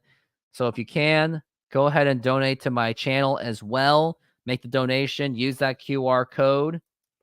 I'll be here for the last maybe couple minutes, because I got to do all of this. I got to make all of these clips and throw them out there. I don't even know when I'm going to post one of them, but that's what it's going to be. But yeah, what a game it was. It was 6-4. At least it was exciting. But unfortunately, the Mariners just couldn't get it done. So I really do appreciate everyone being on here. I really appreciate the tree being there as well. He was a big part of this show. He was here for innings 1 through 7. So I'm really happy he was here. I just wish that Jay Trident podcast was here, which would have been nice. But I think I'm going to end this show. And once again, I appreciate all of you being part of this show. And hopefully the Mariners can bounce back with George Kirby tomorrow. And I just want to say thank you very much. And I am going to sign off. And everyone have a good night. And go Mariners.